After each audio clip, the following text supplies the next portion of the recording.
ಸ್ನೇಹಿತರೆ ನಮಸ್ಕಾರ. ಯಾರೇ ಕೂಗಾಡಲಿ ಪಿತ್ರಾಜಿತ್ವಾದ ಆಸ್ತಿ ನಮಗಿದ್ದಿದ್ದು ದಕ್ಕಸ್ಕೊಂಬಿಟ್ಟ ನಾವೇ ನಿಮ್ಮ ಆಸ್ತಿನ ಪುಕ್ಸಟೆ ಹೊಡಿಲಿಲ್ಲ ಜಂಜನ ಅಂತ ಹೇಳ್ತಿಲ್ವಪ್ಪ ರೂಪಾಯಿನ. ಸ್ನೇಹಿತರೆ ನಮಸ್ಕಾರ. ಈಗ ನಾನು ಬೆಂಗಳೂರಿನ ಯಲಚೇನಹಳ್ಳಿ ಮೆಟ್ರೋ ಸ್ಟೇಷನ್ ಸಮೀಪ ಇರುವಂಥದ್ದು. ಇಲ್ಲಿ ಯಾಕೆ ಬಂದಿದ್ದೀನಿ ಅಂತಂದ್ರೆ ಕರ್ನಾಟಕದ ವೃತ್ತಿ ರಂಗಭೂಮಿಯಲ್ಲಿ ಒಂದು ದೊಡ್ಡ ಧೂಳು ನೆಬಿಸಿರ್ತಕ್ಕಂಥ ಅನರ್ಘ್ಯ ರತ್ನ ಆಗಿರ್ತಕ್ಕಂಥ PB ದುತ್ತರಿಗೆ ಅವರ ಹೆಸರು ಯಾರು ಕೇಳಿಲ್ಲ. ಹೆಸರು ಕೇಳಿರಲಿಲ್ಲ ಅಂದರೂ ನೀವು ಸಂಪತ್ತಿಗೆ ಸವಾಲು ಸಿನಿಮಾ ಅಂತ ನೋಡೇ ಇರ್ತೀರಿ. ಅದರಲ್ಲಿ ಹೆಸರು ಯಾವ ರೀತಿ ಇತ್ತು, ಯಾವ ಕತೆ ಯಾವ್ದು ಅದ್ಭುತವಾಗಿ ಕರ್ನಾಟಕದನ್ನು ಧೂಳು ಎಬ್ಬಿಸುತ್ತಿರೋದು ನಿಮಗೆಲ್ಲ ಗೊತ್ತಿರುವಂಥದ್ದು. ಆ ದುತ್ತರಿಗೆ ಅವರು ಯಾರ, ಎಲ್ಲೆವರು, ಏನು ಕತೆ ಅನ್ನೋದು ಭಾಳಷ್ಟು ಜನರಿಗೆ ಗೊತ್ತಿರದೇ ಇರುವಂಥದ್ದು. ಸೊ ಈ ಹಿನ್ನೆಲೆಯೊಳಗೆ ಅವರ ಪರಿಚಯವನ್ನು ಅವರ ಚಿರಂಜೀವಿಯಾಗಿರ್ತಕ್ಕಂಥವ್ರು, ಅವರ ಪುತ್ರಿಯಾಗಿರ್ತಕ್ಕಂಥವ್ರು ಇಲ್ಲಿ ನಮ್ಮ ಜೊತೆಗಿದ್ದಾರೆ. ಅವರು ಪರಿಚಯವನ್ನು ಯಾವ ರೀತಿ ಮಾಡಿಕೊಡ್ತಾರೆ ಅನ್ನೋದನ್ನು ನೋಡ್ಕೊಂಡು ಬರೋಣ ಬನ್ನಿ ಸ್ನೇಹಿತರೆ. ಇವರೇ ನಮ್ಮ ತಂದೆಯವರು ದುತ್ತರಿಗೆ ಅವರು. ಅವರು ಶ್ರೀಮತಿ ಸರೋಜಮ್ಮ ದುತ್ತರಿಗೆ ಅವರು. ನಾನು ಅವ್ರ ಮಗಳು. ತಮ್ಮ ಹೆಸರು ಶ್ರೀದೇವಿ ಅಂತ. ನಮಸ್ತೆ. ತಮ್ಮ ಹೆಸರು? ನಾನು ಅವ್ರ ಮಗ ವಿರೂಪಾಕ್ಷಪ್ಪ ದುತ್ತರಿಗೆ. ತಾವರು? ಸೊ ಸರ್, ಈಗ ದುತ್ತರಿಗೆ ಅವ್ರ ಬಗ್ಗೆ ಭಾಳಷ್ಟು ಜನರಿಗೆ ಪರಿಚಯ ಇರುವಂಥದ್ದಿಲ್ಲ. ಈಗಿನ ಯಂಗ್ ಜನ್ರೇಷನ್ಗೆ ಸಂಪತ್ತಿಗೆ ಸವಾಲು ಸಿನಿಮಾ ನೋಡಿದ್ದಾರೆ. ಆ ಸಿನಿಮಾದ ಕತೆ ಯಾರು ಬರ್ದಾರು, ಏನು ಕತೆ ಹಿನ್ನೆಲೆ ಅನ್ನೋದು ಏನು ಗೊತ್ತಿಲ್ಲ ಅವರಿಗೆ. ಅದರ ಪರಿಚಯವನ್ನು ನಮ್ಮ ವೀಕ್ಷಕರಿಗೆ ಮಾಡಿಕೊಡುವಂತ ಆಗ್ಬೇಕಂತೇಳಿ ತಮ್ಮಲ್ಲಿ ಕೇಳ್ಕೊತೀನಿ ಸ್ನೇಹಿತರೆ. ಖಂಡಿತ ಸರ್, ಮಾಡಿಕೊಡೋಣ. ಎಷ್ಟು ವರ್ಷದಿಂದ ಅಂದ್ರೆ ನೀವು ಚಿಕ್ಕವರಿದ್ದಾಗ ನಿಮ್ಮ ತಂದೆಯವ್ರ ಜೊತೆ ವೃತ್ತಿ ರಂಗಭೂಮಿ ನಾಟಕದಲ್ಲಿ ತೊಡಗಿಕೊಂಡಿದ್ರ, ಹೆಂಗೆ ಏನ ನಿಮ್ಮ ಬಾಲ್ಯ ಹೆಂಗಿತ್ತು, ನಿಮ್ಮ ತಂದೆಯವ್ರ ಜೀವನ ಯಾವ ರೀತಿ ಇತ್ತು, ಎಲ್ಲಿ ಹುಟ್ಟಿದ್ರು, ಏನು ಕತೆ ಸ್ವಲ್ಪ ನಮ್ಮ ವೀಕ್ಷಕರಿಗೆ ಹೇಳಿ. ನಮ್ಮ ತಂದೆಯವರು ಹುಟ್ಟಿದ್ದು ಸುಳೆಭಾವಿ ತಾಲೂಕು ಹುನಗುಂದ, ಜಿಲ್ಲಾ ಬಿಜಾಪುರ, ಸಣ್ಣಹಳ್ಳಿ ನೇಕಾರ ಮನೆತನದಲ್ಲಿ ನಮ್ಮ ತಂದೆಯವರು ಜನಿಸಿದರು. ಅವರ ಬಾಲ್ಯ ಕಷ್ಟದಲ್ಲೇ ಕಳೆಯಿತು. ನಮ್ಮ ತಾತ ಬಸನಗೌಡ ದುತ್ತರಿಗೆ ಅವರು ಹಂದಿಗನೂರು ಸಿದ್ದರಾಮಪ್ಪ ಅವರ ಕಂಪನಿಯಲ್ಲಿ ಕೆಲಸ ಮಾಡ್ತಾಯಿದ್ರು ನಟರಾಗಿ. ಅವಾಗ ನಮ್ಮ ತಂದೆ ಬಸನಗೌಡ ದುತ್ತರಿಗೆ, ನಮ್ಮ ತಂದೆಯವರು ಅವಾಗ 6-7 ವರ್ಷದವರು. ಬಡತನ, ಮನೆಯಲ್ಲಿ ಉಣ್ಣಾಕ ಗತಿ ಇದ್ದಿದ್ದಿಲ್ಲ. ನಮ್ಮ ತಾಯಿ, ನಮ್ಮ ಅಜ್ಜಿ ಉಂಕಿ ಉಡಬೇಕು, ಅದರಿಂದ ಬರಬೇಕು, ಅಷ್ಟೇ ಜೀವನ, ಬಡತನ ಪರಿಸ್ಥಿತಿ. ಹೀಗಾಗಿ ಅಲ್ಲಿ ಕಂಪ್ನಿಗೆ ಹೋದ್ರೆ ನನ್ನ ಮಗ ಹೊಟ್ಟೆ ತುಂಬ ಊಟ ಮಾಡ್ತಾನ ಅಂತಂದು ನಮ್ಮ ಅಜ್ಜನ ಜೊತೆಗೆ ನಮ್ಮ ತಂದೆಯವ್ರನ್ನ ಕಳಿಸಿದ್ರಂತ. 6 ವರ್ಷ. ಹೌದು, ಕಲಾವಿದರು ರೀ. ಹೌದು, ಅವಾಗೆಲ್ಲ ಪೌರಾಣಿಕ ನಾಟಕ, ಅವಾಗ ಭೀಮ, ದುರ್ಯೋಧನ, ಇವು ಇಂಥ ನಾಟಕಗಳು, ಅದ್ರಾಗ ಅವೇ ಪಾತ್ರಗಳು ಅವು. ಅದ್ರೊಳಗೆ ಒಂದು ಅನಕ್ರು ಅವ್ರ ವಿಶ್ವಾಮಿತ್ರ ಪಾತ್ರ ನೋಡಿ ಭಾಳ ಅಪ್ರಿಷಿಯೇಟ್ ಮಾಡಿದ್ರು. ಇಂಥ ವಿಶ್ವಾಮಿತ್ರನ ನೋಡಿಲ್ಲ ಅಂತಂದು ಹೇಳಿ ಅಜ್ಜ ಅವ್ರು ಹೇಳಿ ಹೊಗಳಿದ್ದವ್ರನ್ನ, ಇಂಥ ವಿಶ್ವಾಮಿತ್ರ ಪಾತ್ರನ ನೋಡ್ಲಿಲ್ಲ ನಾನು ಅಂತಂದು ಹೇಳಿ. ಬಸನಗೌಡ ದುತ್ತರಿಗೆ ಅವರಿಗೆ ಮೂಲ ಅವರೇ. ನಮ್ಮ ತಂದೆಯವರಿಗೆ ಈ ವೃತ್ತಿ ಬರಲಿಕ್ಕೆ ನಮ್ಮ ತಾತನೇ ಕಾರಣ. ಯಾಕಂದರೆ 6 ವರ್ಷದಿಂದ ಅದೇ 6 ವರ್ಷದಿಂದ ಕಂಪ್ನಿಗೆ ಹೋದಾಗ ಅವ್ರ ತಂದೆ ಮಾಡೋ ಪಾತ್ರಗಳನ್ನು ಅಲ್ಲಿ ಬಣ್ಣ ಹಚ್ಕೊಳ್ಳೋದು, ಅದನ್ನೆಲ್ಲ ನೋಡಿ ನಾನು ಯಾಕೆ ಹಿಂಗಾಗಬಾರ್ದು, ನಾನು ಯಾಕೆ ಬಣ್ಣ ಹಚ್ಕೋಬಾರ್ದು, ನಾನು ಯಾಕೆ ಪಾತ್ರ ಮಾಡಬಾರ್ದು ಅಂತ 6 ವರ್ಷದಿಂದಲೇ ಅವ್ರ ತಲೆಯಲ್ಲಿ ಗಣಿಕೆ ಹಾಕ್ತಿದ್ರಂತ. ಏನಿಲ್ಲ, ನೇಕಾರಿಕೆ ಹುಟ್ಟಿದ್ದೇ ನೇಕಾರಿಕೆ, ದೇವಂಗ ಜಾತಿಯಲ್ಲಿ ಹುಟ್ಟಿದವರು. ಆಮೇಲೆ ಮನೆಯಲ್ಲಿ ಮಗ್ಗ, ಸೀರೆ ನೇಯ್ತಿದ್ರು, ಕೈಮಗ್ಗ ಅವಾಗ. ಆಮೇಲೆ ಮಗ್ಗ ನೇಯ್ದು ಸೀರೆ ಮಾಡಿದ ಮೇಲೆ ಸೊಸೈಟಿಗೆ ಕೊಟ್ಟು ಬರೋದು, ಅದೇ ಹಣದಿಂದ ಜೀವನ ನಡೆಸ್ತಿದ್ರು. ಅದು ನಿಲ್ತ ಮೇಲೆ ಮುಂದೆ ಬರ್ತಾ ಅದನ್ನೇ ಇತ್ತು. ಅದು ಆಗಲಾದಕ್ಕೆ ನಮ್ಮ ತಾತ ಹಂದಿಗನೂರು ಸಿದ್ದರಾಮಪ್ಪನ ಕಡೆ ಹೋದಾಗ ದುಡ್ಡು ಬರ್ತಿರ್ಲಿಲ್ಲ ಅಲ್ಲಿ. ಅದು ಸೀರೆ ಒಳಗೆ ದುಡ್ಡು ಜಾಸ್ತಿ ಬರ್ತಿರ್ಲಿಲ್ಲ. ಮನೆ ಇಷ್ಟು ಜನ ನೇಯ್ದ್ರು ಅಲ್ಲಿ ಗಳಿಕೆ ಏನು ಇರಲಿಲ್ಲ ಅಲ್ಲಿ. 50-100 ರೂಪಾಯಿಗಿಂತ 100 ರೂಪಾಯಿಗಿಂತ ಕಡಿಮೆನೇ ಬರುವಂಥ ಟೈಮ್ ಅದು. ತುಂಬ ಕಷ್ಟದ ಜೀವನ ರೀ ಅದು, ತುಂಬ ಕಷ್ಟ. ಇಡೀ ಫ್ಯಾಮಿಲಿ ಎಲ್ಲ ದುಡಿತಾರೆ. ಅದೆಲ್ಲ ದುಡಿದ್ರೂ ಅಲ್ಲಿ ಬರೋದು ಒಂದು ವಾರಕ್ಕೆ 50 ಕಡಿಮೆನೆ ಅಷ್ಟೇ. ಅಷ್ಟರಲ್ಲಿ ಇಡೀ ಕುಟುಂಬದ ಜನ ಜೀವನ ಮಾಡೋದು ಕಷ್ಟ ಆಗ್ತಿತ್ತು. ಹಾಗಾಗಿ ನಾಟಕ ಕಂಪ್ನಿಗೆ ಆ ಅಜ್ಜನ ಜೊತೆ ಹೋಗ್ತಿದ್ರು. ಅಲ್ಲಿಂದ ಹೋದ್ಮೇಲೆ ಆಮೇಲೆ 8 ವರ್ಷದ ಹೋದ್ಮೇಲೆ ಸಣ್ಣ ಬಾಲಪಾತ್ರಗಳು, ಆಮೇಲೆ ಅಲ್ಲಿ ಬಂದ ಕವಿಗಳು, ಅವಾಗ ಜಿ ಹೆಗಡೆ ಅವರು, ಆಮೇಲೆ ಖಂಡಗರಾಯರು, ಅವರೆಲ್ಲ ಅಲ್ಲಿ ಬರ್ತಿದ್ರು ನಾಟಕ ಕೊಡ್ಸೋದಕ್ಕೆ. ಅವರೆಲ್ಲ ಸೇವಾ ಮಾಡೋದು, ಅವ್ರಿಗೆ ಸ್ನಾನಕ್ಕೆ ನೀರು ಹಾಕೋದು, ಬಟ್ಟೆ ಒಗೆಯೋದು, ಇದನ್ನೆಲ್ಲ ದೊಡ್ಡ ಅವ್ರು ಸೇವಾ ಮಾಡ್ಕೊತ ಅವರಿಂದ ಸಣ್ಣ ಬಾಲಪಾತ್ರಗಳು ಬಂದು ಹೋಗೋದು, ಇಂಥವೆಲ್ಲ ಪಾತ್ರಗಳು ಅವರಿಂದನೇ ಮಾಡಿದರು.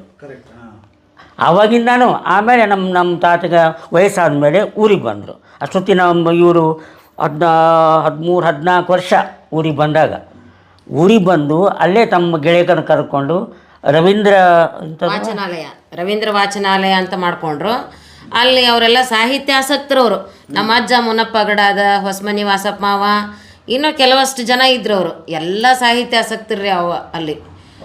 ಅವರೆಲ್ಲ ಕೂತ್ಕೊಂಡು ಬರೀ ಓದೋಗಿಳು ಪುಸ್ತಕಗಳು. ಆ ವಾಚನಾಲಯದ ಇರೋ ಬರೋ ಪುಸ್ತಕಗಳನ್ನೆಲ್ಲ ಓದ್ತಿದ್ರು. ಅನಕ್ರು ಅವ್ರದ್ದು, ತರಾಸು ಅವ್ರದ್ದು, ಕುವೆಂಪು ಅವ್ರದ್ದು. ಆಮೇಲೆ ಇನ್ನೊಂದು ವಿಶೇಷ ಏನಂದ್ರೆ ಅಪ್ಪಗ ಮಾನಸ ಗುರುಗಳು ಅಂತಂದು ಹೇಳಿ ಏಕಲವ್ಯನ ಥರ ಪೂಜೆ ಮಾಡಿದ್ದು ಕುವೆಂಪು ಅವ್ರನ್ನ. ಅವ್ರದ್ದು ಯಾವಾಗ ಸಣ್ಣ ವಯಸ್ಸಿನ ಫೋಟೋ ಹಾಕೊಂಡೇ ಇರ್ತಿದ್ರು ಮನೆಯೊಳಗೆ. ಹೌದು, ನಮ್ಮ ಮನೆಯೊಳಗೆ ಐತ್ರಿ ಅದಿನ ಊರಾಗ.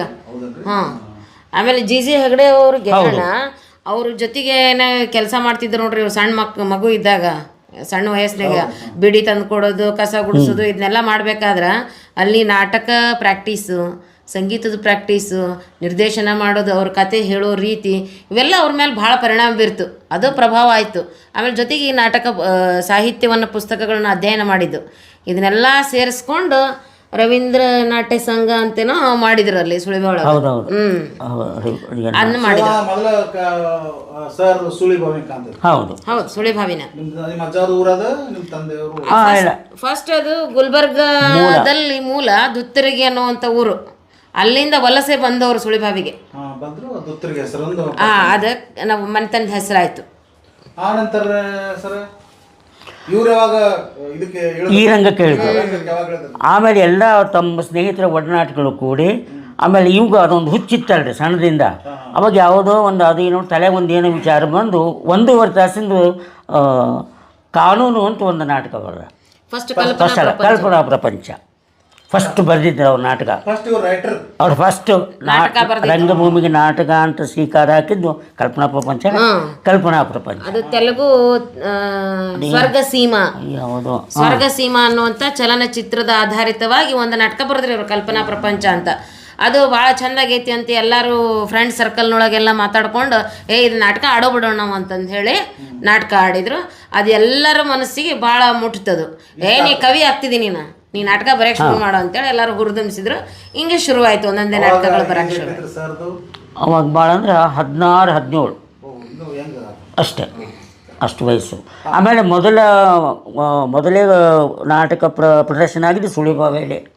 ಹೌದು, ತಮ್ಮ ಗೆಳೆಯರು ಕೂಡ್ಕೊಂಡು ಮಾಡ್ಕೊಂಡಿದ್ದ ನಾಟಕನೇ ಮೊದಲು ಅವರು ಇದೆ ಇದು ಕಲ್ಪನಾ ಪ್ರಪಂಚ. ಅದಾದಮೇಲೆ ಒಂದೊಂದೇ ನಾಟಕಗಳು ಚಾಲುವಾದವು. ಆಮೇಲೆ ಎಲ್ಲಿ ನಾಟಕಗಳು ಬರೆದ್ರು ಅಲ್ಲಿ ಸ್ಟೇಜ್ ಮಾಡಿಂದೇ ಮುಂದೆ ಹೋಗ್ತಿದ್ದವು.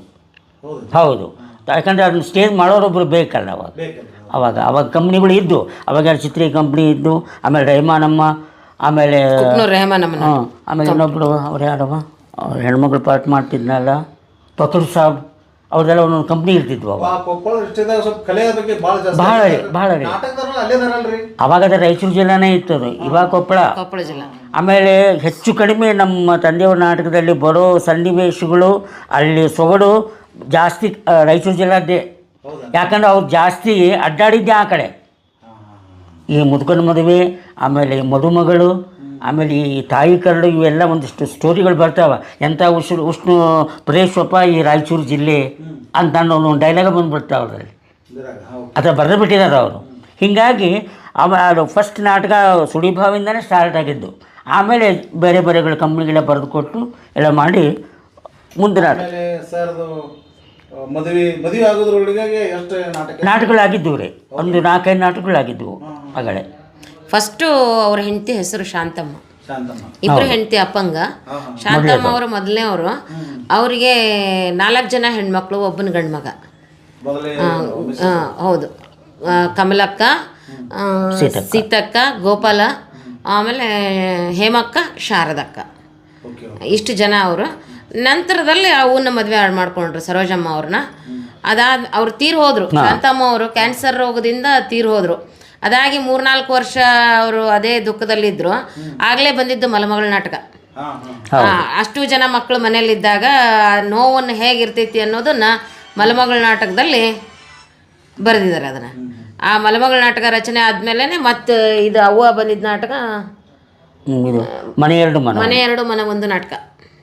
ಮನೆ ಎರಡು ಮನೆ ಒಂದು ನಾಟಕಕ್ಕೆ ಸರೋಜಮ್ಮ ಅವ್ರನ್ನ ಸೂಟೇಬಲ್ ವ್ಯಕ್ತಿ ಅಂತಂದು ಹೇಳಿ ಕರೆಸಿದ್ರು. ಮೆದಿಕೇರಿ ಮೆದಿಕೇರಿ ಅವ್ರ ಬನಶಂಕರಿ ಬದಾಮಿಯಲ್ಲಿ ಇದ್ದಾಗ ಕರೆಸಿದ್ರು. ಸರೋಜಮ್ಮ ಅವ್ರು ಕರೆಸಿದ್ಮೇಲೆ ನಮ್ಮ ತಾಯಿನ ಕರೆಸಿದ್ಮೇಲೆ ಅಲ್ಲಿ ನಾಟಕ ತಾಲೀಮ್ ನಡಿಬೇಕಾದ್ರೆ ಆ ನಾಟಕಕ್ಕೆ ಸರೋಜಮ್ಮರ ಪಾತ್ರ ತುಂಬ್ತಾರ. ಸರೋಜಮ್ಮರ ದೊಡ್ಡ ನಟಿಯರ ಅವ್ರು ಕರ್ಕೊಂಬಂದ್ರೆ ನಿಮ್ಮ ನಾಟಕ ಓಡುತ್ತಂದ್ರಿ. ನಾಟಕದ ಹೆಸರು ಗೊತ್ತಿಲ್ರಿ ಪಕ್ಷಣ ರೀ. ಮನೆ ಎರಡು ಮನ ಒಂದು. ಹೌದನ್ರಿ? ಹೌದು. ಮನೆ ಎರಡು ಮನ ಒಂದು ಅಂತ ನೋಡ್ರಿ. ಆ ನಾಟಕಕ್ಕೆ ಸರೋಜಮ್ಮರ ಆದ್ರೆ ಬರೋಬ್ಬರಿ ಆಗತ್ತಂತ ಒಬ್ರು ಬಂದು ಹೇಳಿದ್ರಿ ಅವ್ರಿಗೆ. ಇಲ್ರಿ, ಇಲ್ಕಲ್ಲ ನಾಟಕ ಅದು ಸರೋಜಮ್ಮರಿಗೆ ಹೇಳಿದ್ದು ಅವರು. ಹಾಗಾದ್ರೆ ಅವ್ರನ್ನ ಕರ್ಕೊಂಬರ್ರಿ ಅಂತ ಸರೋಜಮ್ಮರಿಗೆ ಕರ್ಕೊಂಬರ್ರಿ ಅಂತ ಕಳಿಸ್ತಾರೆ ಇವರು ದುತ್ತರಿಗಾರು. ಸರೋಜಮ್ಮರಿಗೆ ಇವ್ರದ್ದು ಪರಿಚಯ ಇಲ್ಲ. ಅವರು ಸರೋಜಮ್ಮರ ಪಾತ್ರ ನೋಡಿದಂಥವ್ರು ಬಂದು ಹೇಳಿದ್ರು. ಹಂಗತೆ 3-4 ಸಲ ಅವ್ರು ಹೋದಾಗನು ಅವ್ರು ಸರೋಜಮ್ಮ ಒಪ್ಪಲಿಲ್ರಿ. ಅವರು ನಾವು ಚಿತ್ರದುರ್ಗದ ಜಿಲ್ಲಾದಾಗ ಬೆಳೆದಾರು, ಇಲ್ಲಿರೋರು ಅಲ್ಲೆಲ್ಲ ಬಿಸಿಲು ಭಾಳ, ಉತ್ತರ ಕರ್ನಾಟಕ ಕಡೆ ನಾವು ಹೋಗೋದಿಲ್ಲ, ನಾವು ಒಟ್ಟವಲ್ಲಿ ಅಂತ 3-4 ಸಲ ತಿರಸ್ಕಾರ ಮಾಡಿದ್ರಿ ಆ ನಾಟಕಕ್ಕೆ ಪಾತ್ರ ಮಾಡೋದಕ್ಕೆ.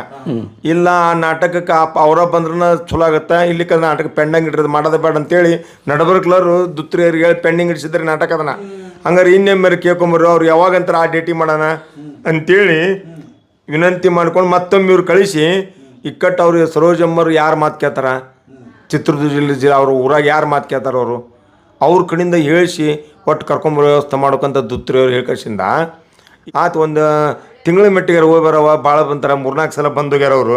ದೊಡ್ಡ ಕವಿಗಳಂತವ್ರು, ನಾಟಕಕಾರಂತವ್ರು.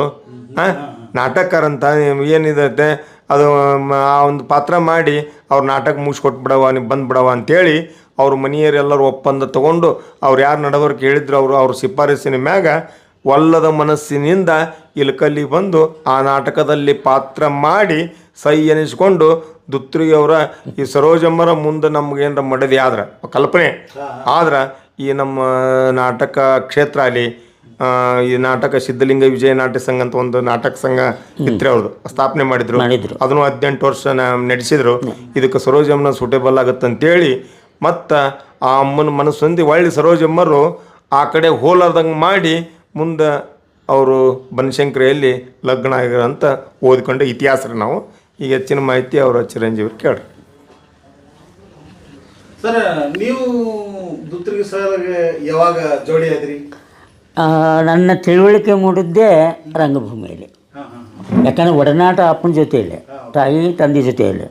ಆಮೇಲೆ ಮನೆಯಲ್ಲಿ ಕೂತರು ಅದೇ, ನಿಂತರು ಅದೇ, ನಾಟಕ ಸಂಗೀತ ಏನು ಮಾತಾಡಿದ್ರು ಮನೇಲಿ ಅದೇ. ಆಮೇಲೆ ಒಂದು ಸಿದ್ದನಕೊಳ್ಳಾಚಾರ ನಮ್ಮ ತಂದೆಯವರಿಗೆ ಬಹಳ ಪೂಜ್ಯ ಗುರುಗಳು. ಅವರು ಇಲ್ಲ ನಾನು ಒಮ್ಮೆ ಕವಿ ಮುದುಕಿ ನಾಟಕ ನೋಡಬೇಕು ಅಂದ್ರೆ ಅಮ್ಮನವ್ರ ನಾಟಕ ದೇವಿ ಮಹಾತ್ಮೆ ಒಂದು ನಾಟಕ ನೋಡ್ಬೇಕು, ನಾನು ಒಮ್ಮೆ ಗಿರಿಜಾ ಕಲ್ಯಾಣ ನಾಟಕ ಮಾಡಿಸಪ್ಪ ಕವಿ ನೀನು. ಅವಾಗ ನಮ್ಮ ತಂದೆಯವರು ಹರಿಗಿರಿಜಾ ನಾಟಕ ಬರೆದಿದ್ರು. ಅದನ್ನು ಮುರುಡೇಶ್ ಗವಾಯಿಗಳು ಅಂತಂದು ಗದಗಿನ ಕಂಪ್ನಿ ಕೂಡಿಸಿದ್ರು. ಅದು ಹಂಗಾಯ್ತು. ಅದು ನಾವು ಒಮ್ಮೆ ಮಾಡಿಬಿಟ್ಟ ಮೇಲೆ ಮತ್ತೆ ಯಾರೂ ಮಾಡಿದ್ದಿಲ್ಲ. ಅವ್ರಿಗೊಂದು ಆಸೆ ಇತ್ತು, ಸರೋಜಮ್ಮನ ಕೈಲೇ ನಾರದನ್ ಪಾರ್ಟ್ ಮಾಡಿಸಪ್ಪ. ಆಮೇಲೆ ನಾನು 5 ವರ್ಷ ಇದ್ದೆ ಸಿದ್ದನಕೊಳಕ್ಕೆ ಹೋಗಿ ಬರ್ತಿದ್ವಿ. ಆಮೇಲೆ ವಿರೂಪಾಕ್ಷ ಕೈಲೇ ಷಣ್ಮುಖನ ಪಾರ್ಟ್ ಮಾಡಿಸು, ನಾನು ನೋಡ್ತೀನಿ ಆ ನಾಟಕನ. ಅವ್ರಿಗೆ ಪಾರ್ಸಿ ಹೊಡೆದಿತ್ತು ನಮ್ಮ ಅವ್ರ ಗುರುಗಳು, ಅವರ ಅಪೇಕ್ಷೆ.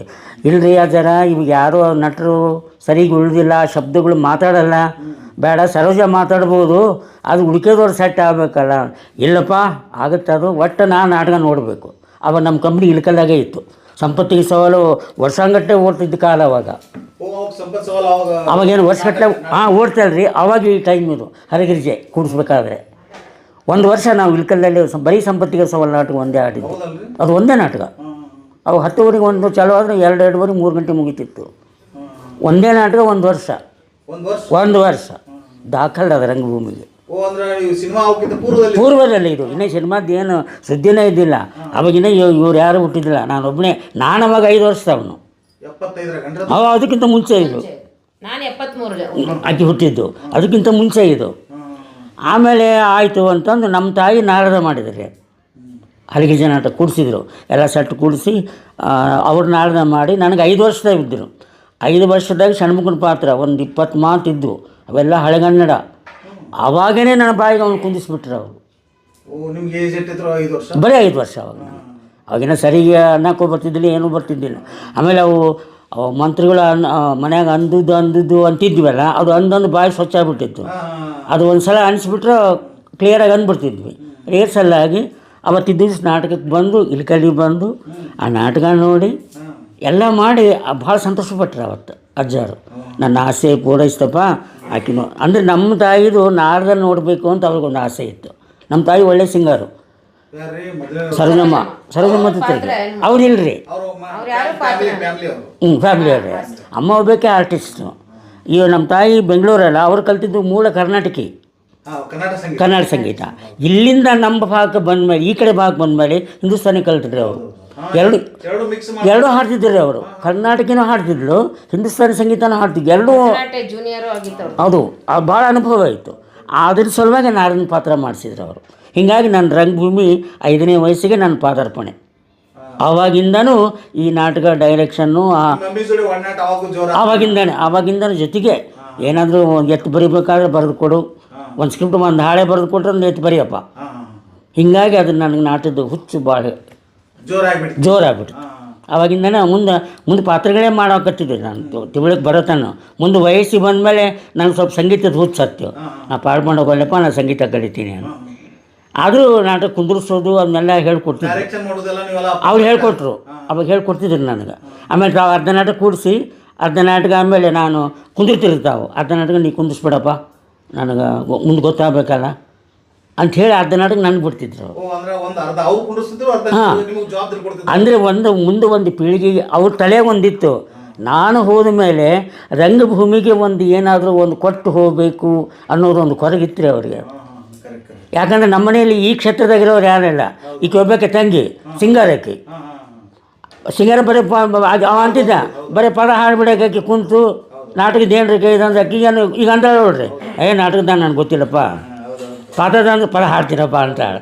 ನಾಟಕ ಅಂತ ಕೇಳ್ಬೇಕು. ಇನ್ನೊಬ್ಬ ತಮ್ಮ ಅವ ಪೇಂಟರ್, ಈ ನಾಟಕದ ಗಂಡನೇ ಗೊತ್ತಿಲ್ಲ. ಆದ್ರೂ ಸ್ವಲ್ಪ ಅವನಿಗೆ ಅದು ಕಾಂಗೋ ಅದೇನೋ ಅದು ಪೂರ್ತಿ ಇಲ್ಲ. ರಂಗಭೂಮಿಯ ಹಿನ್ನೆಲೆ ನಿಮ್ಮ ಪಾತ್ರ ಇನ್ಸ್ಪೈರ್ ಇರೋದು ನಿಮ್ಗೆ ಒಬ್ಬರಿಗೆ. ಹೌದು, ಅದು ನನಗೊಬ್ಬರೇ ಕೊಟ್ಟೋಗೇನ್ರ. ಆಮೇಲೆ ಅವನು ಒಂದು ಅವ್ರ ಕೊನೆ ಆಸೆ ಅದು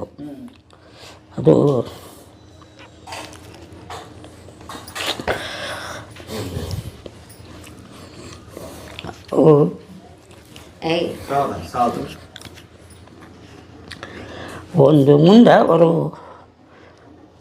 ಒಂದು ಆಸೆ, ಅದು ಒಂದು ಅದು ಅವ್ರ ಭಯ ಬಂತದು.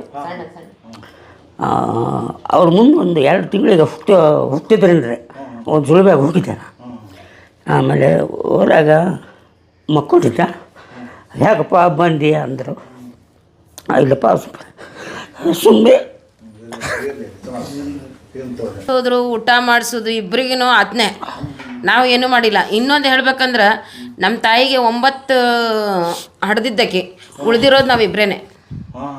9ರೊಳಗೆ 7 ಆಭರ್ಷಣ ಆಗ್ಯಾವ. ಆ ಟೈಮ್ನೊಳಗೆ ಎಲ್ಲನೂ ನಾವು ಹೇಳಬಾರ್ದು. ಸರೋಜಮ್ಮ ಅವ್ರು ಪೂರ್ತಿ ಸೇವಾ ಮಾಡಿದ ಅಣ್ಣ ರೀ. ಯಾವ ಹೆಣ್ಮಕ್ಳು ಮಾಡದೇ ಇರುವಷ್ಟು ಕಾಳಜಿ ಮಾಡ್ಯಾನ. ಅದನ್ನ ಪ್ರತಿಯೊಂದು ಬಾಣಂತನ ಕೂಡ ಅಣ್ಣನೇ ಮಾಡಿದ್ರಿ ಅವಾಗ. ಅದು ಎಲ್ಲ ಮಾಡ್ಯಾನಲ್ಲ, ಅದೊಂದು ತ್ರಾಸ ಆಗ್ತೈತೆ. ಹೌದು, ನಮ್ಮನ್ನೆಲ್ಲ ಸಣ್ಣ ಹುಡುಗಿದ್ದಾಗಿದ್ದ ಡಿಗ್ರಿವರೆಗೂ ನನಗೆ ಜುಟ್ಟು ಹಾಕಿ ಕಳಿಸಿದ್ದೆ ನಮ್ಮ ಅಣ್ಣ. ಹೌದು, ರೊಟ್ಟಿ ಮಾಡಿ ಕೊಟ್ಟಾನ್ರಿ ಅವಾಗ. ಹೌದು, ಭಾಳ ಕಾಳಜಿ ಮಾಡ್ಯಾನ ಅವನ ಅಪ್ಪನ. ಅದಕ್ಕೆ ಅಷ್ಟು ಪಡ್ಕೊಂಡನ್ರಿ ಅದು. ಅದಕ್ಕೆ ಅಷ್ಟು ನೋವು ಆಗ್ತೈತಗ.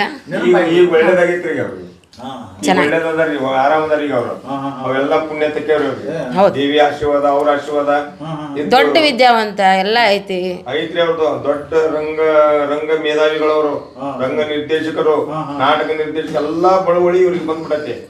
ಈಗ ಗುರು ಪರಂಪರೆಯನ್ನ ನೋಡಿದಾಗ, ಈಗ ಶಿವೋಗ ಮಂದಿರ ಗುರು ಪರಂಪರೆ, ಆಳ್ಕೇರಿ ಮಠದ ಗುರು ಪರಂಪರೆ ನೋಡಿದಾಗ ಒಬ್ಬರ ಅಜ್ಜರ ಕಡೆಯಿಂದ ಒಬ್ಬರ ಆಶೀರ್ವಾದ ಆಗುತ್ತೆ. ಆ ಅಜ್ಜರ ಕಡೆಯಿಂದ ಆ ಶಕ್ತಿ ಬರುತ್ತೆ.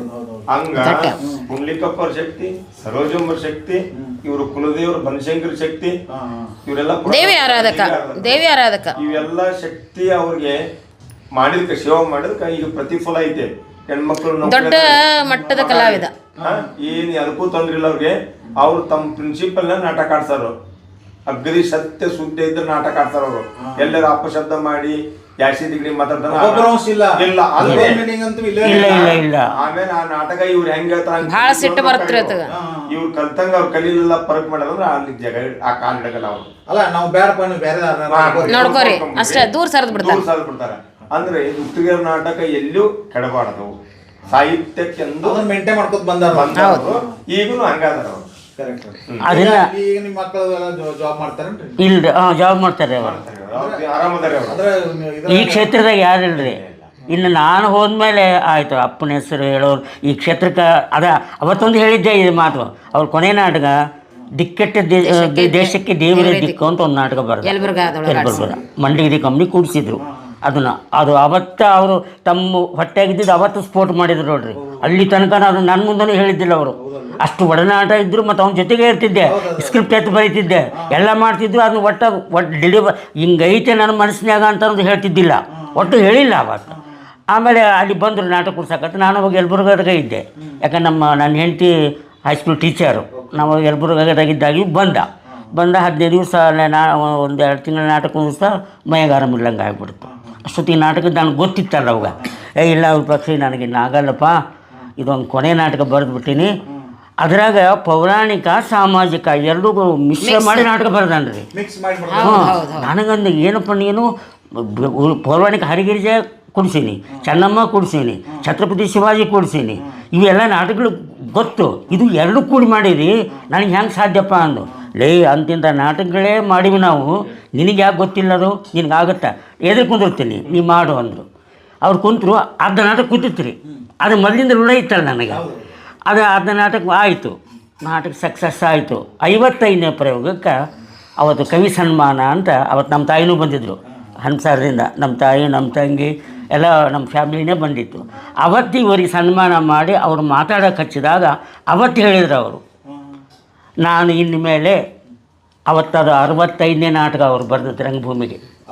65ನೇ ನಾಟಕ ನಮ್ಮ ತಂದೆಯವರು ಬರೆದಿದ್ದ ನಾಟಕ 365 ರೀ ಅವ್ರ ನಾಟಕಗಳು. ಒಟ್ಟು ಐತಿಹಾಸಿಕ ಬಂತು, ಪೌರಾಣಿಕ ಬಂತು, ಸಾಮಾಜಿಕ ಬಂತು. ಅದು ಕೊನೆಯ ನಾಟಕ ಅದು ಅವ್ರದ್ದು, ಅವ್ರ ಬಾಯಿಗೆ ಬಂದುಬಿಡ್ತು ಅದು.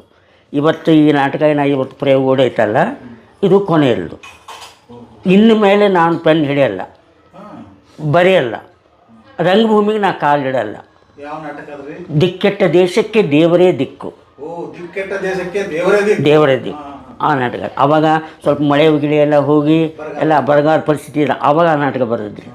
ಆಮೇಲೆ ಯಾಕೆ ನಾನು ಹಿಂಗೆ ಹೇಳ್ತೀನಪ್ಪ ಅಂತಂದ್ರೆ, ಅವ್ರ ಗುರುಗಳಿಗೆ ಇವ್ರು ಮಾತು ಕೊಟ್ಟಿದ್ರಂತೆ ಇವ್ರಿಗೆ, ನಮ್ಮ ತಂದೆಯವರು. ನೋಡಿ ಕವಿ, ನೀನು ಮುಂದೆ ದೊಡ್ಡ ಕವಿ ಆಗ್ತಿದ್ದಿ, ದೊಡ್ಡ ಮನುಷ್ಯ ಆಗ್ತಿದ್ದಿ, ರಂಗಭೂಮಿಯ ಧ್ರುವತಾರೆ, ಆಮೇಲೆ ರಂಗಭೂಮಿ ಪಿತಾಮಹ, ಏನೇನೋ ಪ್ರಶಸ್ತಿ ಬರ್ತಾವೆ ನಿನಗೆ ಅವು ನೀನು ಕಟ್ಟಿಟ್ಟು ಬುತ್ತಿ. ಆದರೆ ನೀನು ಇದರಿಂದ ಹೊರಗೆ ಹೋಗ್ಬೇಕಾದ್ರೆ ರಂಗಭೂಮಿ ಬಿಟ್ಟು ಎಲ್ಲರೂ ಹೋಗೋದೆ, ಇಲ್ಲಿಂದ ನೀ ರಿಟೈರ್ಡ್ ಆಗಬೇಕಾದ್ರೆ ಒಂದು ಮರಿ ಈ ರಂಗಭೂಮಿ ಬಿಟ್ಟು ಹೋಗ್ಬೇಕಪ್ಪ, ಬಿಡಬೇಕು ಅಂತ ಶಿಷ್ಯ ಪರಂಪರೆಯನ್ನು ಬೆಳೆಸಬೇಕು ಹೇಳಿದ್ರು ಅವರು. ಅದು ಒಂದು ನನ್ನ ಮನಸ್ಸಿನಾಗ ಇತ್ತು. ಇಲ್ಲಿ ತನಕನೂ ನಾ ತಡೆ ಹಿಡಿದಿದ್ದೆ, ಅದು ಆಗುತ್ತಾ ಅಂತಂದು. ಆಮೇಲೆ ಇವು ಕ್ಷೇತ್ರ ಎಲ್ಲ ಚೇಂಜ್ ಆದವು. ಈಗ ನಮ್ಮ ತಂಗಿ ಸಂಗೀತ ಆದರು, ನಮ್ಮ ತಮ್ಮ ಪೇಂಟಿಂಗ್ ಆದ. ಈ ನಾಟಕ ರಂಗದಾಗಿರೋ ಇವನೊಬ್ಬನೇ ತಯಾರು ಮಾಡಿದ್ರೆ ಅಷ್ಟೊತ್ತಿಗೆ ನನಗೆ ನಾಟಕ ಕುಂದಿಸಿದ್ರು. ಇವತ್ತಿನ ನಾಟಕ ನೀವು ನೋಡಿದ್ರಲ್ಲ, ಅರ್ಧ ನಾಟಕ ಕುಂದಿಸಿದ್ದು ನಾನು, ಅರ್ಧ ನಾಟಕ ಕುಂದಿಸಿದ್ದು ನನ್ನ ಮಗ. ಇವತ್ತು ಒಂದು ರಂಗಭೂಮಿಗೆ ಒಂದು ಮರಿ ಬಿಟ್ಟು ಹೋಗ್ತೀನಿ, ಇನ್ನು ನಾನು ನೆಮ್ಮದಿಯಿಂದ ಜೀವ ಬಿಡ್ತೀನಿ. ನಾನು ಆ ಕೊರಗು ನನಗೆ ಉಳಿಲಿಲ್ಲ, ತೃಪ್ತಿಯಿಂದ ಹೋಗ್ತೀನಿ. ಇದರಿಂದ ನಾನು ವರ್ಜೆ ಆಗ್ತೀನಿ ಅಂದರೂ ಒಂದು ಮರಿ ನಾ ಬಿಟ್ಟೀನಿ. ನನ್ನ ಹೆಸರು ಹೇಳಕ್ಕೆ ಉಳಿತೈತಲ್ಲ ರಂಗಭೂಮಿ. ಈಗೇನಾದ್ರೆ ನನಗೆ ಯಾರೋ ದುತ್ರಿಗೆ ಇವ್ರ ಪಕ್ಷಪ್ಪ ಅಂತಂದ್ರೆ ಆಗಲೇ ಅದು ನಮ್ಮ ಅಪರಿಸ ಬಂದುಬಿಡ್ತೀರ. ಈಗ ಇನ್ಸಲ್ ಬದಲಿ ಆಗುತ್ತಾ, ಈಗ ಆಗುತ್ತೆ ಅದು ಗಂಡ ಹೆಸರು ಹೇಳ್ತಾಳೆ ಆಕೆ, ಶ್ರೀದೇವಿ ಕುಮಾರಿ ಅಂತ ಹೇಳ್ತಾಳೆ, ನಮ್ಮ ಹೆಸರು ಯಾಕೆ ಹೇಳ್ತಾಳೆ ಆಕೆ, ಅದೊಂದು ಉಳಿತೀರಿ ಅವ್ರಿಗೆ. ಹೀಗಾಗಿ ಅದು ಅವ್ರಿಗೊಂದು ಭಾಳ ಕೊರತೆ ಇತ್ತು. ಹೀಗಾಗಿ ಅವ್ರ ನಾಟಕಗಳು ಅಂದ್ರೆ ನನಗೆ ಮನನ ಅವು ಯಾವ ಪರ್ಫೆಕ್ಟ್, ಅವು ಎಲ್ಲ ನಾಟಕಗಳು ಎತ್ತಿ ಬರೋದು. ಇನ್ನೇನ್ರಿ ಅಂತಹ ದೊಡ್ಡ ಪುಣ್ಯಾತ್ಮ ರಂಗಭೂಮಿ ಪಿತಾಮಹ, 65 ನಾಟಕ ಬರೋದು, ಒಂದು ಅಶ್ಲೀಲ ಶಬ್ದ ಇಲ್ಲ. ಒಳ್ಳೆ ಸರ್. ಈಗ ಸಂಪತ್ತಿ ಸವಾಲು ನೀವು ಒಂದೊಂದು ವರ್ಷ ಗಂಟಲೆ ಆಡಿದ್ರಿ. ಹೌದು, ಇದು ಸಿನಿಮಾ ಮಾಧ್ಯಮದವ್ರು ಹೆಂಗೆ ಗಮನ ಸೆಳೀತ್ರಿ? ಅದು ನೋಡ್ರಿ, ಇದು ಫಸ್ಟಿಗೆ ಸಂಪತ್ತಿಗೆ ಸಮಾನ ನಾಟಕ ಕೊಟ್ಟಿದ್ದು ಗೋಕಾಕ್ ಕಂಪ್ನಿಗೆ. ಹೌದು, ಮೂಲ ರಂಗಭೂಮಿಗೆ ತಂದವರೇ ಅವರು ಬಸವಣ್ಣಪ್ಪ ಗೋಕಾಕ್ ಕಂಪ್ನಿಯವರೇ. ಯಾಕಂದರೆ ಅವಾಗ ದೊಡ್ಡ ಕಂಪ್ನಿ ಅದು. ಅದು ಭದ್ರಿ ಪಾತ್ರ ಮಾಡ್ತಿದ್ದು ಕೊಟ್ರೇಶಣ್ಣ ಅವರು ದೊಡ್ಡ ಕಲಾವಿದರು. ಅವ್ರು ಅಳಿಯರು, ಗೋಕಾಕ್ ಕಂಪ್ನಿ ಮಾಲಕರು ಅಳಿಯ. ಈಗ 80 ಈಗ ಅವ್ರಿಗೆ 80 ಮೇಲೆ ಅದಾರೆ, ಇನ್ನೂ ಇದಾರೆ. ಮೊನ್ನೆ ನಾವು ಈಗ ಮೊನ್ನೆ ಮಾಡಿದ್ವಲ್ಲ ನಾಟಕೋತ್ಸವ, 1 ವರ್ಷ ಆಯ್ತು. 1 ವರ್ಷದ ಹಿಂದೆ ಅವರು ನಾಗಲಿಂಗ್ಲೇ ಮಾಡಿದ್ರು. ನಮ್ಮ 11,000 ಕರ್ಸಿದ್ವಿ ಅವ್ರು. ಬಂದಿದ್ದೀರಿ ಅವರು, ಇನ್ನೂ ಮಾಡ್ತಾರೆ ರೀ. ಇನ್ನೂ ಪಾತ್ರ ಮಾಡ್ತಾರೆ, ಭಾಳ ಚಂದ ಮಾಡ್ತಾರೆ.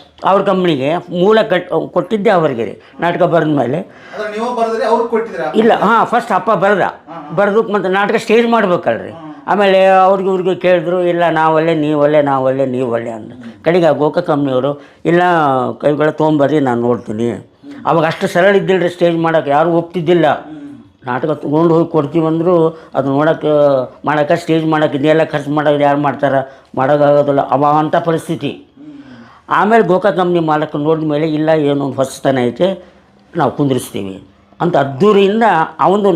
ನಮ್ಮ ತಂದೆಯವರು ಒಂದು ಏನು ರೀ ಅಂದ್ರೆ, ಒಮ್ಮೆ ನಾಟಕ ಪ್ರಾಕ್ಟೀಸ್ ಚಾಲೂ ಮಾಡಿದ್ರು ಅಂದ್ರೆ 3 ತಿಂಗಳು ಆಗ್ಬೇಕು ಪ್ರಾಕ್ಟೀಸ್. 3 ತಿಂಗಳು ರೀ, 90 ದಿವಸ ರಿಹರ್ಸಲ್ ಆಗಬೇಕು. 2 ತಿಂಗಳ ಬರೀ ನಟರಿಗೆ ಬರೀ ಮಾತು ಕಳಿಸ್ತಿದ್ರು ಅವರು. 2 ತಿಂಗಳ ಸಂಭಾಷಣೆಗಳು. 1 ತಿಂಗಳ ಎಲ್ಲ ಎದ್ದು ನಿಂತು ಸಂಗೀತ ಎಲ್ಲ ಸೇರಿಕೊಂಡು 1 ತಿಂಗಳ ರಿಹರ್ಸಲ್ಲು. ಪಡೆದೇ ಬಿಡೋದು, ಸಂಗೀತಗಾರ ಇರಬೇಕು, ಹಾಡೋರು ಇರಬೇಕು. ರಾತ್ರಿ ನಾಟಕ ಬಿಟ್ಟ ಮೇಲೆ ಇದು ಪ್ರಾಕ್ಟೀಸ್ ನಮ್ಮದು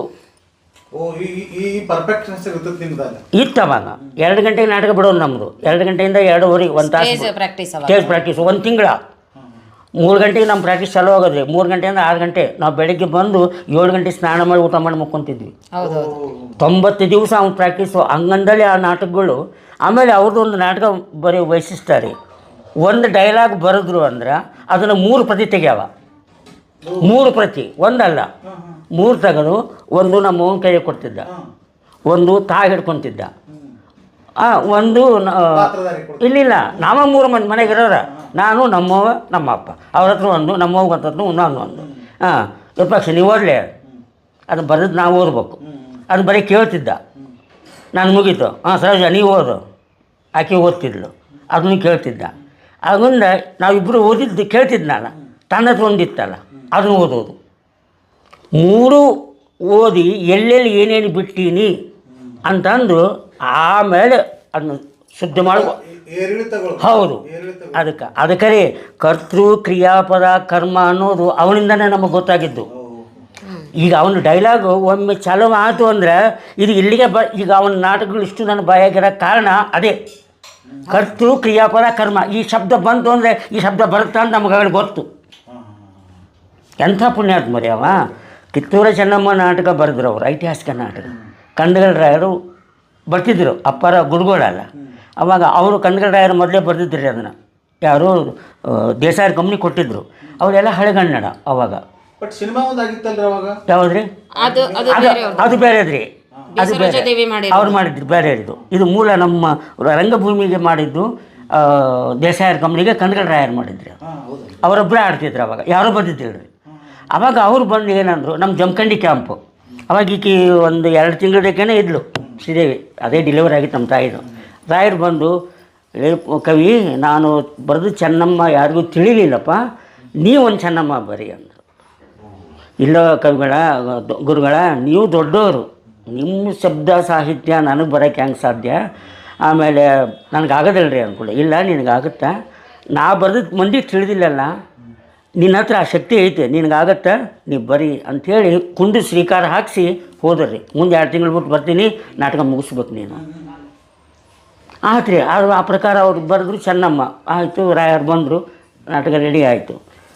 ಆಮೇಲೆ ನಾಟಕ ಸ್ಟೇಜ್ ಮಾಡಿದ್ವಿ. ಫಸ್ಟ್ ನಾವು ಸ್ಟೇಜ್ ಮಾಡಿದ್ದು ಜಮಖಂಡಿ, ನಮ್ಮ ಕಂಪ್ನಿ ಇತ್ತು ಅವಾಗ, ಇಲ್ಕಲ್ ಕಂಪ್ನಿ ಅಂತ, ವಿಜಯ ಕಲಾ ನಾಟಕ ಸಂಘ ಇಲ್ಕಲ್. ನಾನು ಆ ನಾಟಕ ಮಾಡಿದ್ಮೇಲೆ ರಾಯರೇ ಅದಕ್ಕೆ ಉದ್ಘಾಟಕರು, ಅವರೇ ಚೆನ್ನಮ್ಮ. ನಾಟಕ ನೋಡಿ ಅವತ್ತು ಲೆಕ್ಚರ್ ಮಾಡಿದರು. ನಾನು ಬರೆದ ಚೆನ್ನಮ್ಮ ಮಂದಿಗೆ ಅರ್ಥ ಆಗಲಿಲ್ಲ. ನನ್ನ ಶಿಷ್ಯ ದುತ್ತಿರಿಗೆ ಬರ್ದಾನ ನಾಟಕ ಮಾತ್ರ ಇದು ದೊಡ್ಡ ಹೆಸರು ಬರುತ್ತಾ. ಆಮೇಲೆ ಚೆನ್ನಮ್ಮನ ಪಾತ್ರ ಮಾಡ್ಯಾಳ. ಮುಂದೆ ಈ ಅಮ್ಮ ಹೋದರೂ ಕಿತ್ತೂರು ಚೆನ್ನಮ್ಮ ಅಂದ್ರೆ ಸರೋಜಮ್ಮ ನೆನಪು ಉಳಿಬೇಕು ಅನ್ನೋ ಮಾತು ಕಣ್ಣುಗಳ ರಾಯರ ಅವತ್ತು ಜಮಖಂಡಿ ಅನ್ನೋದು ಮಾತು ಈಗೂ ನನ್ನ ಕಡೆ ತಳಿತೀರ. ಸರೋಜಮ್ಮ ಅವರು ಚೆನ್ನಮ್ಮನ ಹೌದು, ಅಲ್ಲಿ ತನಕ ಹೆಸರಿತ್ತೆ ಅಮ್ಮಂದು ಹೆಸರಿಲ್ಲ ಅಂತಲ್ಲ. ಆಕೆನು ರಾಯರುಷ್ಟು ನಾಟಕ ಮುಗಿಸಾಳೆ. ರಕ್ತರಾತ್ರಿ, ಅಕ್ಷಯಂಬರ, ಕುರುಕ್ಷೇತ್ರ, ಈ ಕಡೆ ನಾಟಕನೂ ಮಾಡಾಳ. ಈ ಕಡೆ ನಾಟಕ. ಚಿತ್ರದುರ್ಗದೊಳಗೆ ಫೇಮಸ್ ನಟಿ. ದೊಡ್ಡ ಈಗ ಚಿತ್ರದುರ್ಗ ಸುತ್ತಮುತ್ತ ಇರುವಂತವ್ರೆಲ್ಲಾರು ಆಕಿನ ನೆನೆಸ್ಕೋತಾರ. ತರಾಸು ಅವ್ರು ಬರೆದಂತ ಎಲ್ಲಾ ಕಾದಂಬರಿಗಳು ನಾಟಕ ರೂಪದಾಗ ಬಂದ್ಬಿಟ್ಟಿದ್ದವು. ಹೌದು ಹೌದು ಹೌದು, ಅವಾಗ ಹಂಗಿತ್ತು ಅದು. ಅಲ್ಲಿ ಅಷ್ಟು ದಿನ ಮನೆಗೆ ಹೋಗ್ತಿದ್ದಿದ್ದೆ ತಿಂಗಳಾದ್ಮೇಲೆ ಒಂದೊಂದು ಸರ್ತಿ ಮನೆ ಬಿಟ್ರ ತಿಂಗಳಾದ್ಮೇಲೆ ಆಗಿನ ಕಾಲದೊಳಗೆ ಮನೆಗೆ ಹೋಗ್ತಿದ್ವಂತಕ್ಕೆ. ಅಷ್ಟು ನಾಟಕಗಳು ಇರ್ತಿದ್ವಂತ. ಅಷ್ಟು ಪ್ರಸಿದ್ಧ ನಾಟಕಗಳು ಮಾಡಿದ್ದವು ಆ ಚೆನ್ನಮ್ಮ. ಆಮೇಲೆ ಅವ್ರದ್ದು ಎಂಥ ವೈಶಿಷ್ಟ್ಯ ರೀ ಅಪ್ಪರದು. ಅವ್ರಿಗೆ ಯಾಕಿಷ್ಟು ಮನ್ನಣೆ, ಯಾಕಿಷ್ಟು ಗೌರವ ಸಿಗುತ್ತೆ ಅಂತಂದ್ರೆ, ಒಮ್ಮೆ ಧಾರವಾಡದಲ್ಲಿ ಕಿತ್ತೂರು ಚೆನ್ನಮ್ಮ ನಾಟಕ ಆಡ್ತಿದ್ವಿ. ನಮ್ಮ ತಾಯಿನೇ ಚೆನ್ನಮ್ಮ, ಇವರೇ ಮಲ್ಲಪ್ಪ ಶೆಟ್ಟಿ. ಅಪ್ಪರ ಅವರೇ ಮಲ್ಲಪ್ಪ ಶೆಟ್ಟಿ, ನಮ್ಮ ತಾಯಿನೇ ಚೆನ್ನಮ್ಮ. ಆ ರಂಗಭೂಮಿಯಾಗಿ ಚೆನ್ನಮ್ಮ ಅಂದ್ರೆ ಈಗ ಒಂದು ಟೈಟಲ್ ಇದ್ದಾವಳೆ, ಸುಭದ್ರಮ್ಮ ದ್ರೌಪದಿ, ಕಿತ್ತೂರು ಚೆನ್ನಮ್ಮ ಅಂದ್ರೆ ತುತ್ತೂರಿಗೆ ಸರೋಜಮ್ಮ. ಒಂದೊಂದು ಇದು ಉಳಿದ್ಬಿಟ್ಟವ್ರೆ ಅವು. ಈ ಹೆಸರು ಹೇಳಿ ಅವ್ರ ಹೆಸರು ಬಂದ ಬಿಡುತ್ತಾ. ಯಾರೇ ಚೆನ್ನಮ್ಮ ಅಂದ ಕಡೆ ತುತ್ತೂರಿಗೆ ಸರೋಜಮ್ಮ ಮಾಡ್ತಿದ್ಲಲ್ಲ, ದ್ರೌಪದಿ ಅಂದರೆ ಸುಭದ್ರಮ್ಮ ಮಾಡ್ತಿದ್ಲಲ್ಲ. ಹಿಂಗೆ ಬಂದು ಇವ್ರು ಉಳಿದ್ಬಿಡ್ತು. ಆಮೇಲೆ ಒಬ್ರು ಏನಂದರು, ಕವಿ ನೀನು ಇಷ್ಟು ನಾಟಕ ಬರೆದಿಯಲ್ಲಪ್ಪ, ಅದ್ರಾಗ ಒಂದು ಸ್ವಾಮಿಗಳ ಪಾತ್ರ ಏನೋ ಬರುತ್ತೆ, ಅದು ಬರ್ದಿಲ್ಲ. ಭಾಷೆ ಅಣ್ಣರೇ ಅವರು, ನೀ ನಾಟಕ ಬರೆದು 3 ತಾಸಿನ ನಾಟಕ ಬರೆದಿಯಲ್ಲಪ್ಪ, ಅವನು ಹೊರಗೆ ಹಚ್ಚಬೇಕಂದ್ರೆ ನಮ್ಮ ಈಗ ಅವನು ನಾಟಕಕ್ಕೆ ಯಾಕೆ ಇಷ್ಟು ಬೆಲೆ ಸಿಗ್ತಾವ ಅನ್ನೋದು ಆವತ್ತು ಗೊತ್ತಾಯ್ತು ನನಗೆ.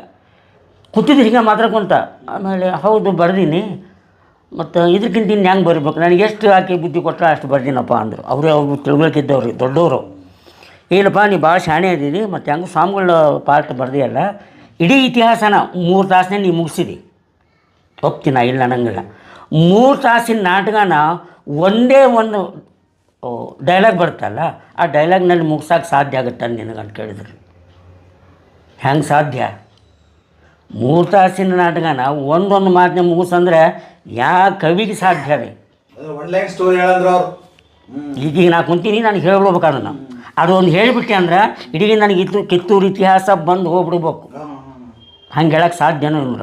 ಹೆಂಗೆ ಸಾಧ್ಯ ಈಗ ಅಂದ್ರೆ ಹಂಗಾಗತ್ತೆ. ಮತ್ತು ಇಷ್ಟು ನಾಟಕ ಬರ್ದಿಯಲ್ಲಪ್ಪ, ಆಮೇಲೆ ನಿನಗೆಲ್ಲ ಅಷ್ಟು ಪ್ರಶಸ್ತಿ ಎಲ್ಲ ಬಂದಿದ್ದು, ನೀ ಎಲ್ಲ ಬರ್ದು. ಹರಿಗಿರಿಜ ಅಂತ ನಾಟಕ ಬರ್ದು, ಅವಾಗಿನ ಶಿವಾಜಿ ಅವೆಲ್ಲ ಬರೆದಿದ್ದಿಲ್ಲ ರೀ, ಇವೆಲ್ಲ ಸಾಮಾಜಿಕ ಬರೆದಿದ್ರು, ಗುರುಮ ಅಂತ ಅವೆಲ್ಲ ಬರೆದಿದ್ರು. ಆಯಿತು, ಒಂದು ಅರ್ಧ ತಾಸು ಟೈಮ್ ಕೊಡ್ರಿ ಅಂದಿಷ್ಟೇ ರೀ. ಅವಳಿನ ಮನೆಗೆ ಇದ್ರು. ಇದು ಅದು ಒಂದು ಗುರುಸಿದ್ಧ ಸ್ವಾಮಿಗಳು ಯಾರವರು, ರಾಜಗುರುಗಳು, ಗುರುಸಿದ್ದೇಶ್ವರ ಅಂತ ಬರುತ್ತೆ ಚೆನ್ನಮ್ಮ ನಾಟಕದಲ್ಲಿ, ರಾಜಗುರುಗಳು. ಅದರಲ್ಲಿ ಅದು ಆ ಸೀನ್ ಸುಮ್ಮನೆ ಹಂಗೆ ಸಿಂಪಲ್ ಮಾಡಿ ಮುಗಿಸ್ಬಿಡ್ತಿದ್ರು. ಅವ್ರ ತಲೆ ಬಂತು ಕಲ್ಮಠದ ಗುರುಸಿದ್ದೇಶ್ವರ ಅವ್ರ ಪಾತ್ರದಲ್ಲಿ. ಆಯಿತು, ನಾವು ಒಂದು ಅರ್ಧ ತಾಸು ಟೈಮ್ ಕೊಟ್ರಿ. ಅವ್ರು ಕುಂತು ಎಲ್ಲೋ ಹೊರಗೆ ಅಡ್ಡಾಡಿ ಬಂದು ಅವ್ರೇನೋ ಕುಂತಿದ್ರು, ಕುಂತ್ಕೊಂಡು ಪೆನ್ ತೊಗೊಂಡು ಬರೆದ್ಬಿಟ್ಟ. ಹೌದೇಮ್ಮ, ಅದು ಒಂದು ಮಾತು ಹೇಳಿದರೆ ಇಡೀ ಕಿತ್ತೂರು ಇತಿಹಾಸ ಮುಗಿಯೋಕ್ಕೆ ಸಾಧ್ಯ ನೋಡ್ರಿ. ಹಾಂ ಹೇಳ್ಬಿಡಪ್ಪ ಅಂದರೆ ಅವತ್ತು ಬರ್ದಿದ್ದು ಇವತ್ತು ನಾನು ನಿಮ್ಮ ಮುಂದೆ ಹೇಳ್ತೀನಿ ನೋಡ್ರಿ. ಅದನ್ನು ಏನು ಹೇಳಿದರು ಆ ಕಲ್ಮಠ ಸ್ವಾಮಿಗಳು, ಬೇಡ ಈ ಆ ಒಂದು ಕಿತ್ತೂರು ಇತಿಹಾಸನೇ ಒಂದು ಐತಿಹಾಸಿಕರೇ ಅದು. ಅಂಥದನ್ನು ಅದಕ್ಕೆ ಅವ್ರಿಗೆ ವರಕವಿ ಅಂತಂದು ನಮ್ಮ ಸಿದ್ಧನಕೋಳ ರಾಜ ಅವ್ರಿಗೆ ಬರೆದು ಕೊಟ್ಟಿದ್ದು. ವರಕವಿಗಳೇ ಅಂದರೆ ಅವ್ರಿಗೆ ವರಕವಿಗಳಿಗೆ ಇದು ಸಾಧ್ಯ ಇಲ್ಲ, ಉಳ್ಕೆದವ್ರಿಗೆ ಇದು ಬರೋದಿಲ್ಲ. ಅದು ನಾವು ಹೆಮ್ಮೆಯಿಂದ ಹೇಳ್ತೀವಿ. ಅದು ನಿಮ್ಗೆ ಇವತ್ತು ಹೇಳ್ತೀನಿ. ಆ ಸ್ವಾಮಿಗಳು ಬಾಯಿ ಬರ್ತು ನೋಡ್ರಿ. ಆಮೇಲೆ ಹೊರಗಡೆ ಮಠದಿಂದ ಹೊರಗಡೆ ಬರ್ತಾರೆ. ಸೂರ್ಯ ಮುಳುಗ್ತಿರ್ತಾನೆ. ಸೂರ್ಯ ಮುಳುಗಬೇಕಾದ್ರೆ ಅರ್ಧ ಒಳಗೆ ಹೋಗಿರ್ತಾನೆ, ಅರ್ಧ ಇರ್ತಾನೆ. ಅಂದರೆ ಸ್ವಲ್ಪ ಕತ್ಲ ಬೆಳಕು ಅದನ್ನು ನೋಡಿ ಸ್ವಾಮಿಗಳು ಹೇಳ್ತಾರೆ, ಎಂತಹ ಸೌಂದರ್ಯವನ್ನು ಸೂಸಿ ಮುಳುಗುತ್ತಾರೇನೋ ದಿನಮಣಿಯು ಪಶ್ಚಿಮ ದಿಗಂತದಲ್ಲಿ, ಮೂಡುವಾಗಿನ ರಕ್ತವರ್ಣ ಮುಳುಗುವಲ್ಲಿ, ರಾಜ್ಯದ ಹುಟ್ಟು ರಾಜ್ಯದ ಅಂತ್ಯ ಈ ಉದಯಾಸ್ತಗಳ ಅಂತರಾಳದಲ್ಲಿ, ಸುಖ ದುಃಖಗಳ ಉದಾಹರಣೆ ಬೆಳಕು ಕತ್ತಲೆಗಳ ಮೂಲಕ, ಎಲ್ಲ ಪ್ರಾಣಿಗಳಿಗೂ ಅರಿವಿನ ಕುರುವನ್ನು ತಾನು ಸೃಷ್ಟಿಸಿದ ನಿಸರ್ಗದ ಮೂಲಕ ಭಗವಂತ ನಮ್ಮ ಕಣ್ಮುಂದೆ ಇಟ್ಟಿದ್ದರೂ ಅಪಾರವಾದ ಪ್ರಾಚೀನ ಕರ್ಮದಿಂದುಂಟಾದ ಚರ್ಮದ ಗಂಟಿನ ನಂಟು ಕಳಸದ ವಿನಃ ಬೆಳಕಿನ ಕಿರಣ ಈ ಚರ್ಮ ಚಕ್ಷುವಿಗೆ ಅಗೋಚರ. ಏನಿದ್ದರೂ ಈ ಜಗತ್ತು ಆ ದೇವರ ಮನೆ. ವಾಸಕ್ಕೆಂದು ಬಾಡಿಗೆ ಬಂದವರು ನಾವು, ಬಾಡಿಗೆ ಮುಗಿದ ಬಳಿಕ ಹೊರಬೀಳಬೇಕಾದ ನಾವು ಇನ್ನೂ ಇರುತ್ತೇವೆ ಎಂದರೆ ನಡೆದೀತೆ. ಕಿತ್ತೂರಿನ ರಾಜ ವೈಭವ, ಸಿದ್ಧರ ಸಿರಿ ಹರಕೆಯಿಂದ ಸರ್ಜ ಮನೆತನದವರೆಗೆ ಬಂದ ವರ. ಇದ್ದಷ್ಟು ಕಾಲ ಆಡಿದರು, ಜನರನ್ನೂ ಬಾಳಿಸಿದರು. ವರದಾನದ ಕಾಲ ಮುಗಿಯಿತು ಅನ್ನುವ ಮಾತು ಅವಧೂತ ಗರಗದ ಮಡಿವಾಳ ಸ್ವಾಮಿಯ ಶಾಪ ಸಾರಿ ಹೇಳಿತು. ಅಲ್ಲಿಯ ಅರಸು ಮನೆತನದ ವಂಶ ದೀಪ ನಂದಿತು. ಇಲ್ಲಿಗೆ ಬಾಡಿಗೆ ತೀರಿತು, ಇನ್ನು ಬಿಡಲೇಬೇಕು ಈ ದೇವರ ಮನೆ. Super super super. ಇದು ಅವರಿಗೆ ಸರಸ್ವತಿ ಒಳ್ಳೆದ್ದು, ಅದಕ್ಕೆ ಅವ್ರು ವರಕವಿಗಳು. ಇದನ್ನು ಭಾಳ ಹೆಮ್ಮೆಯಿಂದ ಹೇಳ್ಕೊತೀನಿ. ಯಾಕಂದರೆ ಅವರು ಬಂಗಾರನೇ. ಇದನ್ನು ಅವರು ಕಷ್ಟಪಟ್ಟು ಯಾವುದೋ ಕಾಪಿ ಮಾಡಿ ಯಾವುದೋ ಪುಸ್ತಕ ನೋಡಿ ಬರೆದದ್ದಲ್ಲ. ಅವರು ಹೇಳ್ತಿದ್ರು, ಹೌದು, ನನ್ನ ಒಂದು ಅಕ್ಷರ ಒಂದು ಏನಾದರೂ ಅಶುದ್ಧ ಇಷ್ಟು ನನ್ನ ವಯಸ್ಸಾಗ ಬಾಯಾಗ ಹಲ್ಲೋಗ್ಯಾವಂದ್ರು ಇಷ್ಟು ಶುದ್ಧವಾಗಿ ಮಾತಾಡ್ತೀನಿ ಅಂದ್ರೆ ಅವ ಅಂತಿದ್ದವ, ಲೇ ಒಂದು ಅಕ್ಷರ ತಪ್ಪಂದ್ರೆ ಅವಾಗ ವಯಸ್ಸು ನಮಗೂ ಕರೆಕ್ಟ್ ಮಾತಾಡ್ತೀವಿ. ಒಂದು ಏನಾದರೂ ಭ ಅನ್ನೋದು ಬಿಟ್ಟು ಬ ಅಂದ್ರೆ ಏನಾಗೈತಿ, ನಾನು ಒಂದು ಅಕ್ಷರ ಬರಿಬೇಕಾದ್ರೆ ಪೆಂಡಿಲೇ ಬರೆದಿಲ್ಲಲೇ, ನಂದು ಒಂದು ಹನಿಗೆ ರಕ್ತ ಹಾಕಿ ಬರೆದಿರ್ತೀನಿ. ಅದು ನಮ್ಗೆ ಕಲಿಸಿದ್ದು. ಇವಾಗ ಇದು ಅದೇ ನಮ್ಗೆ ಇಲ್ಲಿವರೆಗೂ ನಡ್ಕೊಂಡು ಬಂದಿತ್ತು. ಈಗೂ ಅದೇ ದಾರಿನೇ. ಓಕೆ, ಒಳ್ಳೆ ಸರ್. ವಿಷಯಕ್ಕೆ ಬರ್ತೀನಿ ಸರ್. ಅವತ್ತ ನೀವು ಸಂಪತ್ತಿಗೆ ಸವಾಲು ಒಂದು ದೊಡ್ಡದೊಂದು ಹೆಸರು ಮಾಡಿ. ಹೌದು, ಕರ್ನಾಟಕ ಬೇರೆ ಬೇರೆ ಅವತ್ತು ನೀನು ಹೇಳಿದಂಗೆ ಮೇಡಮ್ ಅವ್ರು ಹೇಳಿದ್ರು, ಪಾನ್ ಇಂಡಿಯಾ ಸಿನಿಮಾ ಅವತ್ತ ರೆಡಿ ಆಗಿತ್ತು. ಹೌದು. ಇವತ್ತೆಲ್ಲ ನಾವೆಲ್ಲ ಇದನ್ನ ಹೇಳ್ತಿರ್ತೀವೆಲ್ಲ, ಬಟ್ ಪಾನ್ ಇಂಡಿಯಾ ಸಂಪತ್ತಿಗೆ ಸವಾಲು ಅವತ್ತು ರೆಡಿ ಆಗಿತ್ತು. ಕನ್ನಡ, ಇಂಡಸ್ಟ್ರಿ, ತೆಲುಗು, ಮಲಯಾಳಿ ಎಲ್ಲ ಸಿನಿಮಾದಾಗ ಸಂಪತ್ತಿಗೆ ಸವಾಲ ಧೂಳಿಪಟ ಇತ್ತು. ಸೊ ಆ ಸಿನಿಮಾ ಹೋಗಿದ್ದ ಪೂರ್ವದಲ್ಲಿ ಸಿನಿಮಾದವ್ರ ಗಮನ ಹೆಂಗೆ ಸೆಳೀತಿರೋದು? ಇದು ಗೋಕಾಕ್ ಕಂಪ್ನಿ ನಾಟಕ ಕೊಟ್ಟಿದ್ರು. ಅವ್ರು ನಾಟಕ ಆಡ್ತಿದ್ರು. ಅವ್ರಿಗೆ ನೀವು ನಾಟಕ ಆಡ್ರಪ್ಪ ಅಂತ ಅವ್ರಿಗೆ ಹಕ್ಕು ಬರೆದು ಕೊಟ್ಟು ನಾಟಕ ಆಡೋಕ್ಕಷ್ಟೇ ಪರ್ಮಿಷನ್ನು, ದುಡ್ಡು ಇಸ್ಕೊಂಡು ಸಂಭಾವನೆ ಇಸ್ಕೊಂಡು ಇವ್ರ ಈ ಕಡೆ ಬಂದರು. ಅವ್ರು ಕಂಟಿನ್ಯೂ ನಾಟಕ ಆಡ್ತಿದ್ರು. ಅವರು ಪ್ರತಿಯೊಂದು ಊರಿಗೆ ಹೋಗೋರಲ್ಲ. ಆಮೇಲೆ ಅದಾದಮೇಲೆ ನಮ್ಮ ತಂದೆಯವ್ರದ್ದು ಕಂಪ್ನಿ ಕಟ್ಟಿದ್ರು, ಸಿದ್ಧಲಿಂಗ ವಿಜಯ ನಾಟಕ ಸಂಘ ಸುಳೆಭಾವಿ ಅಂತ. ನಾವು ನಾಟಕ ಮಾಡ್ಕೊಂಡು ತಿಳ್ತಾ ಇದ್ವಿ. ಆಮೇಲೆ ಈಗಿನ್ನ ನಮ್ಮ ತಾಯಿ ಬಸ್ರೇ ಇದ್ದರು. ಡೆಲಿವರಿ ಟೈಮ್ ಅವಾಗ, ಇನ್ನು ಬೇಡ, ಇನ್ನು ಆಗಲ್ಲ ಸರೋಜ, ಕಂಪ್ನಿ ಬಂದ್ ಮಾಡಿಬಿಡೋಣ, ನಾವು ಇಲ್ಲಿ ಕಡೆ ಮನೆ ಮಾಡಿಬಿಡೋಣ ಅಂತ ಕಂಪ್ನಿ ಬಂದ್ ಮಾಡಿ ನಮ್ಮನ್ನು ಮನೆ ಮಾಡಿ ಇಲ್ಲಿ ಕಡೆಗೆ ನಮ್ಮನ್ನು ಇಟ್ಟರು. ಇಲ್ಲಿ ಕಡೆ ಬಂದ್ವಿ ಕಂಪ್ನಿ ಬಂದ್ ಮಾಡಿ. ಆಮೇಲೆ ಅವ ಕಂಪ್ನಿ ಬಂದ್ ಮಾಡಿ ಅಪ್ಪರು ಬರೀ ಎಲ್ಲರೂ ನಾಟಕ ಕುಂದ್ರಸೋಕೆ ಅಡ್ಡಾಡ ಮನೆಗೆ ಇರ್ತಿದ್ದಿಲ್ಲ. ಹೋದಾಗ ಗೋಕಾಕ್ ಕಂಪ್ನಿ ಅದೆಲ್ಲವ ಕನಕಪುರದಲ್ಲಿ ಗೋಕಾಕ್ ಕಂಪ್ನಿ ಮಾಡಿದ್ರು. ಆ ಕಂಪ್ನಿ ಸ್ವಲ್ಪ ಲಾಸಲ್ಲಿ ನಡೀತಿತ್ತು. ಆ ಟೈಮಿಗೆ ರಾಜ್ಕುಮಾರ್ ಅವ್ರನ್ನ ಕರೆಸಿದ್ರು ಅವರು. ಈಗ ಕಂಪ್ನಿಗಳು ಲಾಸ್ ಆದಾಗ ಒಬ್ಬೊಬ್ರು ಸಿನಿಮಾ ಆ್ಯಕ್ಟ್ರನ್ನ ಕರೆಸಿ ಸ್ವಲ್ಪ ಜನ ಬಂದ್ರೆ ಮತ್ತು ಅವರಿಗೆ ಕ್ಯಾಂಪ್ ಕ್ಲೋಸ್ ಮಾಡ್ಲಿಕ್ಕೆ ಅನುಕೂಲ ಆಗ್ತೈತಿ ಅಂತ. ಆ ಟೈಮಿಗೆ ರಾಜ್ಕುಮಾರ್ ಅವ್ರು ಬಂದಾಗ ಇಡೀ ನಾಟಕವನ್ನು ಕೂತ್ಕೊಂಡು ನೋಡಿದ್ರು ಅವರು. ಆವಾಗನೇ ಅವರು ಭದ್ರಿ ಪಾತ್ರ ನಮ್ಮ ಕೊಟ್ರೇಶಣ್ಣ ಅವ್ರು ಮಾಡಿದ್ದು ಹೇಳಿದ್ವಲ್ಲ. ಆ ಟೈಮ್ನಲ್ಲಿ ಅದು ನೋಡಿ ನಾನೇ ಭದ್ರಿ ಪಾತ್ರ ಮಾಡಬೇಕು, ಇದನ್ನ ಸಿನಿಮಾ ಮಾಡಬೇಕು ಅಂತ ಅವ್ರಿಗೆ ಕೇಳಿದರು. ಗೋಕಾಕ್ ಕಂಪ್ನಿಯವ್ರಿಗೆ ಕೇಳಿ ಇದು ನಾಟಕ ನಾನು ಸಿನಿಮಾ ಮಾಡಬೇಕು ಅಂತ ಮಾಡ್ರಿ ಅಂತ ಅವ್ರು ಹೇಳಿಬಿಟ್ರು. ಯಾಕಂದ್ರೆ ಅವರು ಬರ್ಸ್ಕೊಂಡಿದ್ರಲ್ಲ ಇದ್ರ ಮೇಲೆ ನಮ್ದ ನಾಟಕ ಅಂತಂದು ಹೇಳಿ ಅವ್ರು ತೊಗೊಂಡ್ಬಿಟ್ರು ಅದನ್ನು. ಅದು ತೊಗೊಂಡವರು ಸ್ಟಾರ್ಟು ಆಗೋಯ್ತು ರೀ ಫಿಲಮ್. ಇವಾಗಿನ ಕಾಲಕ್ಕಿನಷ್ಟು ಮೊಬೈಲ್ಗಳಿರಲಿಲ್ಲ, ಮಾಧ್ಯಮಗಳಿರಲಿಲ್ಲ, ಏನಿರಲಿಲ್ಲ. ಯಾವಾಗೋ ಒಂದೊಂದು ವಾರಪತ್ರಿಕೆ ಈ ಥರ ಬಂದಾಗ ನೋಡಿಬಿಟ್ಟು ನಮ್ಮ ಅಪ್ಪಂಗೆ ಹೇಳಿದ್ದು, ಯಾರೋ ಬಂದು ಹಿಂಗೆ ಸಿನಿಮಾ ಮಾಡತ್ತಾರ ಸಂಪತ್ತಿಗೆ ಸವಾಲ್ ಅಂತ. ಅದೇ ಹೆಸರನ್ನೇ ಇಟ್ಟರು ನೋಡ್ರಿ ಅವರು. ಹಾಗಾಗಿ ಗೊತ್ತಾಗಿದ್ದು. ಬೇರೆ ಯಾವ್ದಾರ ಹೆಸರಿಟ್ರೆ ಗೊತ್ತಾಗ್ತಿರ್ಲಿಲ್ಲೇನೋ. ಹಾಗಾಗಿ ಗೊತ್ತಾದ್ಮೇಲೆ ಅವರು ಕೋರ್ಟಿಗೆ ಹೋಗಿ ಬ್ರೇಕ್ ತಂದ್ರು. ಅದನ್ನು ತಡೆ ಹಿಡಿದ್ರು ಅಪ್ಪ. ತಡೆ ಹಿಡಿದ್ರು, ಸ್ಟೇ ತೊಗೊಂಬಂದ್ರು. ಸ್ಟೇ ತೊಗೊಂಡ್ಮೇಲೆ ರಾಜ್ಕುಮಾರ್ ಅವರು ಅಪ್ಪನ ಭೇಟಿ ಆದರು. ಆ ಪ್ರೊಡಕ್ಷನ್ ಅವರು ಪದ್ಮಶ್ರೀ ಎಂಟರ್ಪ್ರೈಸಸ್ ಅವರು. ಮತ್ತು ನಂದು ನಾಟಕ ನೀವು ಹೆಂಗೆ ತೊಗೊಂಡ್ರಿ? ಇಲ್ಲ, ಗೋಕಾಕ್ ಅವರು ತಮ್ದು ಅಂತ ಹೇಳಿದ್ರು. ಯಾಕಂದ್ರೆ ಬರ್ಕೊಟ್ಟಿರ್ತಾರಲ್ಲ ನೀವು ಆಡ್ರಿ ಅಂತೇಳಿ, ಅದಕ್ಕೆ ತಮ್ಮದ ಹಾಕೊಂಡ್ಬಿಟ್ರು ಅವರು. ಹೌದು. ಹಂಗಾದಾಗ ಮತ್ತು ದುತ್ರಿಗೆ ಅವ್ರ ಅಪ್ಪನ ಜೊತೆಗೆ ಅಗ್ರಿಮೆಂಟ್ ಮಾಡ್ಕೊಂಡು ಸಿನಿಮಾ ಶುರು ಮಾಡಿದರು.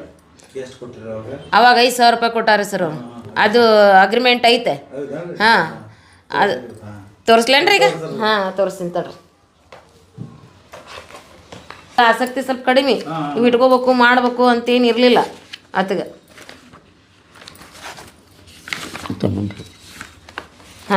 ಇದು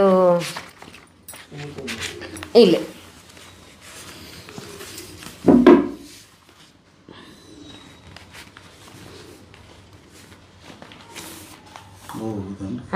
5000 rupees ಅಂತ ಇದೆ ನೋಡ್ರಿ ಸರ್. ಹಾಂ, ಇದು ಸಿನಿಮಾ ಇದು ಇನ್ನೊಂದು ಐತಿ ಸರ, ಇದೊಂದು ನೋಡ್ಕೊಂಡು ಬಿಡ್ರಿ ನೀವು.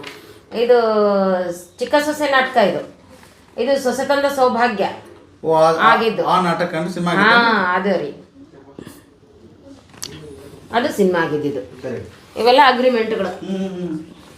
ಇವು ಒರಿಜಿನಲ್ ಪ್ರತಿ ಎಲ್ಲಿ ಹೋಗ್ಯಾವೇನೆ, ಇದು ಮೊನ್ನೆ ಒಂದ್ ಸ್ವಲ್ಪ ಸಿಕ್ತು ಅಂತ ಹೇಳಿ ಸಿಕ್ಕಿದಾವ. ಹೌದು.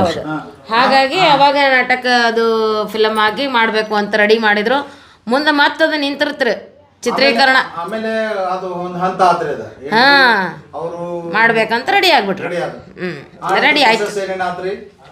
ಆಮೇಲೆ ಅದಾದಮೇಲೆ ಆ ಪಾತ್ರ ಮಾಡೋಕೆ ಅವರು ತಮ್ಮ ಚಿತ್ರರಂಗಕ್ಕೆ ಬೇಕಾದವರು ಮಾಡಿಕೊಂಡ್ರು. ಅವರು ಅಪ್ಪರು ಕೂಡ ವ್ಯವಹಾರ ಕಲೆಕ್ಟ್ ಮಾತಾಡಿದ್ರು, ನೋಡ್ರಿ ನಿಮ್ಮ ನಾಟಕನ ಬೇರೆ, ನಿಮ್ಮ ಮೂಲ ಕೃತಿ ನಾವು ತೊಗೋತೀವಿ, ನಮ್ಮ ಚಿತ್ರಕ್ಕೆ ಏನು ಬೇಕು ನಾವು ಅದನ್ನು ಮಾಡ್ಕೋತೀವಿ.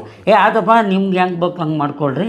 ಆದರೂ ರಾಜ್ಕುಮಾರ್ ಎಂದಿಲ್ಲ, ಈ ಉತ್ತರ ಕರ್ನಾಟಕದ ಸೊಗಡು ನಿಮ್ಗೆ ಚೆನ್ನಾಗೈತೆ, ಅದು ನೀವು ಈ ನಾಟಕ ನೀವೇ ಸ್ಕ್ರಿಪ್ಟ್ ಬರೀರಿ, ಆಮೇಲೆ ನನಗೂ ಅನುಕೂಲ ಆಗುತ್ತೆ ಅನುಕೂಲ.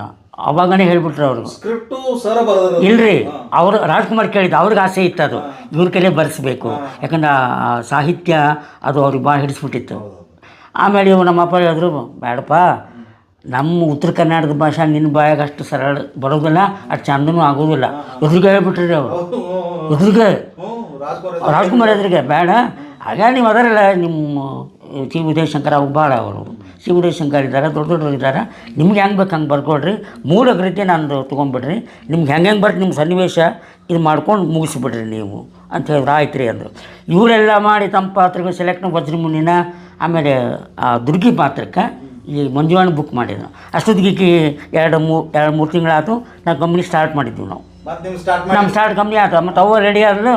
ಮತ್ತು ಇನ್ನೇ ಮತ್ತು ನಮ್ಮ ಕಂಪ್ನಿ ವೃತ್ತಿ ನಡಿಬೇಕಲ್ರಿ.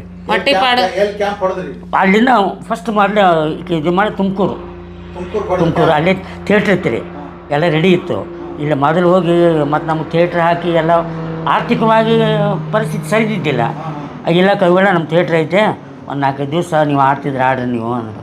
ಟ್ರೂಪೆಲ್ಲ ಕೂಡಿಸಿ ಆಮೇಲೆ ಕುಷ್ಟಗಿಗೆ ಜಾಗ ಹಿಡಿದು ಅಲ್ಲಿ ಮಾಡೋಣ, ಒಂದು 5 ದಿವಸ ಹೋಗಿ ಅಲ್ಲಿ ಆಡ್ಕೊಂಬರೋಣ ಅಂತಂದು ತುಮಕೂರಿಗೆ ನಾವು ನಮ್ದು 5 ಟ್ರೂಪ್. ಅಪ್ಪನೇ ಕುಲಕರ್ಣಿ, ನಮ್ಮ ತಾಯಿನೇ ಸಂಗವ್ವ, ಸಂಪತ್ತಿಗೆ ಸವಾಲು. ಅವಾಗ ಅದು ರಾಜ್ಕುಮಾರಿಗೆ ಗೊತ್ತಿತ್ತು, ಇನ್ವಿಟೇಷನ್ ಕಳಿಸಿದ್ದಾರೆ. ಹೌದು, ಇಲ್ಲ ಸಂಗವ್ವ ಅಂದರೆ ಅಷ್ಟೊತ್ತಿಗೆ ಇದಾಗಿತ್ತಲ್ಲ, ಎರಡು ಡಿಲಿವರಿ ಆಗಿ ಸ್ವಲ್ಪ ಫ್ಯಾಟ್ ದಪ್ಪಾಗಿದ್ದರು. ಮೊದಲು ಅವ್ರು ಪಾರ್ವತಿನೇ ಮಾಡ್ತಿದ್ದಾರೆ, ಅಲ್ಲಿ ತೆಳಗಿದ್ರು. ಆಮೇಲೆ ಸ್ವಲ್ಪ ಇದು ಏಜ್ ಆದಮೇಲೆ ಸಂಗವ್ವ ಮಾಡೋಕೆ ಹತ್ತಿದ್ರು. ಆಮೇಲೆ ನೋಡಿದ್ರೆ ರಾಜ್ಕುಮಾರ್ ಅವರು ಮಂಜುಳಾ ಅವ್ರನ್ನ ಇಲ್ಲ ತುಮಕೂರ ಸಂಪತ್ತಿಗೆ ಸವಾಲು ನಾಟಕ ಆಡ್ತಿದ್ದಾರೆ ಜೊತೆಗೆ ಅವರು. ಆ ದುರ್ಗಿ ಪಾತ್ರ ಏನು ಅನ್ನೋದು ಹೋಗಿ ನೀನು ನೋಡ್ಕೊಂಡು ಬಾ. ಆಮೇಲೆ ಮಂಜುಳಾ ನಾಟಕ ಗೊತ್ತಿಲ್ಲ ಅಮ್ಮಗೆ, ಆಕೆ ನೃತ್ಯಗಾತಿ, ಕಾರ್ಯಕ್ರಮ ಕೊಟ್ಟಿದ್ದಾಳೆ ಅಮ್ಮ. ರಂಗಭೂಮಿ ನಾಟಕ ಅಂದ್ರೆ ಗೊತ್ತಿಲ್ಲ. ಇಲ್ಲ ನನ್ನ ನಾಟಕ ಅಂದ್ರೇ ಗೊತ್ತಿಲ್ಲ.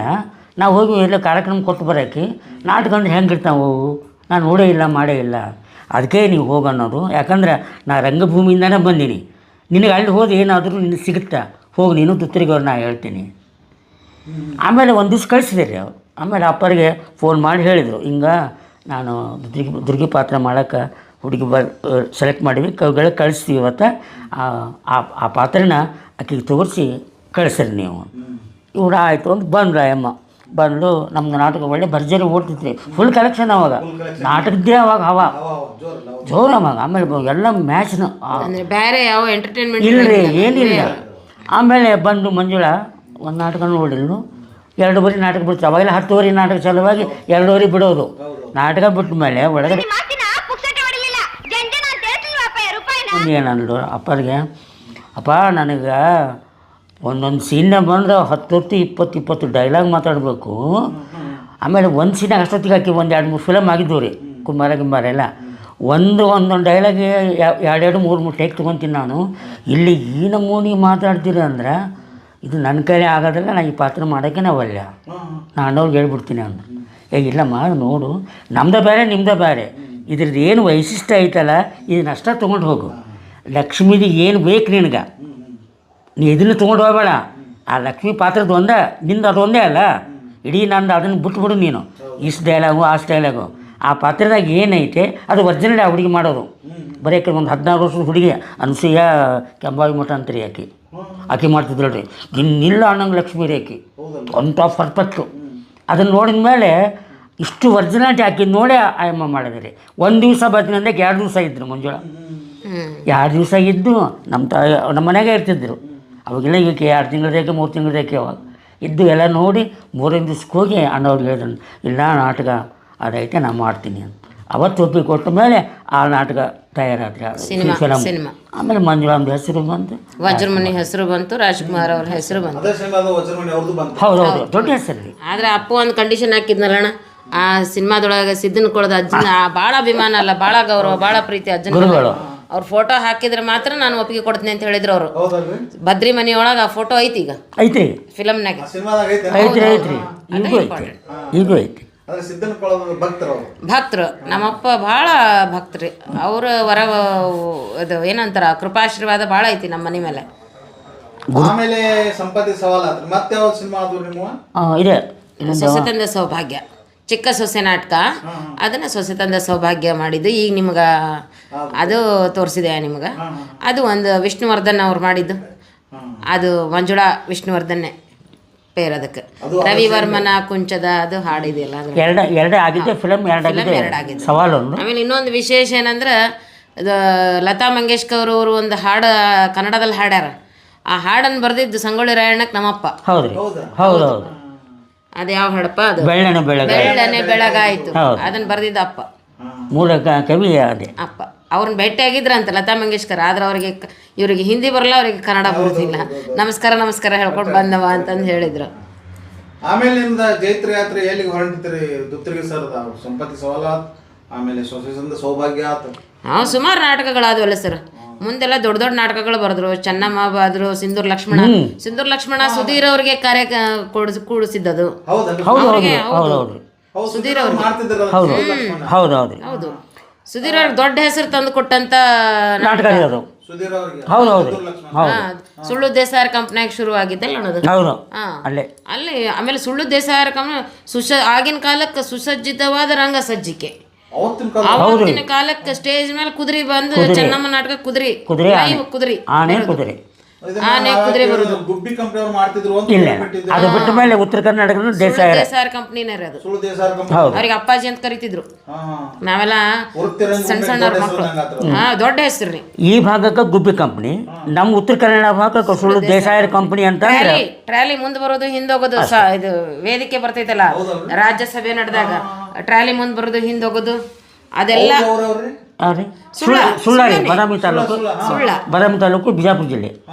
ಅವಾಗನೇ ಸುಳ್ಳು ದೇಸಾಯರ್ ಕಂಪ್ನಿಗೆ ಚಲಿಸುವ ರಂಗಮಂದಿರದಲ್ಲಿ ಅಂತ ಟೈಟಲ್ ಕೊಡ್ತಿದ್ರು. ರಂಗಭೂಮಿನೇ ಅಂದ್ರೆ ಕಟವಟೆ ಮೇಲೆನೆ ಅವು ಸೀನ್ಸ್ ಮಾಡಿದ್ರೆ ಆ ಟ್ರಾಳಿ ದಬ್ಬಿಡೋದು, ಆ ಮನೆ ಸೀನ್ ಹಿಂದಿದ್ದು ಮುಂದೆ ಬರೋದು, ಚಲಿಸುವ ಹಂಗೆ ಅವಾಗಿನ ಕಾಳಗ ಮಾಡಿದ್ದಾರೆ.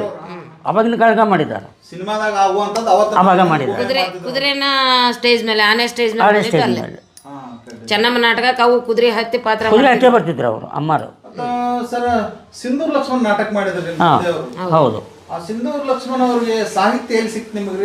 ಅದು ಒಂದು ಅವ್ರ ಜೀವನದಲ್ಲಿ ಆಗಿದ್ದು ಪವಾಡನ ರೀ.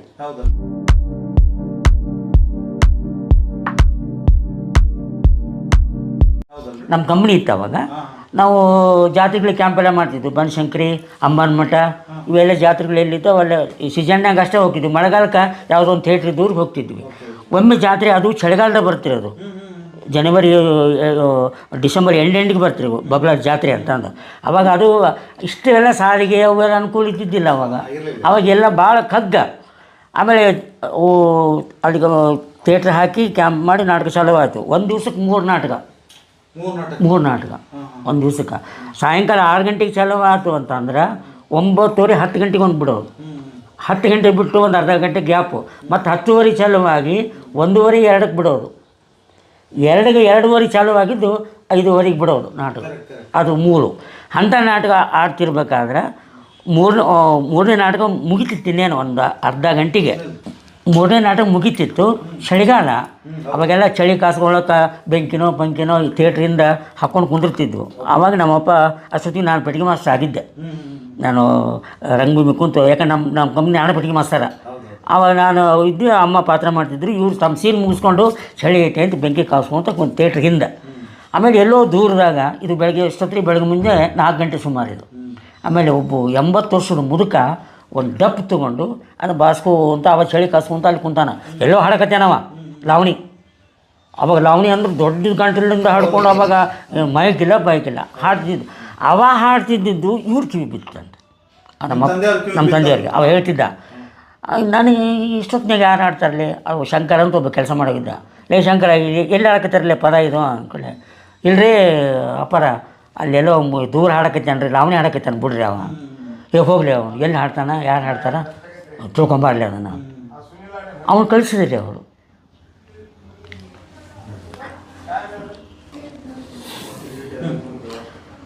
ಆ ಶಂಕರನ ಹುಡುಗನ ಹೋಗಿ ಕರ್ಕೊಂಬರ್ಲಿ ಅವ್ನು ಯಾರ ಅಂತ ನಾವು ಹೋಗಿ ಆ ಮುದುಕನ ಕರ್ಕೊಂಡು ಬಂದವು. 80 ವರ್ಷ ಆ ಮುದುಕಿಗೆ ಲಾವಣಿ ಆಡೋನು. ಬಾಯಾಗ ಒಂದು ಹಲ್ಲು ಇದ್ದಿಲ್ಲ. ಅಷ್ಟು ನಮ್ಮ ನಾಟಕ ಬಿಡ್ತು. ನಾವೆಲ್ಲ ಬಣ್ಣ ಗಿಣ್ಣ ಅಳಗಿಸಿ ಹಿಂಗೆ ಊಟ ಮಾಡೋರು. ನಾವು ಊಟ ಮಾಡೋಕ್ಕೆ ಬರ್ರಿ ಅಂತಂದು ನಮ್ಮವ್ವ ಕರೆಯಕ್ಕೆ ಬಂದ್ಲು. ತಡಿ ಅಷ್ಟೊತ್ತಿಗೆ 4:45 ಆಗಿತ್ತು. ಕಡೆ 3 ನಾಟಕ ಬಿಟ್ಟಿತ್ತು. ಇನ್ನು ಉಂಡು ಮಕ್ಕಳವ್ರು ನಾವು. ಆಮೇಲೆ ತಡಿ ಇಲ್ಲ ಏನೋ ಪದ ಹಾಡಕ್ಕೆ ಬಂದಾನ ತಡಿ ಕುಂದ್ರಿಲ್ಲ. ನಾವು ಎಲ್ಲ ಬೆಂಕಿ ಮುಂದೆ ಕುಂತೀವಿ. ಅವ್ನು ಕುಂದ್ರಿಸಿದ್ರು. ಎಲ್ಲಿ ಅವಾಗ ಏನೋ ಅವ ಎಷ್ಟಿರಿ ಅವ ಹಿಂಗೆಪ್ಪ ನಾ ಹಿಂಗೆ ಅಂದ್ಕೊಳ್ಳೆ. ಈಗ ಪದ ಹಾಡಿದೆಯಲ್ಲಪ್ಪ ಯಾವ್ದು ನೀನು ಅಂದ್ಕೊಳ್ಳೆ. ಏಯಪ್ಪ ಇದು ಲಾವಣಿ ಅಂತಾರೆಪ್ಪ, ನಮ್ಮಪ್ಪ ಹಾಡ್ತಿದ್ದ, ಅದನ್ನು ನಾ ಕೇಳಿ ನಾ ಹಾಡಕತ್ತೀನಪ್ಪ. ಆಮೇಲೆ ಅವು ನಿಂಗೆ ಬರೆಯಕ್ಕೆ ಬರ್ತಾನೆ ಅಂದರೆ, ಇಲ್ಲಪ್ಪ ನನಗೇನು ಬರೆಯಕ್ಕೆ ಬರೋಲ್ಲ, ನಾವೇನು ಕಲ್ತಿಲ್ಲಪ್ಪ. ಹಂಗಾರೆ ಎಷ್ಟು ನುಡಿ ಐತಪ್ಪ ಇದು ಅಂದ್ಕೊಂಡೆ. ನುಡಿ ಪಡಿ ನನಗೇನು ಗೊತ್ತಿಲ್ಲ ಹೊಡೆಯಪ್ಪ, ಒಟ್ಟು ಹಾಡ್ತೀನಿ ಅಷ್ಟೇ ಗೊತ್ತು ನನಗೆ. ಅವು ಕಗ್ ಬಂದ್ರಿ ಅವಾಗ. ಆಯ್ತು ಬಿಡಪ್ಪ ಅಂದ್ಕೊಂಡು ಇನ್ನೊಬ್ಬವನ್ನ ಕರ್ಕೊಂಡು ನಮ್ಮ ಕಂಪ್ನಿಯಾಗ ಕರ್ಕೊಂಡಿರ್ತಾನೆ ಹೇಳ್ರಿ. ಅವ್ನ ಕೈಗೆ ಒಂದು ಪೆನ್ನು ಹಾಳಿಕೊಟ್ಟು ನೀವು ಬರ್ಕೊಳ್ಳಿ ಅವ ಪದ ಹಾಡ್ತಾನೆ ಅಂತ ಅಂದು. ನೀನು ಹ್ಯಾಂಗೆ ಡಪ್ಪ ಬಾರ್ಸ್ಕೊಂಡು ಹಾಡ್ತೀರಿ ಇಷ್ಟು ಹಾಡು ನೀನು ಅಂದ. ಅವನು ಕುಂದ್ರಿಸಿ ಡಪ್ ಬಾಳಕ್ಕೆ ಹಚ್ಚಿದ್ರಿ. ಕುಂತ್ರಿ ಕಾಯ್ಕೊಂತ ಅವ್ರು ಪದ ಹಾಡಕತ್ತಾನೆ. ಇವ್ ನಮ್ಮ ನಟರು ಸಂಗೀತದ್ದು ಆಮೇಲೆ ಆವಾಜು ಚಂದ ಇತ್ತು. ಒಂದು ಗಂಟ್ಲು ಅಷ್ಟು ಸುಖನೇ ಇತ್ತು. ಆಮೇಲೆ ಸಾಹಿತ್ಯ ಜನಪದ ಅಷ್ಟು ರುಚಿನೇ ಇತ್ತು ನೋಡ್ರಿ. ಅದು ಅಷ್ಟು ಯಾಕಂದ್ರೆ ಅವಾಗ ಜವಾರಿ ಎಲ್ಲ ನಟರು ಅವ್ನು ಪದ ಹಾಡಕತ್ತಾನ. ಒಳಗಿದ್ದವರೆಲ್ಲ ಬಣ್ಣ ಅಳಗ್ಸೋದು ಬಂದು ಅದೇ ಕುಂತ್ಬಿಟ್ರು. ಅವ ಹಾಡಕತ್ತಿದ್ದ 22 ನುಡಿ ಆತ್ರಿ. ಇಷ್ಟುದ 4 ಸಾಲಿಂದ ಅದೆಲ್ಲ ತೊಗೊಂಡ ಬರ್ಕೊಂಡ. ಆತಪ್ಪ ನೀವು ನಿನ್ನಿಂದ ಒಂದು ದೊಡ್ಡ ವಿಷಯ ಸಿಕ್ತು ತಗೋ ನೀನು ಅಂತ. ಅವಾಗ 100 ರೂಪಾಯಿ ಕೊಟ್ಟನ್ರಿ. ಅವಾಗ 100 ರೂಪಾಯಿ. ಅವ 100 ರೂಪಾಯಿ ನೋಡಿ ಹವಾರ್ಬಿಟ್ಟನ್ರಿ ಅವ. ಯಪ್ಪ ಇಷ್ಟು ಕಾಯಪ್ಪ ನನಗಿದು ಅಂದ. ಹೇಗಿಲ್ಲಪ್ಪ ನೀವು ಕೊಟ್ಟಿದ್ದು ಈ ನೀನು ಹಾಡ್ದಲ್ಲ, ಇದಕ್ಕೆ ನಾ ಕೊಟ್ಟಿದ್ದು ಕಡಿಮೆ. ನನ್ನ ಹತ್ರ ಇವಾಗ ಗಿಟ ಐತೆ ತಗೋ ಅಂತಂದು ಕೊಟ್ಟರೆ.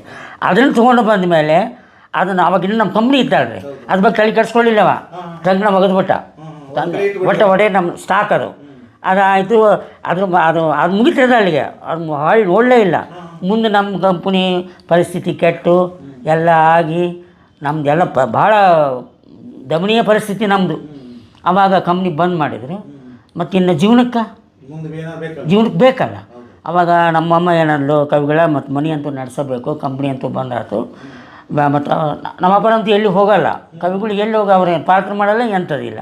ಬೇಡ ನಾ ಸುಳ್ಳು ದೇಸಾಯಿ ಕಂಪ್ನಿಗೆ ನಾನು ವಿರೂಪಾಕ್ಷಿ ಹೋಗ್ತೀವಿ. ಅಷ್ಟೊತ್ತಿನ ನಾ ಪೆಟ್ಟಿಗೆ ಮಾಸ್ತರ್ ಆಗಿದ್ದೀನಿ ರೀ. ಹೆಂಗೆ ಸರ್ ಆಗಿದ್ದೀನಿ ರೀ, ಆಗಿದ್ದೆ. ವಿರೂಪಾಕ್ಷಿ ಪೆಟ್ಟಿಗೆ ಬಾರಿಸ್ತಾನ, ನಾ ಪಾಠ ಮಾಡ್ತೀನಿ ದೇಸಾಯಿಗೆ ಹೇಳಿ ಇದು ಮಾಡಿಬಿಡೋಣ. ಅವ್ರಿಗೆ ಒಂದು 50,000 ರೂಪಾಯಿ ಇಸ್ಕೊಂಡು ಬಂದು ನಟರಿಗೆಲ್ಲ ಕೊಟ್ಟು ಇವ್ರ ಮನೆಗೆ ಕಳ್ಸೋಣ, ನಾವು ಹೋಗಿ ದುಡ್ಯಾಕೆ ಹೋಗೋಣ. ಮತ್ತು ಪರಿಸ್ಥಿತಿ ಅದೇ ಇತ್ತು ರೀ. ಎಲ್ಲೂ ರೊಕ್ಕ ಕೊಡ್ತಿದ್ದಿಲ್ಲ. ಅವಾಗ ದೇಸಾಯರ ಕಂಪ್ನಿ ಗಂಗಾವತಿ ಕ್ಯಾಂಪ್ ಇತ್ತು, ನಮ್ಮದು ಗಬ್ಬೂರು ಕ್ಯಾಂಪ್ ನಮ್ಮದು. ಆಯಿತು ಅಂತಂದು ದೇಸಾಯರಿಗೆ ಹಿಂಗೆ ಅಂತಂದ್ರೆ ದೇಸಾಯರ ಕಾರ್ ತೊಗೊಂಡು ಬಂದ್ರಿ. ಅವ್ರು ನಮ್ಮ ದೇಸಾಯವ್ರಿಗೆ ನಮ್ಮ ತಾಯಿಯವ್ರಿಗೆ ಭಾಳ ಆಪ್ತಿಯ, ತಂದೆ ಮಕ್ಕಳು ಸಮಾನ. ಅಪ್ಪನ ಅಂತಿಲ್ಲ, ಅಪ್ಪಾಜಿ ಹಿಂಗೆ ಅಪ್ಪಾಜಿ ನನಗೊಂದು ತ್ರಾಸ ಐತೆ. ಅವಾಗಿನ ಕಾಲಕ್ಕೆ ಇದು 50,000 ರೂಪಾಯಿ ರೀ. ಅವಾಗ ರೀ ಯಾರು ಕೊಡೋಕ್ಕೆ ಸಾಧ್ಯ ಇಲ್ಲ. ನನಗೆ 50 ಮೊದಲು ಇದು ನನಗೆ ಹಿಂಗೆ ರೊಕ್ಕ ಬೇಕಾಗೈತೆ, ನನಗೆ ಕಂಪ್ನಿ ಬಂದ್ ಮಾಡಬೇಕಾಗೈತೆ.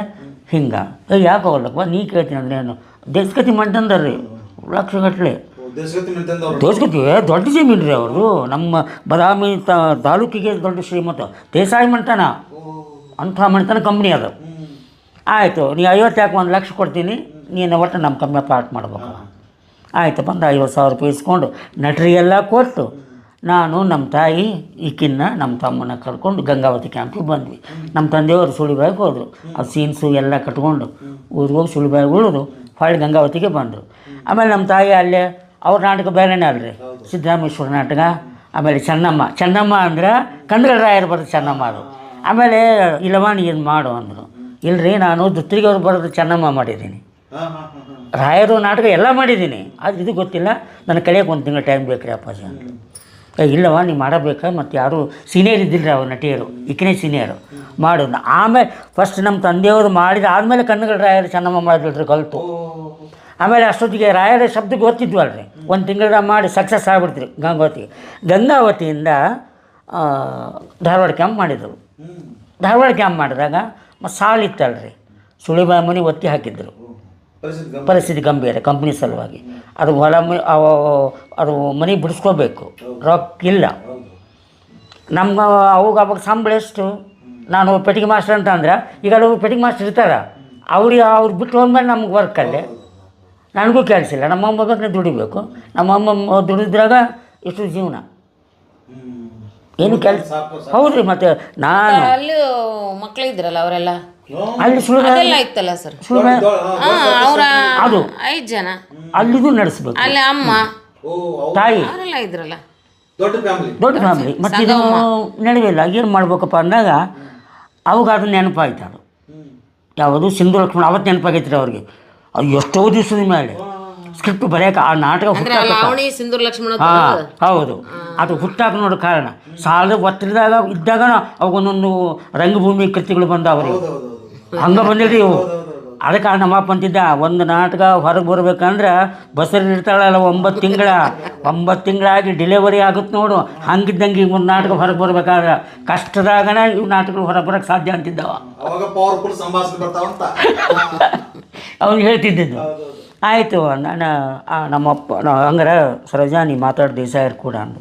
ಆಮೇಲೆ ಹಿಂಗಪ್ಪಾಜಿ ಮತ್ತು ನಮ್ಮದು ಮನೆ ಬಿಡಿಸ್ಕೋಬೇಕು, ಮತ್ತು ಹಿಂಗೆ ಮತ್ತು ಇವು ಅಡ್ವಾನ್ಸ ತೊಗೊಂಡಿಲ್ಲ 50,000, ಮತ್ತು ಇದ್ರಾಗ ಈಗ ರೊಕ್ಕ ತೊಗೊಂಡು ಮತ್ತು ಇನ್ನೂ ಸ್ವಲ್ಪ ರೊಕ್ಕ ಬೇಕಾದ್ರೆ ಕೊಡ್ತೀನಿ ಅಂದರು. ಇಲ್ಲ ರೊಕ್ಕ ಏನು ಬೇಡ, ಕವಿಗಳು ನಾಟಕ ಬರೀತಾರೆ, ನಾಟಕ ಕುಂದಿರ್ಸ್ತಾರೆ, ಆಮೇಲೆ ಯಾತಕ್ಕೆ ನೀವು ಸಂಭಾವನೆ ಅಂತ ಕೊಡೋಕಂತೀರಿ, ಅದನ್ನ ಒಟ್ಟು ಅದು ಮನೆ ಬಿಡಿಸ್ಕೊಡ್ರಿ ನಮ್ಗೆ. ಯಾಕೆ ಏನು ಬರೀಬೇಕಂತ ಮಾಡಿರಿ ಕವಿಗಳನ್ನ, ನೀವೇನು ಬರೀತೀರಿ, ಯಾಕಂದ್ರೆ ಬದಾಮಿ ಅಂದ್ರೆ ಅವ್ರಿಗೆ ಬೀಳಿಗೆ ಹತ್ತಿರ ಆಗತ್ತೆ ರೀ, ಅವ್ರಿಗೆ ಯಾಕಂದ್ರೆ ಮಗ್ಳು ಜಿಲ್ಲ ಅಲ್ಲೇ ಅಲ್ರಿ, ಅವ್ರು ಟಚ್ ಆಗ್ಬಿಡ್ತಾವ್ರಿ. ಇಲ್ಲ ನಾನು ಅದು ಭಾಳ ದಿವಸದಿಂದ ಅದು 5 ಕವಿಗಳ ನೀವು ಲಕ್ಷ್ಮಣ ಸ್ಕೆಚ್ ಹಾಕಕ್ಕೆ ಸಾಧ್ಯನೋ ಅಂದ್ಗಳು ಇವ್ರು ಫ್ಲ್ಯಾಶ್ ಆಯ್ತು. ಹೌದು, ಕೇಳಿದ್ದ ಅವ್ರಿ, ಹೌದು ಕೇಳಿದ್ದ ಅವ್ರಿ, ಇವರು ಮನಸ್ಸನ್ನು ಹೇಳಿಲ್ಲ. ಅವರು ಲಕ್ಷ್ಮಣ ಅಂತಂದಿಂದ ಅವ್ರ ತಲೆ ಬಂತು. ಹಾಂ ಹಂಗಾರೆ ಬರೆದು ಕೊಡ್ತೀನಿ ರೀ ನಾನು ಅಂತಂದು ಆ ಲಾವಣಿ ಬರೆದಿದ್ದು ಯಾವತ್ತೂ ನಮ್ಮ ತಾಯಿ ಒಂದು ಪುಸ್ತಕದ ಪೆಟ್ಟಿಗೆನೇ ಐತ್ರಿ ನಮ್ಮದು, ಆ ಪೆಟ್ಟಿಗೆ ಒಗೆದ್ಬಿಟ್ಟಿದ್ವಿ. ಅದನ್ನು ತಕ್ಕೊಂಡು ಅದನ್ನು ಒಂದು 4 ದಿವಸ 5 ದಿವಸ ಓದ್ದ. ಇದು ಧಾರವಾಡದಾಗ ನಾಟಕ ನಡೀತಿತ್ತು, ಸಿದ್ದರಾಮೇಶ್ವರ ನಾಟಕ ಕಂಟಿನ್ಯೂ ದಿವಸ ನಾಟಕ ಅಲ್ಲ, ಧಾರವಾಡದಾಗ ಕ್ಯಾಂಪ್ ನಮ್ಮದು. ಆಮೇಲೆ ಅದನ್ನೆಲ್ಲ ಓದಿದ ಮೇಲೆ ದೇಸಾರಿಗೆ ಹೇಳಿದ್ರು, ಇಲ್ರಿ ನಾವು ಬರ್ತೀನಿ, ಮತ್ತು ನನ್ನ ಕಪ್ಪರು ಪಡೆಯವ ಬೀಳ್ಗಿ ಜಮಖಂಡಿ ಆಮೇಲೆ ಸಿಂಧೂರು ಇಲ್ಲೆಲ್ಲ ನಾನು ಅಡ್ಡಾಡಿಸ್ಬೇಕು ಅಂದರು. ದೇಶಗದ್ದವ್ರು ಬೇಕು ಕಾರ್ ಇಲ್ರಿ, ಒಬ್ಬನು ಕೊಟ್ಟು ಕಳಿಸಿದ್ರು, ಇವ್ರು ಎಲ್ಲಿ ಹೇಳ್ತಾರೆ ಅಲ್ಲಿ ಕರ್ಕೊಂಡು ಹೋಗು. ಫಸ್ಟ್ ಅವರು ಹೋಗಿದ್ದೆ ಕಪ್ಪರು ಪಡೆಯವನು ಕೊಳ್ಳಕ್ಕೆ, ಬೀಳಿಗೆ ಕಪ್ಪರು ಪಡೆಯವನು ಕೊಳ್ಳಕ್ಕೆ ಹೋಗಿ ಬೀಳಿಗೆಗೆ ಇವರು ನಮ್ಮ ಅಪ್ಪರ ಶಿಷ್ಯರಿದ್ದರು, ಅಲ್ಲಿ ಪ್ರಶ್ನೆ ಸಿದ್ದಪ್ಪ ಅಂತ ಒಬ್ಬರು ಇದ್ದರು, ಇವ್ರಿಗೆ ಭಾಳ ಆಪ್ತೇವು. ಹೋಗಿ ಅಲ್ಲಿ ಹೋಗಿ ಹೇಳಿದ್ರು, ಇಲ್ಲಿ ಲೇಸಿದಪ್ಪ ನಾನು ಕಪ್ಪರು ಪಡೆಯೋಗಿ ಹೋಗ್ಬೇಕು, ಲಕ್ಷ್ಮಣ ಬರಿಬೇಕಂತ ಮಾಡೀನಿ. ಬರ್ರಿ ಗುರುಗಳು, ಆವಾಗ ಹೋಗೋಕೆ ದಾರಿ ಇಲ್ಲರಿ, ಅಂಥ ಭೀಕರ ಪರಿಸ್ಥಿತಿ. ಇವಾಗೆಲ್ಲ ದಾರಿ ಮಾಡಿದಾರ. ಆವಾಗ ಡ್ಯೂಟಿಗೆ ಇಟ್ಕೊಂಡು ಅದು ಗಿಡಗಳೆಲ್ಲ ಪಡ್ಕೊಂಡು ಹೋಗಿ ಒಂದು ದಿವ್ಸ ಟೆಂಟ್ ಹಾಕಿ ಅಲ್ಲೇ ಇದ್ದಂತ. ಒಂದು ದಿವಸ ರೀ ಕಪ್ಪು ಪಡೆ ದೀಪ ದೇವ್ರ ಪಣತಿ ಏನಾಯ್ತಲ್ರಿ ಅಷ್ಟೇ, ದೀಪನೇ ಇಲ್ಲ, ಅಡಿವಿ. ಆಮೇಲೆ ಜೊತೆಗೆ ಹೊರ ಸಿದ್ದಪ್ಪ, ಅಲ್ರಿ ಕವಿಗಳ ಎಂಥ ಹುಚ್ಚರಿ ನೀವು, ಈಗ ನೋಡಿದ್ರಿ ಬಂದ್ರಿ ಊರಿಗೆ ಹೋಗ್ಬಿಡಂಬೇಡ್ರಿ. ಬೇಡ ನಾನು ಇಲ್ಲಿ ಬರೀಬೇಕು ಅಂತ ಬಂದೀನಿ. ಆಮೇಲೆ ಇದು ಅವನ ಜೀವ ಹೋದ ಸ್ಥಳ, ಇಲ್ಲಿ ಏನಾದರೂ ಇತ್ತಂದ್ರೆ ಇದ್ರದ್ದು ಒಂದು ಸ್ವಲ್ಪ ಸೊಗಡು ಏನಾದರೂ ನನಗೆ ಹತ್ತತ್ತೆ ಏನೋ ಇಲ್ರಿ. ಅವನೊಂದು ಹಂಗೆ ಅವ್ರು ಒಟ್ಟಿಗೆ ಏನಾದರೂ ಒಂದು ನಾಟಕ ಬರಿಬೇಕಾದ್ರೆ ಎಲ್ಲ ಪ್ಲೇಸ್ ಅಡ್ಡಾಡವ್ರಿ. ರಾಜ ಮದಕರಿ ನಾಯಕ ನಾಟಕ ಬರಿಬೇಕಾತಂದ್ರೆ ಚಿತ್ರದುರ್ಗ ಬೆಟ್ಟದಾಗ 1 ತಿಂಗಳಿದ್ದೀನಿ ರೀ ಅವ, ಟೆಂಟ್ ಹಾಕ್ಕೊಂಡು 1 ತಿಂಗಳ. ಏಕನಾಥೇಶ್ವರಿ ಗುಡಿ ಮಕ್ಕಳ ಈ ಬ್ರಿಟಿಷರು ಟೆಂಟ್ ಹಾಕ್ತಾರಲ್ಲ, ಆ ಟೆಂಟ್ ಹಾಕಿ ಅಡುಗೆ ಅಲ್ಲೇ ಮಾಡೋದು, ಅಲ್ಲೇ ಇರೋದು, ಅಲ್ಲೇ ಉಣ್ಣೋದು, ಅಲ್ಲೇ ಬರೆಯೋದು 1 ತಿಂಗಳ. ಪ್ರಾಕ್ಟೀಸ್ಗಷ್ಟೇ ತೆಳ ಬರೋದು, ಮತ್ತು ನೈಟ್ ಅಲ್ಲೇ. ಅವಳು ದೇಸಾಯರು ಕುಮಾರಸ್ವಾಮಿ ಯಾಕೆ ರೀ ಕವಿಗಳು ಅಲ್ಲಿ ಯಾಕೆ ಬರೀತೀರಿ ನೀವು ಗುಂಪು ಲಾಜಿಂಗ್ ಹಿಡಿತೀವಿ ರೂಮ್ನಾಗ ಬರೀರಿ ಅಂದ್ರೆ ಹಂಗಲ್ ಕುಮಾರಸ್ವಾಮಿ ನಾಟಕ ಇಲ್ಲಿದು, ಆಮೇಲೆ ಇಲ್ಲಿ ನಾಟಕ ಬರಿಬೇಕು ನಾನು, ಆಮೇಲೆ ಇಲ್ಲಿ ಅಲ್ಲಿ ಹೋಗಿ ಯಾಕೆ ಇರ್ತೀನಿ ಅಂತಂದ್ರೆ ಆ ಮಣ್ಣು, ಆ ನೀರು, ಆ ಅನ್ನ ನನ್ನ ಹೊಟ್ಟೆಗೆ ಸೇರಬೇಕು, ನನ್ನ ರಕ್ತ ಆಗಬೇಕು, ನನ್ನ ರಕ್ತದಿಂದ ಹೊರ ಬರಬೇಕು, ಅಂದಾಗ ಒಂದು ನಾಟಕ ಆಗುತ್ತೆ ಅದು.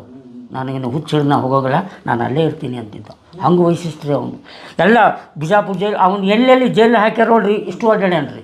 ಜತ್ತಿಗೆ ಹೋಗಿ ಬಂದಾನ, ಜಮಖಂಡಿ ಜೈಲಿಗೆ ಹೋಗಿ ಬಂದಾರ, ಆಮೇಲೆ ಸಿಂಧೂರ್ಗೆ ಹೋಗಿ ಬಂದಾರ, ಕಪಲ್ ಪಡೆಯೋಗಂತೂ ಒಂದು 4 ಸಲ ಹೋಗಿರ್ಬೇಕು ರೀ. ಹಾಂ ಅದು ಅದು ಅದು ಹಿಡ್ಕಲ್ಲ ಹಾಂ ಹಿಂಡಲಗಾಜ ಅದು ಒಂದು ಅಲ್ಲಿ ಅವರೆಲ್ಲ ಆ ಪ್ಲೇಸಿಗೆ ಬಂದ ಮೇಲೆ ಬರೆದಿದ್ರಿ ಅವರು.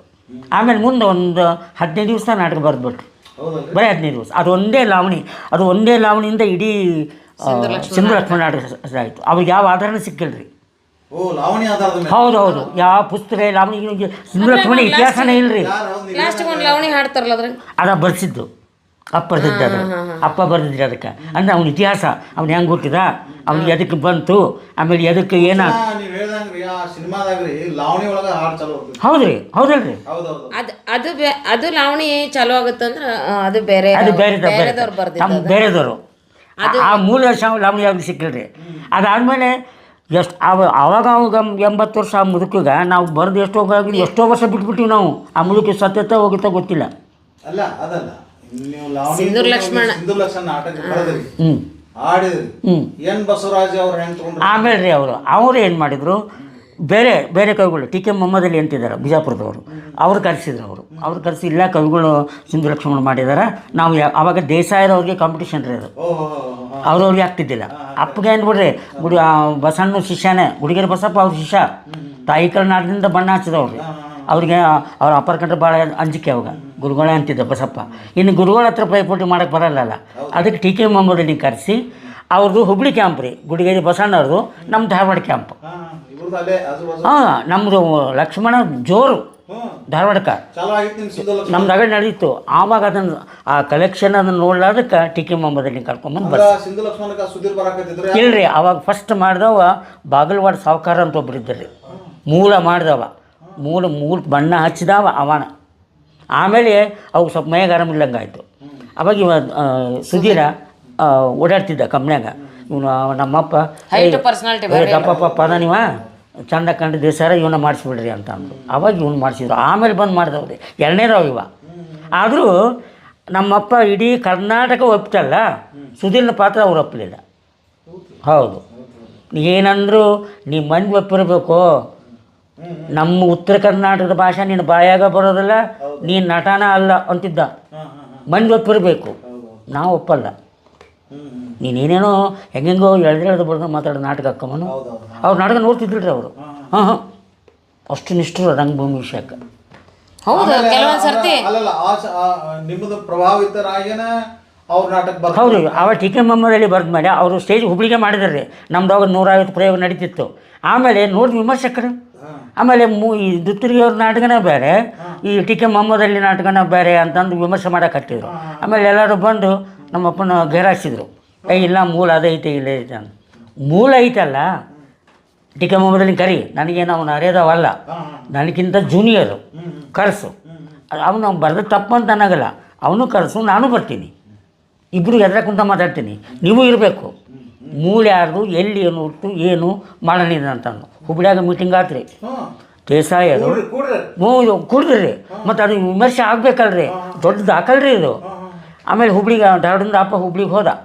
ದೇಸಾಯರು, ಗುಡಿಗೇರಿ ಬಸಣ್ಣ, ಆಮೇಲೆ ಏನು ಗೆರ ಹಾಕಿದ್ರಲ್ಲ, ನಿಮ್ಮ ತಪ್ಪು ನಮ್ಮ ತಪ್ಪು, ಆ ಕ್ರಿಶ್ಚಿಯನ್ ರೇಖೆ ಬಂದಾಳ, ಆಕೆ ತಂಗಿನ ಕೆಡಿಸಿಲ್ಲು, ಇವೆಲ್ಲ ತೆಗೆದಿದ್ರಲ್ಲ, ಅವ್ರನ್ನ ಕರೆಸಿದ್ರಿ.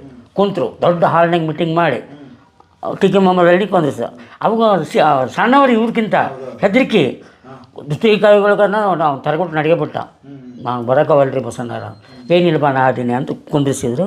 ಯಾಕಪ್ಪ ಟಿ ಕೆ ಮೊಹಮ್ಮದ್ ಅಲಿ ನಾಟಕ ಬರ್ರಿ, ನೀನು ಕವಿ ನಾನು ಕವಿ, ಇದ್ರಾಗ ವಯಸ್ಸು ಪಯಸ್ಸು ಬೇಡ, ರೈಟರ್ ನಾನು, ನೀನು ರೈಟರು, ನಾಟಕ ಬರ್ದಿಯಲ್ಲ, ಇದನ್ನು ಮೂಲ ದಾಖಲೆ ಏನು ಇಟ್ಕೊಂಡು ನೀನು ನಾಟಕ ಬರ್ದಿ ಅದನ್ನು ಅವ್ರಿಗೆ ಹೇಳೋ. ಯಾವ ದಾಖಲೆ ಇಟ್ಕೊಂಡು ಬರ್ರಿ ಹೇಳು. ಹೌದು ಹೌದು. ಮೂಲ ದಾಖಲಂತ ಏನು ಹೇಳ್ಬೇಕು ರೀ, ಹಿಂಗೆ ನಾವು ಎಲ್ಲೆಲ್ಲ ಅಲ್ಲಿ ಕೇಳಿದ್ವಲ್ರಿ, ಅಲ್ಲೊಂದು ಪದ ಇಲ್ಲೊಂದು ಪದ, ಅಲ್ಲೊಂದು ಪದ ಇಲ್ಲೊಂದು ಪದ ಅಲ್ಲಿ ಬೇಡ, ನಮ್ಗೆ ಏನಾದರೂ ಬೇಕು, ನನಗೆ ಬೇಕಲ್ಲ ಅದು. ಈಗ ನಾನು ಇಷ್ಟು ನಾಟಕ ಬರ್ದೀನಿ, ನಾ ಎಷ್ಟು ನಾಟಕ ಬರ್ದೀನಿ, ಈ ಐತಿಹಾಸಿಕ ಈ ಇಷ್ಟ ಅದು ಪೌರಾಣಿಕ ಏನದಾವಲ್ಲ ಅವು ದಾಖಲೆ ಕೊಡ್ತೀನಿ ನಾನು ಇದನ್ನು ಓದೀನಿ, ಇದು ಇದ್ರಾಗ ಐತೆ, ಇದು ಸಬ್ಜೆಕ್ಟ್ ನೋಡು ಅಂತಂದು. ನೀನು ಹಂಗೆ ಕೊಡು. ಈಗ ಅವ್ರು ಕೇಳ್ತಾ ಇದಾರೆ, ನೀ ಹೇಳಿ ನಾ ಹೇಳ್ತೀನಿ ಅಂದ್ರೆ ಅವ್ರು ಇಲ್ಲೇ ಇಲ್ಲ ದಾಖಲೆ. ಅವನು ಏನಿಲ್ರಿ, ಇದನ್ನು ನೋಡ್ಯಾರ ಕವಿಗಳ ನಾಟಕ, ಆಮೇಲೆ ಒಳ್ಳೆ ಭರ್ಜರಿ ಹೆಸರು ಇದು. ಅದನ್ನು ನೋಡಿದ ಮೇಲೆ ತನಗೇನು ಬೇಕು ಆಟ ತೊಗೊಂಡು ಬದಲಿ ಮಾಡ್ಕೊಂಡು ಹೆಸರು ಮಾಡ್ಕೊಂಡು ಏನೋ ಡೈಲಾಗ್ ಮಾಡ್ಕೊಂಡು ಮಾಡಿ ಮುಗ್ದಿತ್ತು. ಅದಾಯ್ತು, ಒಪ್ಕೊಂಡ. ಇಲ್ಲ ಕವಿಗಳು ನನಗೇನಿಲ್ಲ, ಅಲ್ಲೊಂದು ಇದು ಕೇಳಿ ಮಾಡೀನಿ ಅಂದು. ಓಕೆ ಅಂತ ಮತ್ತು ಇವ್ನು ಕೇಳ್ಬೇಕಲ್ಲ, ಕೇಳಿದ್ರಿ ಇವರು. ಕವಿಗಳ ನಿಮ್ದು ಏನ್ರಿ ಅಂದ್ಕೊಂಡು ಲಾವಣಿ ಮುಂದೆ ಇಟ್ಟರು ಅವರು. ಇದನ್ನು ಓದ್ರಿ. ಆಮೇಲೆ ನಾನು ಎಲ್ಲೆಲ್ಲಿ ಅಡ್ಡಾಡೀನಿ ದೇಸಾಯರನ್ನ ಕೇಳ್ರಿ. ನಾನು ಹಂಗಂತ ಸುಮ್ಮನೆ ಅಂತೂ ಬರೆಯೋಗಿಲ್ಲ. ನಾನು ಸುಮ್ಮನೆ ಅಂತೂ ಇತಿಹಾಸ ಸಾಮಾಜಿಕ ಬರಿಬೋದು ಕಲ್ಪನೆ ಮಾಡಿ, ಇದನ್ನು ಕಲ್ಪನೆ ಮಾಡೋಕ್ಕೆ ಬರೋಂಗಿಲ್ಲ. ರಂಜನೆಗೆ ಏನಾದರೂ ಅದಕ್ಕೆ ಮಸಾಲೆ ಸೇರಿಸ್ಬೋದು ಹೊರತು ಪ್ರೇಕ್ಷಕರನ್ನ ನಗಿಸೋ ಸಲುವಾಗಿ ಇತಿಹಾಸ ಮೂಢ ನಾವು ಕೆಡಿಸಲ್ಲ. ಇದು ಐತೆ ನೋಡ್ರಿ, ಅಲ್ಲಿಂದ ಏನೂ ಮಾಡೋಕ್ಕೂ ಬರಲಿಲ್ಲ. ಒಪ್ಕೊಂಡ್ರು ತಪ್ಪು. ಇನ್ನೇ ಹೇಳ್ರಿ, ಇನ್ನೂ ಆಗಿದ್ದಿಲ್ಲ, ಇವಾಗನೇ ಹತ್ತಿದ್ರಿ ಅದು. ಅವಾಗ ಇದು ನೋಡ್ಕೊಂಡ್ರೆ ರಾಜ್ಕುಮಾರ್ ಮಾಡಬೇಕು ಅಂತಂದು 5,000 ರೂಪಾಯಿ ಅಡ್ವಾನ್ಸ್ ಕೊಟ್ಟು ನಮ್ಮ ತಂದೆಯವ್ರಿಗೆ ಮಾತುಕತೆ ಮಾಡಿಕೊಟ್ಟಿದ್ದಾರೆ ರಾಜ್ಕುಮಾರ್. ಸಿಂಧೂರ್ ಲಕ್ಷ್ಮಣ ಹೌದ್ರಿ, ಅವ್ರಿಗೆ ಇತ್ತಡೆಗತ್ತು ಅದೊಂದು ನಾನು ಮಾಡ್ಬೇಕು ಕವಿಗಳು ಅಂತಿದ್ರಿ ಅವರು. ಅವ್ರು ಮಾಡಿದ್ರು, ಸ್ಕ್ರಿಪ್ಟ್ ಬರ್ಬಿಡು ಅಂದರು. ಆಮೇಲೆ ಇದು ಇತ್ತಲ್ರಿ, ಇವರು ಬಸಪ್ಪ ಲಕ್ಷ್ಮಣ ಮಾಡೋ ಸ್ಥಿತಿವಂತ ಅನೌನ್ಸ್ಮೆಂಟ್ ಮಾಡಿಬಿಡ್ತಾವ ಸಿನಿಮಾ ಮಾಡ್ತೀವಿ ಅಂತ. ಆಮೇಲೆ ಬೇಡ ರಾಜ್ಕುಮಾರ್ ಬೇಡ ಅವ್ರು ಕೊಟ್ಟು 5,000 ನಮ್ಮಪ್ಪ ಅಂದೇ ಅಂತಿದ್ದ. ಅವ್ರು ಕೊಟ್ಟು 5,000 ನನ್ನ ಹತ್ರ ಕೊಟ್ಟು 5,000 ನನ್ನ ಹತ್ರ ನನ್ನ ಹತ್ರ ಐತೆ ಅನ್ನೋ ಅಂತಿದ್ರಿ ಅವ್ರು. ಯಾಕೆ ಇನ್ನೊಬ್ರ ಕೈಲಿ ಹಂಗೆ ಇರ್ತಿದ್ದಾನೆ ಇಲ್ರಿ ಅವ ಅಂತ ನಾಟಕ. ಒಳ್ಳೇದ್ರಿ. ನಾಟಕದಿಂದ ಎಕನಾಮಿಕಲಿ ದುತ್ತರಿಗೆ ಸಹಾಯ ಆಗಲಿಲ್ಲ, ಏನೂ ಇಲ್ರಿ. ಇದು ಅಂತಾರಲ್ರಿ, ಏನಂತಾರಂದ್ರೆ ರಾಜ್ಕುಮಾರ್ ಅವರು ಈ ದುತ್ತರಿಗೆ ಅವ್ರಿಗೆ ಬಡತನ ಸ್ಥಿತಿ ಗೊತ್ತಾಗಿ ನಾಟಕ ರಂಗದ ಲುಕ್ಷಾನ ಅಂತ ಗೊತ್ತಾಗಿ ಅವ್ರೊಂದು ಮ್ಯೂಸಿಕಲ್ ನೈಟ್ ಏನೋ ಮಾಡಿದ್ರು. ಅದು ಹೇಳವ ಜಮಖಂಡಿಗೆ ಮಾಡಿದ್ರಿ ಸರ್. ಅದನ್ನ ಜಮಖಂಡಿ ಮಾಡಿದ್ರು. ಆ ಜಮಖಂಡಿಗೆ ಮಾಡಿದಾಗ ರಾಜ್ಕುಮಾರ್ ಅವರು ಇವ್ರದ್ದು ಒಂದು 4 ಜನ ಬಂದ್ರಿ. ಅವರು ಅಪ್ಪನ ಕೇಳ್ಕೊಂಡು ಜಮಖಂಡಿ ಒಳಗೆ ನಾವು ರಾಜ್ಕುಮಾರ್ ಮ್ಯೂಸಿಕಲ್ ನೈಟ್ ಮಾಡ್ಬಿಡ್ರಿ, ನಿಮಗೂ ಹೆಲ್ಪ್ ಆಗುತ್ತಾ ನಮಗೂ ಹೆಲ್ಪ್ ಆಗುತ್ತಾ ಅಂತ ಬಂದರು. ನಾವು ಹನುಮಸಾಗರದಾಗ ಇದ್ದಾಗಿದ್ದು ಬಂದರು. ನಮ್ಮ ಅಪ್ಪನು ಆಯ್ತು, ಅಪ್ಪನ ಮಾತು ಕೇಳ್ತಿದ್ರಿ ಅವ್ರು ಪಾಪ. ಹೋಗಿ ನಾ ಭೇಟಿ ಆಗ್ತೀನಿ ಅಂತ ಅವ್ರ ಮನೆಗೆ ಹೋಗಿ ನಾ ಹಿಂಗೆ ಮಾಡ್ಬೇಕಂತ ಮಾಡೀನಿ, ನೀವು ನನಗೊಂದು ಸಹಾಯ ಮಾಡಿಕೊಡ್ರಿ ಅಂತ ಕೇಳಿದ್ರು. ಅವ್ರು ಯಾಕೆ ಆಗೋಲ್ದಕ್ಕೆ ನಾ ಮಾಡಿಕೊಡ್ತೀನಿ ನಿಮಗೆ ಅಂತಂದು ಹೇಳಿ ಒಪ್ಕೊಂಡೇ ಬಿಟ್ರಿ ಅವರು. ಆಮೇಲೆ ಅವ್ರಿಗೆಲ್ಲ ಸೆಕ್ಯೂರಿಟಿಗೆ ಅವ್ರಿಗೆಲ್ಲ ಅವರೇ ನಾನು ಹಿಂಗೆ ಬರಾತೀನಿ ಅಂತ ಅವರೇ ಹೇಳಿ ಎಲ್ಲ ರೆಡಿ ಮಾಡ್ಕೊಂಡ್ರು. ಎಲ್ಲ ಆಗಿತ್ತು ರೀ. ಅದು ಮ್ಯೂಸಿಕಲ್ ನೈಟಿಗೆ ಬಂದರು. ನಾವು ನಮ್ಮ ಫ್ಯಾಮಿಲಿ ನಮ್ಮವ್ವ ನಾವು ಎಲ್ಲರೂ ಮ್ಯೂಸಿಕಲ್ ನೈಟ್ನಾಗ ಮುಂದದೀವಿ. ಇವ್ರೇನು 4 ಜನ ಏನು ಪಾರ್ಟ್ನರ್ಶಿಪ್ ಇತ್ತಲ್ರಿ, ಅವ್ರು ಚೀಲಗಟ್ಟಲೆ ರೊಕ್ಕ ತುಂಬಿಕೊಂಡು ಎಲ್ಲ ಟಿಕೆಟ್ ಆದಮೇಲೆ ಓಡೋಗ್ಬಿಟ್ರು ಅವರು. ನಾವು ಮ್ಯೂಸಿಕಲ್ ನೈಟ್ ಮುಂದೆ ಅದೀವಿ ರೀ ಎಲ್ಲ. ಅವರು ದುಡ್ಡು ತೊಗೊಂಡೇ ಹೊರಟೋದ್ರು. ಅಪ್ಪ ಬೆಳಗಿನವರೆಗೂ ನಮ್ಮಪ್ಪ ನಮ್ಮ ಕಣ್ಣಿಗೆ ಕಾಣವಲ್ಲ, ಎಲ್ಲಿದಾರ ಅಂತ ಗೊತ್ತಾಗವಲ್ದು. ನಮಗೆ ನಿಮ್ಮ ಅಪ್ಪ ಎಲ್ಲದನೋ ಏನೋ, ನಿಮ್ಮ ಅಪ್ಪನ ಸಿಗುವಲ್ಲ, ಎಲ್ಲಿ ಹೋದ್ನೋ ಏನೋ, ಲಾಸ್ ಆಗ್ಬಿಡುತ್ತೆ ನಮಗಂತಂದು. ಎಲ್ಲಿ ಹೋದ್ ಬಸ್ ಚಾರ್ಜಿಗೆ ರೊಕ್ಕಿಲ್ರಿ ನಮಗೆ. ಮ್ಯೂಸಿಕಲ್ ನೈಟ್ ನಮ್ಮ ಅಪ್ಪನ ಹೆಸರನ್ನೇ ಮಾಡಿತ್ತು. ಪಾರ್ಟ್ನರ್ಶಿಪ್ನವರು ಚೀಲಗಟ್ಟಲೆ ದುಡ್ಡು ತೊಗೊಂಡು ಓಡೋಗ್ಬಿಟ್ರು. ಬಸ್ ಚಾರ್ಜಿ ರೊಕ್ಕಿಲ್ಲ. ಮತ್ತು ನಮ್ಮ ಊರಾಗಿಂದ ಒಂದಷ್ಟು ಜನ ಮ್ಯೂಸಿಕಲ್ ನೈಟಿಗೆ ಬಂದಿದ್ದರು. ನಮ್ಮ ಮನೆಯವರು, ಈಗ ಮನೆಯವರು, ಅವಾಗಿನ ಏನು ಮನೆಯವರಲ್ಲ, ಅವಾಗ ಕರೆಸಿದ ಪಕ್ಕುಷ್ಟಿಗೆ ಅವರೆಲ್ಲ ಬಂದಿದ್ದರು. ಅವಾಗ ನಮ್ಮವ್ವ ಎಲ್ಲೂ ಕಾಣವಲ್ರು ಕವಿಗಳು, ಎಲ್ಲಿ ಹೋದ್ರೆ ಏನೋ ಗಾಬರಿ ಆಗ್ಬಿಡುತ್ತೆ ನಮ್ಮವ್ಗ. ಮತ್ತು ಇವರೆಲ್ಲ ಸೇರಿ ಹೋಗಿ ಯಾವುದೋ ಒಂದು ಐಬ್ಯಾಗ್ ಇದ್ರು ಅವರು. ಫೋನ್ ಇರಲಿಲ್ಲ, ಏನಿರಲಿಲ್ಲ. ಹುಡ್ಕೊಂಡು ಮತ್ತು ಕರ್ಕೊಂಡು ಬಂದು ಮತ್ತು ಅವ್ರ ಕಾರ್ನಾಗ ಊರಿಗೆ ಬಂದಿದ್ದಾಯ್ತು ನಾವು. ಇದು ಒಂದು ಇತಿಹಾಸ ರೀ. ಇದು ಎಷ್ಟನೇ ಇಸ್ವಿ ಇದು ಎಷ್ಟನೇ ಇಸ್ವಿ ರೀ? ಇದು 1900 ಯಾವಾಗ ಆಯ್ತಪ್ಪ ಇದು? ಭಾಳ ದಿವಸ ಆಯಿತು. ಜಮಖಂಡಿದು ದಿವಸ ಭಾಳ ಆಯ್ತು ರೀ. ನಾನು ಹೈಸ್ಕೂಲ್ನಾಗ ಇದ್ದಾಗ ರೀ ಸರ್. ಹೈಸ್ಕೂಲ್ ಇದ್ದಾಗ 86, 87, 88 ನಂದು ಹೈಸ್ಕೂಲ್ 80 ಇಷ್ಟ್ರಾಗೆ ಐತ್ರಿ. ಅದು ಅವಾಗಾಗಿದ್ದು ನೋಡ್ರಿ ಇದು. ಇದು ಏನಂದ್ರೆ ನಮಗೆ ದುಡ್ಡು ಬರ್ತಿತ್ತು, ಅದು ಹೆಂಗೆ ಹೋಗಿತ್ತು ಅನ್ನೋದು ಗೊತ್ತಿಲ್ಲ. ಹಿಂಗೆ ಆಗಿದ್ದು ಹಾಳಾಗಿದ್ದು ನಾವು. ಆಮೇಲೆ ಎಲ್ಲರಿಗೂ ಒಂದು ಐತಿ ದುತ್ತರಿಯವರಿಗೆ ಸಾಕಷ್ಟು ಶ್ರೀದೇವಿ ಮಹಾತ್ಮೆಯಿಂದ ಅವ್ರು ಸಾಕಷ್ಟು ರೊಕ್ಕ ಬಂತು ಹಂಗೆ ಹಿಂಗೆಲ್ಲ ಹೇಳ್ತಿರ್ತಾರೆ. ಆದ್ರೆ ನಾಟಕ ಬರೆಯೋಕ್ಕಿಂತ ಮುಂಚೆ ಆದಾಯ ಏನೂ ಇರೋದಿಲ್ಲ ಅವ್ರಿಗೆ, ಹೌದಲ್ರಿ? ಅಲ್ಲಿವರೆಗೂ ಏನು ತಿಂದಿರ್ತಾರೆ ಅವರು, ಇಡೀ ಫ್ಯಾಮಿಲಿ ಹೆಂಗೆ ನಡೆಸಿರ್ತಾರೆ ಅದು ಗೊತ್ತಿರಂಗಿಲ್ಲ. ಒಮ್ಮೆಲೆ ಬಜೆಟ್ ಬಂದಾಗ ನೆನಪಿರುತ್ತೆ. ಅಷ್ಟೊತ್ತಿನವರೆಗೂ ಸಾಲ ಮಾಡಿರ್ತಾರಲ್ಲ, ಅದನ್ನು ತೀರ್ಸೋದ್ರಾಗ ಇದು ಮುಗಿದು ಹೋಗಿರುತ್ತೆ. ಅದು ತೀರಿಸ್ಕೊಳ್ಳೋದು ಮತ್ತು ಹೊಸ ಸಾಲಕ್ಕೆ ಹಾದಿ ಮಾಡೋದು ಅಷ್ಟೇ. ಅವ್ನ ಜೀವನ ಆಗಿದ್ದೆ ಇಷ್ಟೇ ರೀ ಇದು. ಇಷ್ಟೇ. ಈಗ ಅವ್ವ ಅಮೇಚೂರ್ ನಾಟಕಕ್ಕೆ ಹೋಗಿ ನಮ್ಮ ಕಂಪ್ನಿ 88ರಾಗ ಬಂದ್ ಮಾಡಿದ್ರು. ಯಾಕಂದ್ರೆ ನಾನು ಹೈಸ್ಕೂಲ್ನಾಗಿದ್ದೆ, ಇವರು ವಿದ್ಯಾಭ್ಯಾಸ ಭಾಳ ಕುಂಠಿತ ಆಗತ್ತಂತೇಳಿ ಕ್ಲೋಸ್ ಮಾಡಿದರು. ಅಣ್ಣ ಗದಗಿಗೆ ಸಂಗೀತ ಕಲಿಯಾಕೆ ಇಟ್ಬಿಟ್ರು, ಇನ್ನೊಂದು ಸ್ವಲ್ಪ ಸಂಗೀತ ಜ್ಞಾನ ಆಗಲಿ ಅಂದ್ರೆ ಕ್ಲಾಸಿಕಲ್ ಆಗಿ ಬರಲಿ ಅಂಥೇಳಿ. ಆತನ ಅಲ್ಲಿಟ್ರು. ಆತ ಅಲ್ಲಿ ಅಮೇಚೂರ್ ನಾಟಕಕ್ಕೆ ಹೋಗ್ಕೊಂಡು ಸಂಗೀತ ಕಲಿಯಾಕೆ ಶುರು ಮಾಡ್ದೆ. ಇಲ್ಲಿ ನಾವು ಹೈಸ್ಕೂಲ್ ಕಲಿತಿದ್ವಿ, ಉದ್ಯೋಗ ಏನಿಲ್ಲ. ಅವ್ವ ನಮ್ದು ಏನು ಹೇಳತ್ಬೇಕ, ನಾವು ನಮ್ಮವ್ವಾಗ ಅಮೇಚೂರ್ ನಾಟಕ ಹೋಗಿನ ಮುಂಚೆ ದಿನ ಹೂ ಕಟ್ತಿದ್ದಳ್ರಿ. ಹೌದು, ಹೂ ಕಟ್ಟಿ ಜೀವನ ಮಾಡೇವಿ. ಕಷ್ಟ ಇತ್ತು, ಇದು ಯಾರಿಗೂ ಅರ್ಥ ಇಲ್ರಿ. ರಾಜ್ಯಾದ್ಯಂತ ಹೆಸರಾದ್ರೂ ಕೂಡ ಅಪ್ಪ ಪಾಪ ಅಲ್ಲಿ ನಾಟಕ ಬಡತನ ಕಂಪ್ನಿಗಳಿಗೆ ಹೋಗಿ ಯಾವ ನಾಟಕರ ಆಡಿಸ್ಲೇನೋ ಅಂತ ಆತ ಹುಡುಕಾಡ್ಕೊಂಡು ಬರೋದ್ರಾಗ ತಿಂಗಳ 2 ತಿಂಗಳ ಹೀಗೆಲ್ಲ ಹೋಗ್ತಿತ್ತು. ಉಪಜೀವನಕ್ಕೆ ಬೇಕು. ನಾವು ಗೌರ್ಮೆಂಟ್ ಶಾಲೆ ಒಳಗೆ ಓದಿದ್ದು, ನಮ್ದು ಹೆಚ್ಚಿಗೆ ಖರ್ಚಿಲ್ಲ ಅಂತಂದ್ರೆ ಹೊಟ್ಟಿಗೆ ಬೇಕು. ಅದಕ್ಕೇನು ಉದ್ಯೋಗ, ಎಲ್ಲೂ ಕೆಲ್ಸಕ್ಕೆ ಹೋಗಂಗಿಲ್ಲ ಅವು. ಅದ್ರಾಗ ನಾನು ಒಂದು ವಯಸ್ಸಿಗೆ ಬಂದೆ, ಹುಡುಗಿ ಮನ್ಯಾಗ ಇರ್ತಾಳಂದ್ರೆ ನಮ್ಮ ಜೊತೆಗೆ ಇರಬೇಕು ಅವರು, ಹೌದಲ್ರಿ? ಹಾಗಾಗಿ ಅಕ್ಕಿನೂ ಎಲ್ಲಿ ಹೋಗಕ್ಕೆ ಬರ್ಲಾರ್ದಂಗೆ. ಮತ್ತು ಏನು ಮಾಡಬೇಕು ಅಂತ ತನಗೆ ಬರೋ ಉದ್ಯೋಗ ಹೂ ಕಟ್ತಿತ್ತು. ದಿನ ರಾತ್ರಿ ಬೆಳಗಿನ ತನಕನೂ 2-3 kg ಹೂ ಕಟ್ಟಿ ಜೀವನ ಮಾಡಿದ್ದು ನಾವು ಅನುಭವಿಸಿದ್ದೀವಿ. ಯಾರಿಗೂ ತೋರಿಸ್ಕೋಬೇಕಂತ ಆಸೆ ಇರ್ಲಿಲ್ರಿ ಅವ್ರಿಗೆ, ಯಾರಿಗೂ. ಅವ್ರಿಬ್ರಿಗೂ ಇರ್ಲಿಲ್ರಿ ಅದು. ಅವರಿಬ್ಬರಿಗೂ ನಾವು ಬಡವರಿದ್ದೀವಿ ಹಿಂಗೆಲ್ಲ ತೋರಿಸ್ಕೋಬೇಕು, ಕಷ್ಟ ಐತಿ ಅಂತ ಹೇಳ್ಕೊಂಡಿಲ್ಲ. ಜನ ನಮಗೆ ಅಂತಾರೆ ಈಗ ಅಷ್ಟು ದುಡ್ಡು ಬಂದೈತಿ ಏನು ಮಾಡಿದ್ರು ನೀವು. ನಿನ್ನೆ ಮತ್ತು ನಾವು ನಾಟಕ ಮಾಡಿವಲ್ರಿ. ಯೂಶುವಲಿ ನಾಟಕ ಮಾಡಿದವ್ರಿಗೆ ದುಡ್ಡು ಭಾಳ ಶೇಖರಣೆ ಆಗಂಗಿಲ್ಲ, ಎಲ್ಲೋ ಕೊಚ್ಚುತ್ತೆ, ಯಾರಿಗೋ ಒಬ್ರಿಗೆ ಒಲಿಬಹುದು. ಅದು ವ್ಯವಹಾರ ಜ್ಞಾನ ಇದ್ದವ್ರಿಗೆ ಮಾತ್ರ ಒಲಿತೈತಿ ಸರ್.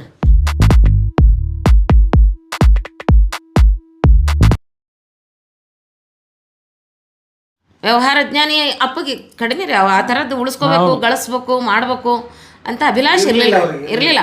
ಆಮೇಲೆ ನಾನು ರೇಷ್ಮೆ ಶರ್ಟ್ ಹಾಕೋಬೇಕು, ಕಾರ್ನಾಗ ಮೆರಿಬೇಕು, ಇಂಥವು ಯಾವ ಅಪೇಕ್ಷೆಗಳು ಇರಲಿಲ್ಲ.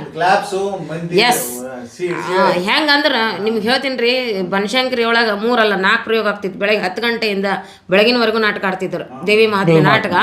ನಮ್ಮ ಅಪ್ಪ ಎಲ್ಲಿ ಕೂಡ್ತಿದ್ನ ಹೇಳ್ರಿ, ಹೊರಗೆ ಗೇಟಿನ ಹತ್ರ ಹೊರಗೆ ಬ್ಯಾನರ್ ಗಿನರ್ ಹಾಕಿರ್ತಾರಲ್ಲ, ಅಲ್ಲಿ ಕುತ್ಕೊಂಡು ಆರ್ಚ್ ಮುಂದೆ ಕುತ್ಕೊಂಡು ಜನ ಹೋಗೋದು ಬರೋದು ನೋಡ್ಕೊಂಡು ತಲೆ ಕುಂದಿರ್ತಿದ್ದ. ಯಪ್ಪ ನಾಟಕ ಅಲ್ಲಿ ನಡೀತೈತಿ, ನೀನು ಕೂತಿರ್ತೀಯಲ್ಲ ಅಂತಂದು ನಾನು ಹೋಗಿ ಕೇಳಿದ್ರೆ, ಜನ ನೋಡ್ಬಿ ಎಷ್ಟು ಹುಚ್ಚದ್ದು ಬರ್ತಾರ, ಇದನ್ನ ನೋಡ್ಬೇಕು ಅನ್ಸತ್ ನನಗೆ. ಹೌದು. ಮತ್ತು ಸುಮ್ತೇಶ್ರೀ ಅಲ್ಲೋಡಕಿ ಹ್ಯಾಂಗೆ ಚೀರ್ತಾಳಲ್ಲಿ ದೇವಿ, ಬಾಬಾ ಯಾ ನಮ್ನಿ ಚೀರ್ತಾಳೆ ಬೇಕಿ ಅಂತಂದು ಹೇಳಿ ಅದನ್ನೆಲ್ಲ ಅನುಭವಿಸ್ತಿದ್ದೆ. ಅದು ಜನರ ಚಪ್ಪಾಳಿನ ಅದಕ್ಕೆ ಪ್ರಶಸ್ತಿ. ಹೌದೌದು.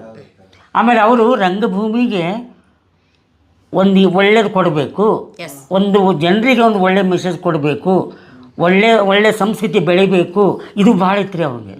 ಭಾಳ ಆಮೇಲೆ ಇವಾಗ ಯಾರೋ ನಮ್ಮ ನಾಟಕ ಕವಿಗಳ ನಿಮ್ಮ ನಾಟಕ ನಾವು ಆಡ್ತೀವಿ ರೀ, ಕೊಡ್ರಿ ನೋಡಪ್ಪ ನಾಟಕ ಚಲೋ ಆಡ್ರಿ ನೀವು, ನಾಟಕ ಕೆಡಿಸ್ಬೇಡ್ರಿ, ಒಟ್ಟು ಇದು ಮಾಡಬೇಡ್ರಿ, ಹಂಗೆ ಮಾಡಬೇಡ್ರಿ, ಹಿಂಗೆ ಮಾಡಬೇಡ್ರಿ. ಆಮೇಲೆ ಮತ್ತು ಬಂದವರು ಮತ್ತು ಇಲ್ಲ ಆರ್ಥಿಕ ಪರಿಸ್ಥಿತಿ ಇಲ್ಲ, ಕವಿಗಳ ನಮ್ಮ ಹತ್ರ 100 ಐತ್ರಿ, 50 ಐತ್ರಿ, ಇಷ್ಟೇ ಬೇಡ ಅದು ಕೊಡಬೇಡ್ರಿ, ಅದನ್ನ ಇಟ್ಕೊಂಡು ಹೋಗ್ರಿ, ನೀವು ನಾಟಕ ಚಲೋ ಆಡ್ರಿ ನೀವು. ಹಿಂಗಾಗಿ ಇವನು ಬಡವ ಅನ್ನೇ ಹೊರತು ಹಂಗೆ ಇವನು ಸಂಭಾವನೆ ತೊಗೊಂಡು ಇವಾಗ ಅದು ಅವನು ಒಡನಾಡಿ ಕವಿಗಳು ಹೇಳ್ತೀನಿ ರೀ ನಾನು. ಅವ್ರ ಒಡನಾಟಿ ಕವಿಗಳು ಯಾರು? ಹೂಗಾರ ಕವಿಗಳು, ಸಾಳುಂಕೆ ಕವಿಗಳು, ಮಾಂಡ್ರೆಯವರು, ಇವರು ಒಂದೇ ಸಮಕಾಲೀನವರು.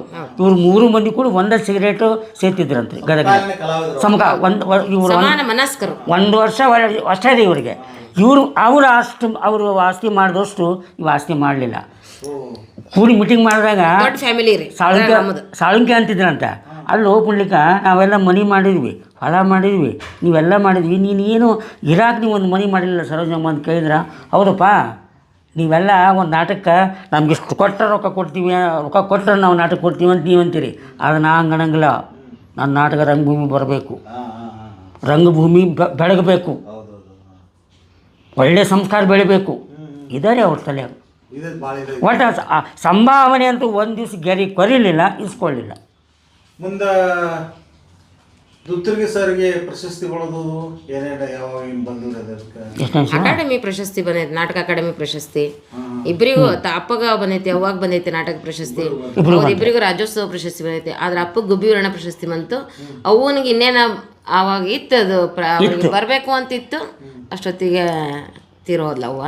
ಅದು ಎಂಥ ಸನ್ನಿವೇಶ, ನಮ್ಮ ಅಪ್ಪಗ ನಿಧನರಾಗಿದ್ದು ಅಂದ್ರೆ ನಮ್ಮವ್ಗೆ ರಾಜ್ಯ ಪ್ರಶಸ್ತಿ ತಗೊಳ್ಳೋ ದಿವಸ ನವಂಬರ್ 1 ನಮ್ಮವ್ಗೆ ರಾಜ್ಯ ಪ್ರಶಸ್ತಿ ಕೊಡ್ತಾರ. ನಮ್ಮಪ್ಪ ಮಧ್ಯಾಹ್ನಕ್ಕೆ ತೀರೋದ.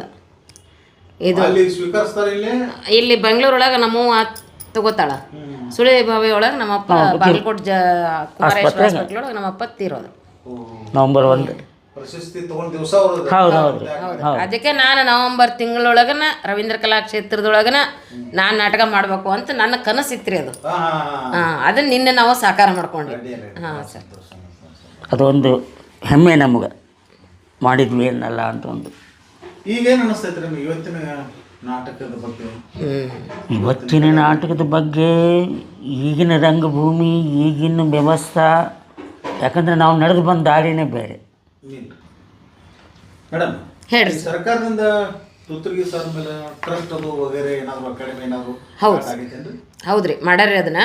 ಅದು ಯಾವಾಗಂದ್ರೆ ನವಂಬರ್ 1, 2007 ನಮ್ಮಪ್ಪ ತೀರೋಗಿದ್ದು.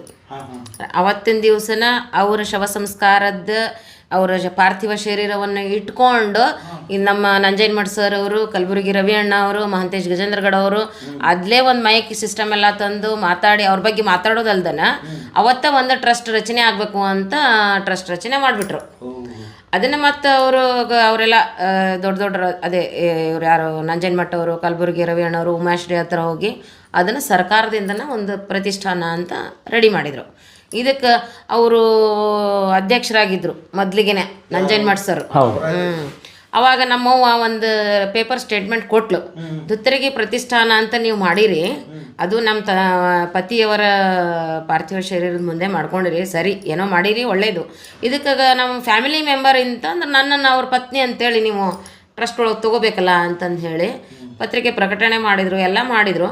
ಆ ಪ್ರತಿಷ್ಠಾನದವ್ರು ಯಾರೂ ಅದ್ರ ಬಗ್ಗೆ ತಲೆ ಕೆಡಿಸ್ಕೊಳ್ಳಿಲ್ರಿ. ಅದನ್ನು ನನಗೆ ಅನಿಸಿದ ಮಟ್ಟಿಗೆ ಅದು ಬಾಗಲಕೋಟೆ ಜಿಲ್ಲೆಗೆ ಮಾತ್ರ ಸೀಮಿತ ಅಂತ ಮಾಡ್ಕೊಂಡಾರ ಅಂತ ನನ್ನ ಅಭಿಪ್ರಾಯ. ಈಗ ಸದ್ಯಕ್ಕೆ ನಮ್ಮ ದೊಡ್ಡ ಅಕ್ಕನ ಮಗನ ಒಬ್ಬನ ಸೇರಿಸ್ಕೊಂಡಾರ ಈಗ್ರಿ ಮೊನ್ನೆ ಈ ಸರ್ತಿ. ಹೌದು, ಅದಕ್ಕೆ ನಾನು ಒಬ್ಬಕ್ಕೆ ನನ್ನ ತಗೊಳ್ರಿ ಅಂತಂದು ಹೇಳಿ ನಾನು ಒಂದು ಅಪ್ಲಿಕೇಶನ್ ಕೊಡಕ್ಕೆ ತಂಗಡಿಗೆ ಸಾಹೇಬ್ರ ಮನೆಗೆ ಹೋಗಿದ್ದೆ. ಯಾಕಂದ್ರೆ ಕುಟುಂಬದ ಪರವಾಗಿ ಅದು ನನಗೆ ಗೊತ್ತಿರಲಿಲ್ಲ, ನಮ್ಮ ಚಿದ್ದನ್ ನಮ್ಮ ಅಕ್ಕನ ಮಗನ ತಗೋತಾರ ಅಂತ ಗೊತ್ತಿರಲಿಲ್ಲ. ಅದು ನಂಗೆ ಹೋಗಿದ್ದೆ. ಇಲ್ಲ ಇದಾಗಲೇ ರಚನೆ ಆಗ್ಬಿಟ್ಟಿತ್ತಮ್ಮ, ನೀನು ಸ್ವಲ್ಪ ಫಸ್ಟ್ ಬರಬೇಕಿತ್ತು ಅಂದರು. ನನಗೆ ಗೊತ್ತಾಗಿಲ್ಲ ಸರ್, ನೋಡ್ರಿ ನಿಮ್ಗೆ ಆದ್ರೆ ಮಾಡ್ರಿ ಇಲ್ಲ ತರ ಬಿಡ್ರಿ ಅಂದೆ. ಆಮೇಲೆ ಅದು ನಾನಂದೆ ನಮ್ಮ ಅಕ್ಕನ ಮಗನ ತೆಗೀರಿ, ನಾನು ತಗೊಳ್ರಿ ಅಂತ ನನ್ನ ಅಪೇಕ್ಷೆ ಅಲ್ಲ. ಫ್ಯಾಮಿಲಿ ಒಳಗಿರ್ಲಿ ಅಂತ ಏನಿಲ್ಲ, ಯಾವ ಗಂಧಗಾಳಿನೇ ಇಲ್ಲ ಅವ್ರಿಗೆ, ಅವ್ರಿಗಿಲ್ಲ. ಅವ್ರಿಗೆ ಬಗ್ಗೆ ಯಾರಿಗೂ ಇಲ್ಲ. ಇನ್ನು ಅವ್ರ ಮನ್ಯಾಗ ಇನ್ನೊಬ್ಬ ತಮ್ಮ ಇದಾನ, ಅವ್ನು ಸ್ವಲ್ಪ ಹಿಂಗ ಆಕ್ಟಿವ್ ಇದಾರೆ ರಂಗಭೂಮಿ ಒಳಗೆ. ನಮ್ಮ ಶ್ರೀಹರಿ ಧೂಪದ್ ಅಂತೇಳಿ ಸಂಸಲೇಖ ಅವ್ರ ಹತ್ರ ಇದ್ದು ಅಲ್ಲೊಂಚೂರು ಬರ್ದು ಸಾಹಿತ್ಯಗಳನ್ನು ಬರ್ದ. ಆಮೇಲೆ ಸ್ವಲ್ಪ ನಾವು ಮಾಡ್ತಾನೆ ಅವ್ನು ರಂಗಭೂಮಿ ಬಗ್ಗೆ ಆಸಕ್ತಿ ಐತಿ, ಒಲವೈತಿ. ಅವ್ರ ಅಣ್ಣನಿಗೆ ಸ್ವಲ್ಪ ಅದ್ರ ಬಗ್ಗೆ ಆಸಕ್ತಿ ಕಡಿಮೆ ಐತಿ, ಅದ್ರ ಬಗ್ಗೆ ನಾಲೆಜ್ ಇಲ್ಲ, ಎಷ್ಟು ನಾಟಕ ಏನು ಪಾಪ ಅವನಿಗೆ ಗೊತ್ತಿಲ್ಲ. ನನಗೆ ಅವ್ನು ತಗೋಬಾರ್ದು ಅನ್ನೋ ಉದ್ದೇಶ ನಂದಲ್ಲ, ನನ್ಗೆ ಗೊತ್ತಿರಲಿಲ್ಲ ಅದು. ರಂಗಭೂಮಿ ಬಗ್ಗೆ ನಾಲೆಜ್ ಇದ್ದವ್ರನ್ನ ತಗೋಬೇಕಾಗಿತ್ತು. ಹೌದು, ನಾನು ಫಸ್ಟ್ ನನ್ನ ಹೆಸರು ಹೇಳಲಿಕ್ಕೆ ನಾ ಹೇಳಿದೆ ಫಸ್ಟ್ ವಿರೂಪಾಕ್ಷಣ್ಣ ಕೊಡ್ರಿ ಅಂತ. ಆಮೇಲೆ ಅಲ್ಲಿ ಭಾಳ ಹೋರಾಟ ಮಾಡ್ಬೇಕ್ರಿ, ನಮಗೆ ಇವು ಭಾಳ ತಲೆನೋವು ಬರ್ತಾವೆ. ಈ ಅಣ್ಣಗೆ ಭಾಳ ಈಗ ನೋಡಿದ್ರಲ್ಲ ಅವಾಗಲೇ ಭಾಳ ಎಂತನ ಭಾವನಾಜೀವಿ ಅಂತಲ್ಲೆಲ್ಲ ಇವರು ವರ್ಕೌಟ್ ಆಗಲ್ಲ, ಇವೆಲ್ಲ ಆಗಲ್ಲ. ಈಗ ಇಷ್ಟ ಆದ್ರೂ ಅವ್ರು ಯಾವ ನಾಟಕ ಅಕಾಡೆಮಿಗೂ ಅಪ್ಲಿಕೇಶನ್ ಹಾಕಿಲ್ರಿ, ಇಷ್ಟ ಐತಲ್ರಿ ಅವ್ರಿಗೆ, ಯಾರು ಗುರುತಿಸಿಲ್ಲ ಇನ್ನೂವರೆಗೂ. ಅವ್ರು ಸರ್ಕಾರದಿಂದ ಯಾವುದೇ ರೀತಿಯ ಅಪೇಕ್ಷೆನೇ ಇಲ್ಲ. ನಂದು 5 ವರ್ಷದಿಂದ ಚಾಲು ರಂಗಭೂಮಿಗೆ. ಈಗ 68 ವಯಸ್ಸು, ಇನ್ನೂವರೆಗೂ ಯಾವ ರಾಜ್ಯೋತ್ಸವ ಪ್ರಶಸ್ತಿ ಇಲ್ಲ, ಅಕಾಡೆಮಿ ಪ್ರಶಸ್ತಿ ಇಲ್ಲ, ಯಾರು ತಿರುಗೂ ನೋಡಿಲ್ಲ ಅವ್ರನ್ನ. ಅವ್ರು ಅದನ್ನ ಅಪೇಕ್ಷೆನೂ ಪಟ್ಟಿಲ್ಲ. ನೀನು ಕಪ್ಪಣ್ಣವ್ರು ಹೇಳಿದ್ರಲ್ರಿ, ಎಲ್ಲ ಪ್ರಶಸ್ತಿಗಳು ನಿಜವಾಗಿ ಸಿಗೋದ್ರ ಸಿಕ್ಕಿಲ್ಲ, ಯಾರೋ ಅದು ಮಾಡಿದವ್ರಿಗೆ ತೊಗೊತಾ ಇದಾರ. ಏನೋ ಅಂತಾರೆ ಇವ ಅಂತಾರೆ ನೀವು ಮಾಡ್ರಿ ಬೇಡಪ್ಪ ಅಂತ ತೊಗೊಂಡು ನಮ್ಮಪ್ಪ ಅಂತಿದ್ದ ನನಗೆ ಈ ಹುಚ್ಚಿ ಬಿಟ್ಟಿದ್ದೆ ಯಾಕಂದ್ರೆ ಅವನ ಮಾತಿಂದ ನಾವು ಅಪ್ಲಿಕೇಶನ್ ಕೊಟ್ಟು ನಾನು ಕಲಾವಿದ ನನಗೆ ಕೊಡ್ರಿ ಅಂತಂದು ಭಿಕ್ಷೆ ಬೇಡಷ್ಟು ನಾವು ಕಲಾಕಾರರು ಕೂಲಿಕಾರರಲ್ಲ.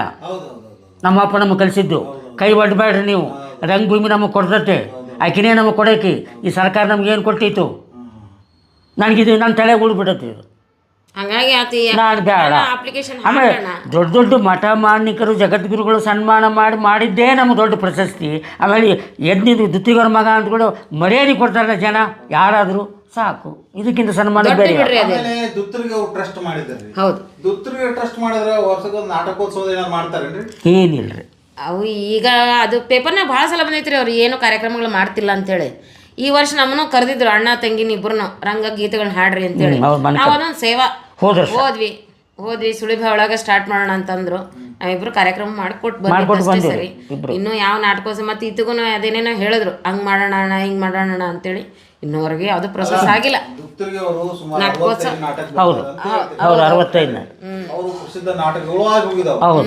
ಆ ಎಷ್ಟು ವರ್ಷ ರಂಗಭೂಮಿ ಜನರಿಗೆ ಪರಿಚಯ ಮಾಡಿಸೋ ಸಲುವಾಗಿ ನಾಟಕೋತ್ಸವದ ಮಾಡ್ತಿರ್ತಾರೆ. ಹೌದ್ರಿ, ಅವ್ರು ಯಾರು ಮಾಡ್ಲಿಲ್ಲ, ನೀವೇನಾರು ಮಾಡ್ತೀರೇನು?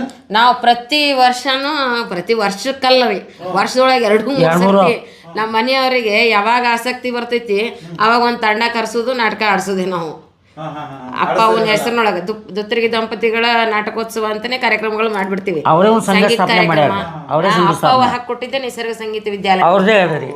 ಆಗ ನನಗಿನ್ನ ಕೆಲಸ ಬಂದಿರಲಿಲ್ಲ.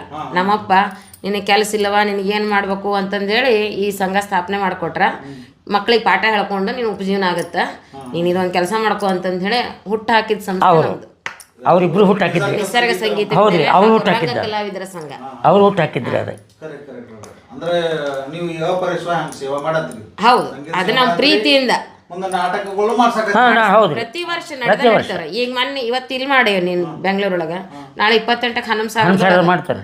ಮತ್ತೆ ನಾವು ನಮ್ಮ ಅಪ್ಪನ ನಾಟಕ ಅಷ್ಟೇ ಅಲ್ಲ, ಒಳ್ಳೊಳ್ಳೆ ನಾಟಕ ಯಾವ ಅವನು ಆಡಿಸ್ತೀವಿ. ನಿನ್ನೆ ರವೀಂದ್ರ ಕಲಾಕ್ಷೇತ್ರದಾಗ ನಾಟಕ ಮಾಡಿಸಿದ್ರಿ. ಹೌದು ಸರ್. ದುತ್ತರಿಗೆ ಅವ್ರ ನೆನಪಿನ ಒಳಗ ಅದಕ್ಕೆ ಸರ್ಕಾರದಿಂದ ಏನಾದ್ರು ಯೋಜನೆ ತಗೊಂಡ್ರೇನ?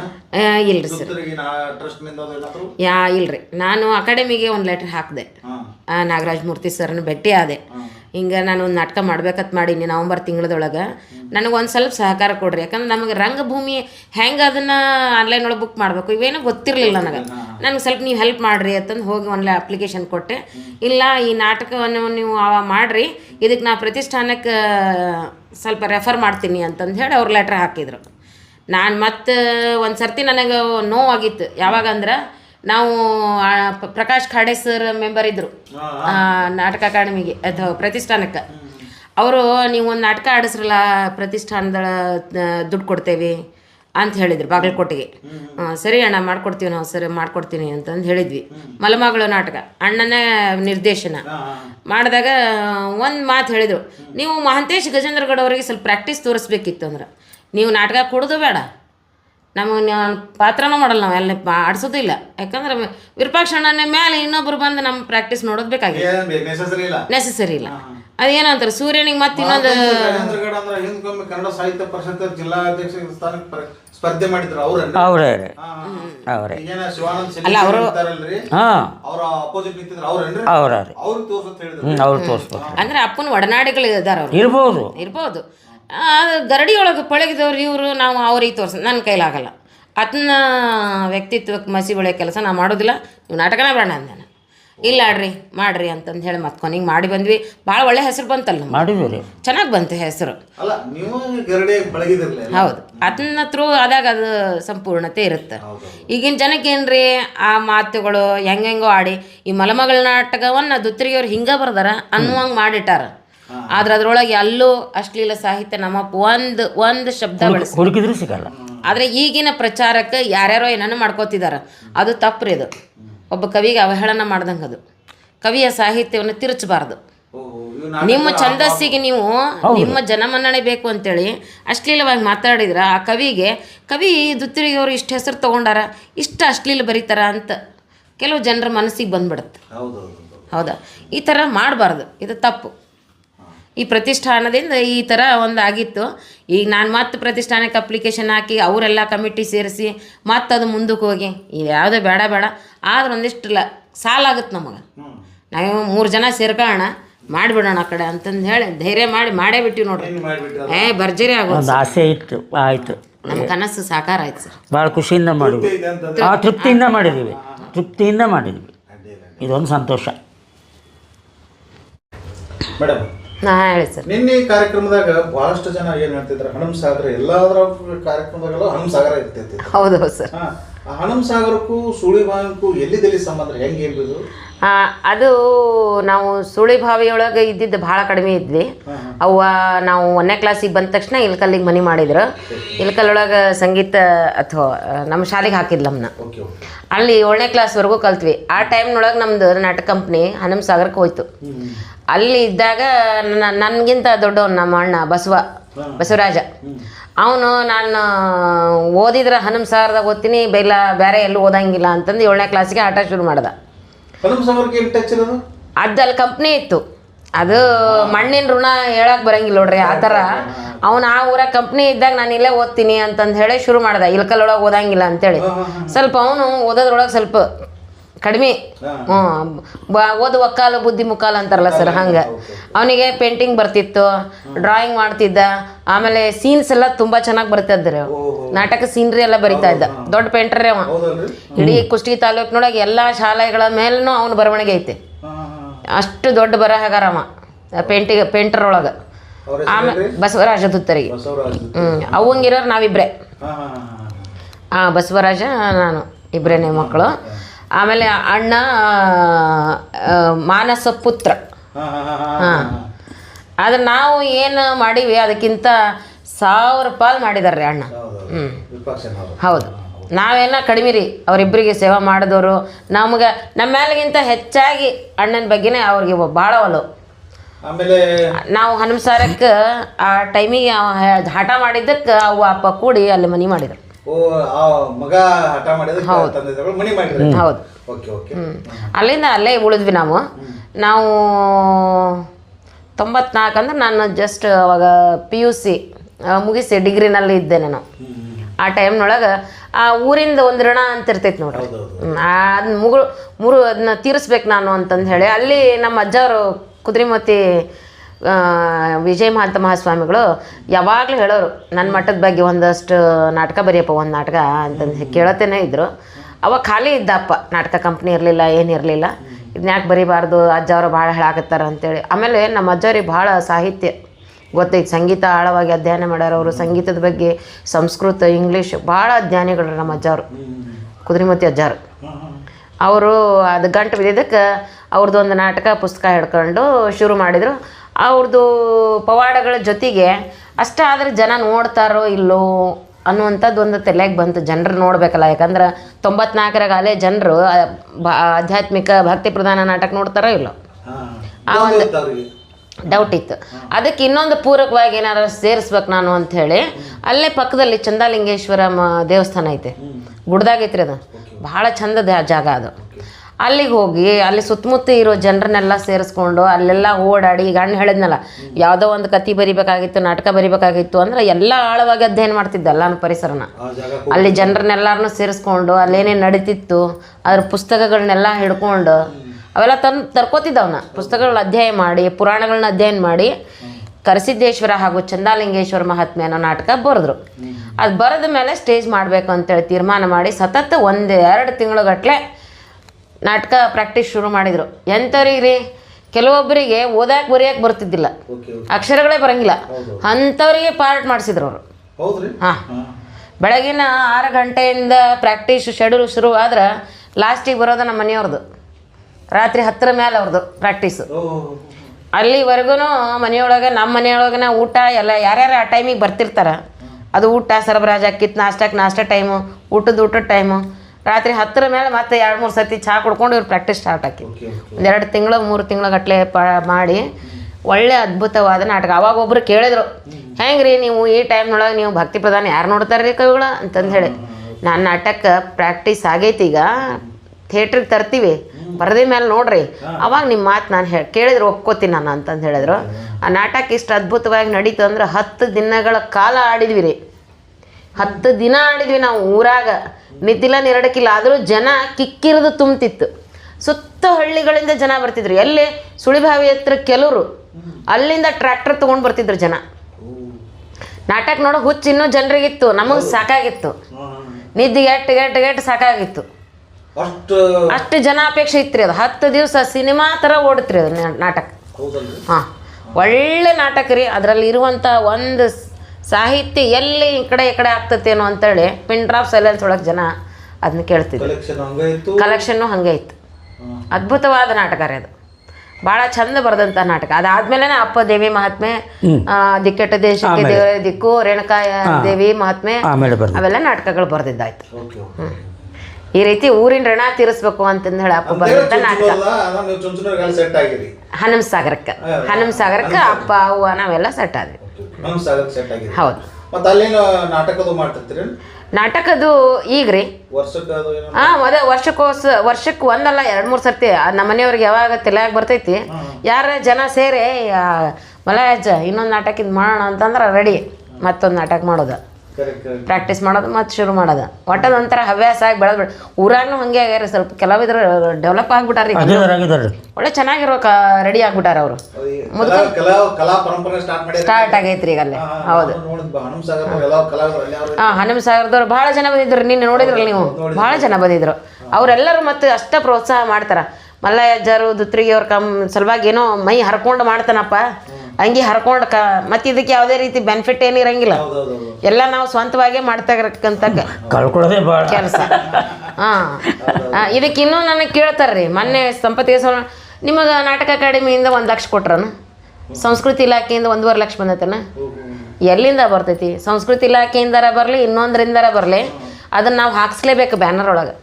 ಈ ತಲೆಯಾಗಿನ ತಪ್ಪು ಕಲ್ಪನೆ ತೆಗೀರಿ. ಬ್ಯಾನರ್ ಒಳಗೆ ಹೆಸರು ನೋಡ್ರಿ, ನಿಸರ್ಗ ಸಂಗೀತ ವಿದ್ಯಾಲಯದ ಅಷ್ಟೇ ಐತಿ ಹೆಸರು. ಅವ್ರು ಯಾರು ಹಾಕಿಲ್ಲ ಅಂದ್ರೆ ಜಗಳ ತೆಗಿತಾರೆ ನಮ್ಗೆ ಸರ್ಕಾರಕ್ಕೆ. ನಾವು ಯಾವುದೂ ಹಾಕಿಲ್ಲ ಅಂದ್ರೆ ನಮ್ಮ ಸ್ವಂತದ್ದು ಅದು. ಹಾಂ, ಈಗ ನಾವು ಸ್ವಂತವಾಗಿ ಮಾಡ್ತಾನೆ ಇದೀವಿ ರೀ. ಇಲಾಖೆ ಒಂದು 4-5 ಸರ್ತಿ, 5-6 ಸರ್ತಿ ಕೊಟ್ಟರೆ 50,000 ವರ್ಷಕ್ಕೆ. 50,000. ಈ ನಾಟಕೋತ್ಸವ ಅಷ್ಟೇ ಅಲ್ಲದೆ ನಾವು ಸಂಗೀತ ಕಾರ್ಯಕ್ರಮಗಳು ಮಾಡ್ತೀವಿ ಸರ್. ಇದಲ್ಲದೆ ನಮ್ಮ ಮನೆಯವ್ರಿಗೆ ಏನು ಹುಚ್ಚಂದ್ರೆ, ಒಬ್ರು ಹಾಡ್ಲಿಕ್ಕೆ ಬರ್ತಾರ ನೋಡ್ರಿ, ಗೌರಮ್ಮನ ಕೂಡಿಸಿರ್ತಾರಲ್ಲ, ಅವ್ರು ಏನು ಹಾಡಕ್ಕೆ ರಾತ್ರಿ ಹೊತ್ತು ಬರ್ತಾರ, ಅವ್ರನ್ನ ಕೂರಿಸಿ ಅವ್ರಿಗೆ ಹಾಡಿಸಿ ಅವರಿಗೂ ಗೌರವಧನ ಕೊಟ್ಟು ಅವ್ರಿಗೂ ಶಾಲೆ ಓದಿಸಿ ಕಳಿಸ್ತಾರ. ಈಗ ಒಂದು ಪರಂಪರೆ ಇರಲಿ, ಕಲಾಪ್ರೇಮ, ಕಲಾವಿದರನ್ನ ಬೆಳೆಸ್ಲಿ ಅಂತ. ಹೌದು, ಅಂದ್ರೆ ಸಮಾನ ಮನಸ್ಕಂದ್ರ ನೀವು. ಹೌದು, ಯಾಕಂದ್ರೆ ಅವರು ನಾಟಕ ಅಂದ್ರೆ ಭಾಳ ಬಿದ್ದು ಸಾಯ್ತಾರೆ ಅವರು. ಹೌದು, ಸಮಾನ ಮನಸ್ಕರು.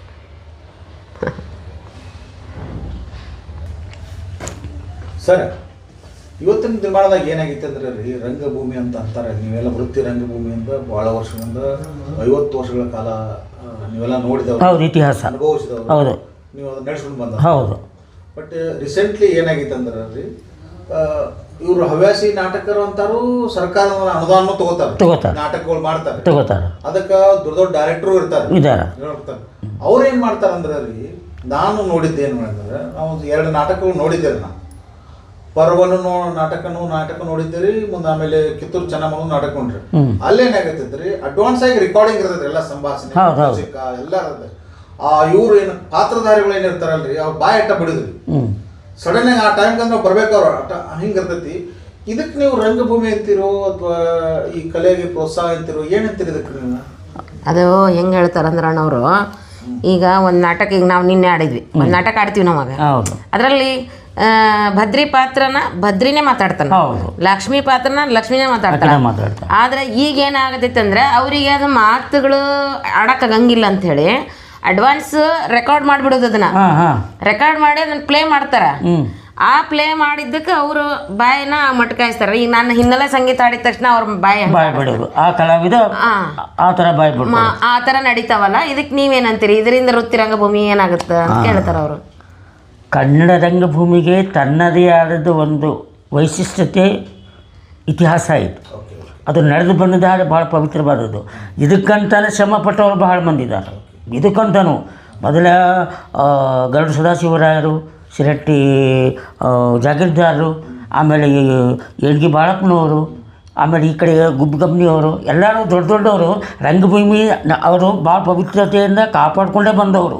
ಯಾವತ್ತಿದ್ದರೂ ಇದು ಪವಿತ್ರವಾಗೇ ಇರಲಿ, ಸಮಾಜದ ಕನ್ನಡಿ ಅಂತಂದರೆ ಏನಪ್ಪ ಅಂದರೆ ನಾಟಕ ಅಂತಿದ್ರು. ಅವಾಗ ಒಳ್ಳೆಯದನ್ನು ಕೊಡಬೇಕು ಅಂತ ಮಾಡ್ತಿದ್ರು. ಅವಾಗ ಇವಾಗ ಕೇಳಿದ್ರಲ್ಲ ಇವಾಗಿನ ನಾಟಕಗಳು, ನಾವು ಅದನ್ನು ಕೇಳಿದ್ದೀವಿ, ನಾವು ಒಂದೆರಡು ಸಲ ನೋಡಿದ್ದೀವಿ ಅದನ್ನು. ಆಮೇಲೆ ನಮ್ಮ ಅಪ್ಪ ಒಂದು ಮಾತು ಹೇಳೋದು ಇದನ್ನು ನೋಡಿದ ಮೇಲೆ, ಅವರು ಅಂಥ ನಾಟಕ ನೋಡಿದ ಮೇಲೆ ಯಾವುದೋ ಒಂದು ಸಲ ಧಾರವಾಡಕ್ಕೆ ಕಲಾಭವನದಾಗ ನಾಟಕಕ್ಕೆ ಹೋದಾಗ ಮಾಸ್ಟರ್ ಹೆಣ್ಣೆ ಅನ್ನೋ ನಾಟಕ ನಡೆದಿತ್ತು. ಆ ನಾಟಕ ಮುಗಿಸಿದ ಮೇಲೆ ಮಾತಾಡ್ಕೊಂಡು ಕೂತಿದ್ರು. ಇನ್ನೊಂದು ಬೇರೆ ಯಾವುದೋ ಒಂದು ನಾಟಕ, ಅದೇ ಇದೆ ನಿನಾಸಮುರ ಅಂತಾರ ಆಡ್ತಾರಲ್ಲ ಆ ನಾಟಕ. ಆಮೇಲೆ ಕವಿಗಳು ತಡ್ರಿ ಒಂದು 5 ನಿಮಿಷ ಈ ನಾಟಕ ನೋಡಿ ಹೋಗ್ಬೇಕಂತ್ರಿ ಅಂತ ಮಾಸ್ಟರ್ ಹಿರಣ್ಯ ಇರೋರಂತ ಆತ ಹಿರಣ್ಯ ಕುಂದ್ರಣ ಅಂತ ಕುಂತರು. ಆಮೇಲೆ ಇವರು ಒಂದು 15 ನಿಮಿಷ ಮಾತಾಡ್ಕೊಂಡು ಅವ್ರು ಬಂದರು. ಏನು ಮೇಕಪ್ ಇಲ್ಲ, ಎಂಥದ್ದಿಲ್ಲ, ಒಂದು ನೀಲಿ ಕರ್ಟನ್ ಇತ್ತು, ಅತ್ತಗಿತ್ತ ಒಂದು ಲೈಟ್ ಹಾಕಿದ್ರು, ಸಂಗೀತಗಾರಿಲ್ಲ, ಏನಿಲ್ಲ, ಚಲುವಾತು. ಆಮೇಲೆ ನಮ್ಮಪ್ಪ ಹಿರಣ್ಯ ಮುಂದೆ ಕುಂತರು, ಚಲುವಾತು ಇವ್ರದ್ದು. ಆಮೇಲೆ ಚಲುವಾತು ಇವಾಗ ಹೇಳಿದ್ರಲ್ಲ ಅದು ಹಾಕಿದ್ರು ಮಾಡಿದ್ರು. ಜನರಿಗೇನು ಇವರೇ ಮಾತಾಡ್ಯಾರ ಅನ್ನೋದೇ ನಟರು, ಅವರು ಜನರಿಗೆ ಪ್ರೇಕ್ಷಕರಿಗೆ ಗೊತ್ತಾಗಲ್ಲ. ಯಾಕಂದ್ರೆ ಆ ಸಂಭಾಷಣೆ ಕೇಳೋದು ಇವು ತುಟಿ ಚಲನೆ ಒಂದೇ ಆಗೋದು. ಚಲೋ ಹಾಕ್ಬಿಡು ಇದನ್ನು ಗೊತ್ತಿತ್ತು ನಮ್ಮ ಅಪ್ಪಗ ನೋಡಿದ. ಆಮೇಲೆ ಹೊರಗಡೆ ಬಂದಿಂದ ಕವಿಗಳ ಏನು ಅನಿಸುತ್ತೆ ನಿಮ್ಮ ನಾಟಕ ಅಂತ ಮಾಸ್ಟರ್ ಹಿರಣ್ಯ ಕೇಳಿದ್ರು. ಅಲ್ಲೂ ಹಿರಣ್ಯ ಮತ್ತು ಇದನ್ನು ನೋಡಿದ ಮೇಲೆ ಸಿನಿಮಾಕ್ಕೆ ಇದಕ್ಕೆ ಏನು ಅಂತಾರಪ್ಪ ಇಲ್ಲ. ಆಮೇಲೆ ಈಗ ನಾವು ಒಂದು ಪಾತ್ರ 2 ಪಾತ್ರ ಬಂದು ನಿಂತು ಬಂದ್ರೆ ಒಬ್ಬೊಬ್ರಿಗೆ 20 ಬರಲಿ 10 ಬರಲಿ ಏನೋ ಬರಲಿ, ಆ ಡೈಲಾಗ್ ಪೂರ್ತಿ ಅವರೇ ಮಾತಾಡಬೇಕು, ಅಭಿನಯನ ಅವರೇ ಮಾಡಬೇಕು. ಏನು ಮಾಡ್ತಾರಂದ್ರು ಈಗೇನು ಇದು ಮಾಡ್ತಾರಲ್ಲ, ಕೈಯಾರ ಹೋಗ್ಬೋದು, ಬಾಯಾರ ಹೋಗ್ಬೋದು. ಈ ತುಟಿ ಚಲನೆಗೆ ಕೈ ಎಲ್ಲೋ ಬರೋಕ್ಕೆ ಸಾಧ್ಯಪ್ಪ. ಅದಕ್ಕೆ ನಾ ಹೇಳೋದು ಏನಪ್ಪ ಅಂತಂದರೆ, ನಾಟಕ ಸಿನಿಮಾ ಆಗ್ಬೋದು, ಸಿನಿಮಾ ನಾಟಕಕ್ಕೆ ಆಗೋಕ್ಕೆ ಸಾಧ್ಯ ಇಲ್ಲ. ಇದು ಎಂದೂ ಆಗೋಕ್ಕೆ ಸಾಧ್ಯವೂ ಇಲ್ಲ. ಆಮೇಲೆ ಇದಕ್ಕೆ ಇವಾಗ ಅವಸಾನ ಬಂದಿರಬೇಕು, ಮುಪ್ಪು ಬಂದಿರಬೇಕು. ಇವಾಗ ಏನೋ ಇಲ್ಲ ನಡೆಯೋದಿಲ್ಲ, ಇವ್ನು ಯಾರು ನಿಮ್ಮ ನಾಟಕ ನೋಡ್ತಾರ ನಿಮ್ಗೆ ಅನಿಸಿರ್ಬೋದು.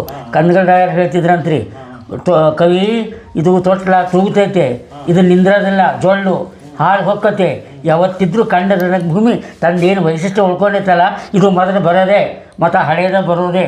ಮತ್ತು ಈಗ ಬಂದತ್ತಿಲ್ರಿ, ಈಗ ಬೆಲ್ಲ ಮೊದಲು ಬೆಲ್ಲ ಅಂದರೆ ಅದೇನು ಬೆಲ್ಲ ತಿನ್ಬೇಕು ಅಂತಿದ್ರು. ಇವಾಗ ಎಲ್ಲರೂ ಬೆಲ್ಲ ಚಾಲ ಕೇಳ್ತಾರೆ, ಸಾವಯವ ಬೆಲ್ಲ ಅಂತಾರೆ. ಸಾವಯವ ಬೆಲ್ಲನ ಅಂತ ಬಂದಿಲ್ರಿ ಇವಾಗ.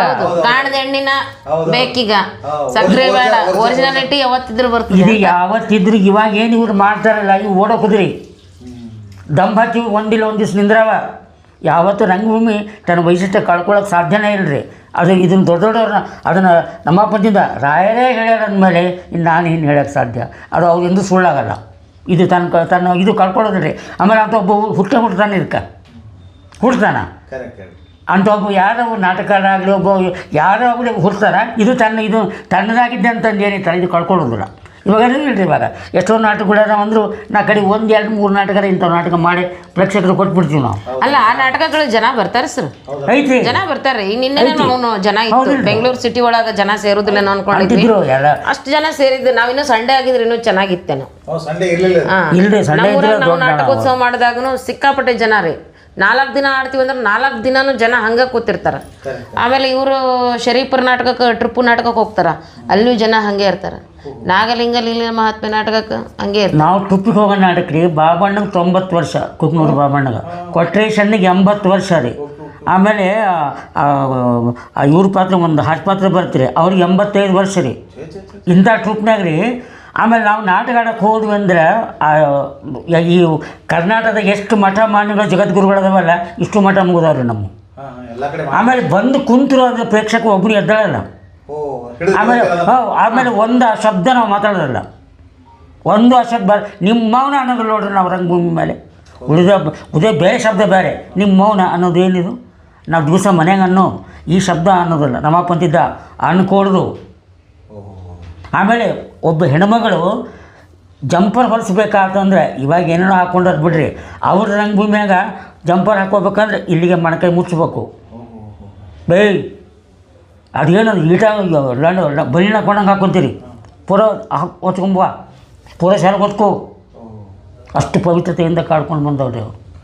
ಅದು ತನ್ನ ವೈಶಿಷ್ಟ್ಯ ಎಂದೂ ಕಳ್ಕೊಳ್ಳೋಕೆ ಸಾಧ್ಯ ಇಲ್ಲ. ಇವಾಗೇನಿದು ನಡೆದತ್ತಲ್ಲ ಇದು ನಾವು ಒಪ್ಪೋದೂ ಇಲ್ಲ.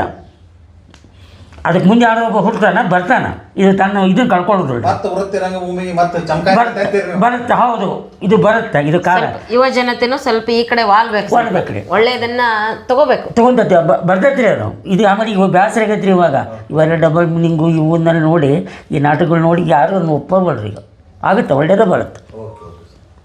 ಒಳ್ಳೆ ಸರ್, ಇಲ್ಲಿವರೆಗೆ ವೃತ್ತಿ ರಂಗಭೂಮಿಯ ಲೆಜೆಂಡ್ ಆಗಿರ್ತಕ್ಕಂಥ PB ದುತ್ತರಿಗೆ ಅವರ ಇತಿಹಾಸದ ಬಗ್ಗೆ ಹೇಳಿದ್ರಿ, ಲೈಫ್ ಬಗ್ಗೆ ಹೇಳಿದ್ರಿ, ಅವರ ನಾಟಕಗಳ ಬಗ್ಗೆ ಹೇಳಿದ್ರಿ, ಒಂದು ಇವತ್ತಿನ ದಿನಮಾನದಾಗ ಯಾವ ರೀತಿ ಇರಬೇಕು ಅನ್ನೋದು ಹೇಳಿದ್ರಿ. ನಮ್ಮ ಪ್ರೇಕ್ಷಕರಿಗೆ ಒಂಥರ ರಸದೋತನ ಮಾಡಿ ಉಣಿಸಿದ್ರಿ ಅಂಥೇಳಿ ನಾನು ಭಾವಿಸ್ತೀನಿ. ಅದಕ್ಕಾಗಿ ನಿಮಗಿಬ್ಬರಿಗೂ ಧನ್ಯವಾದಗಳು. ಧನ್ಯವಾದ. ನಮಸ್ಕಾರ. Thank you.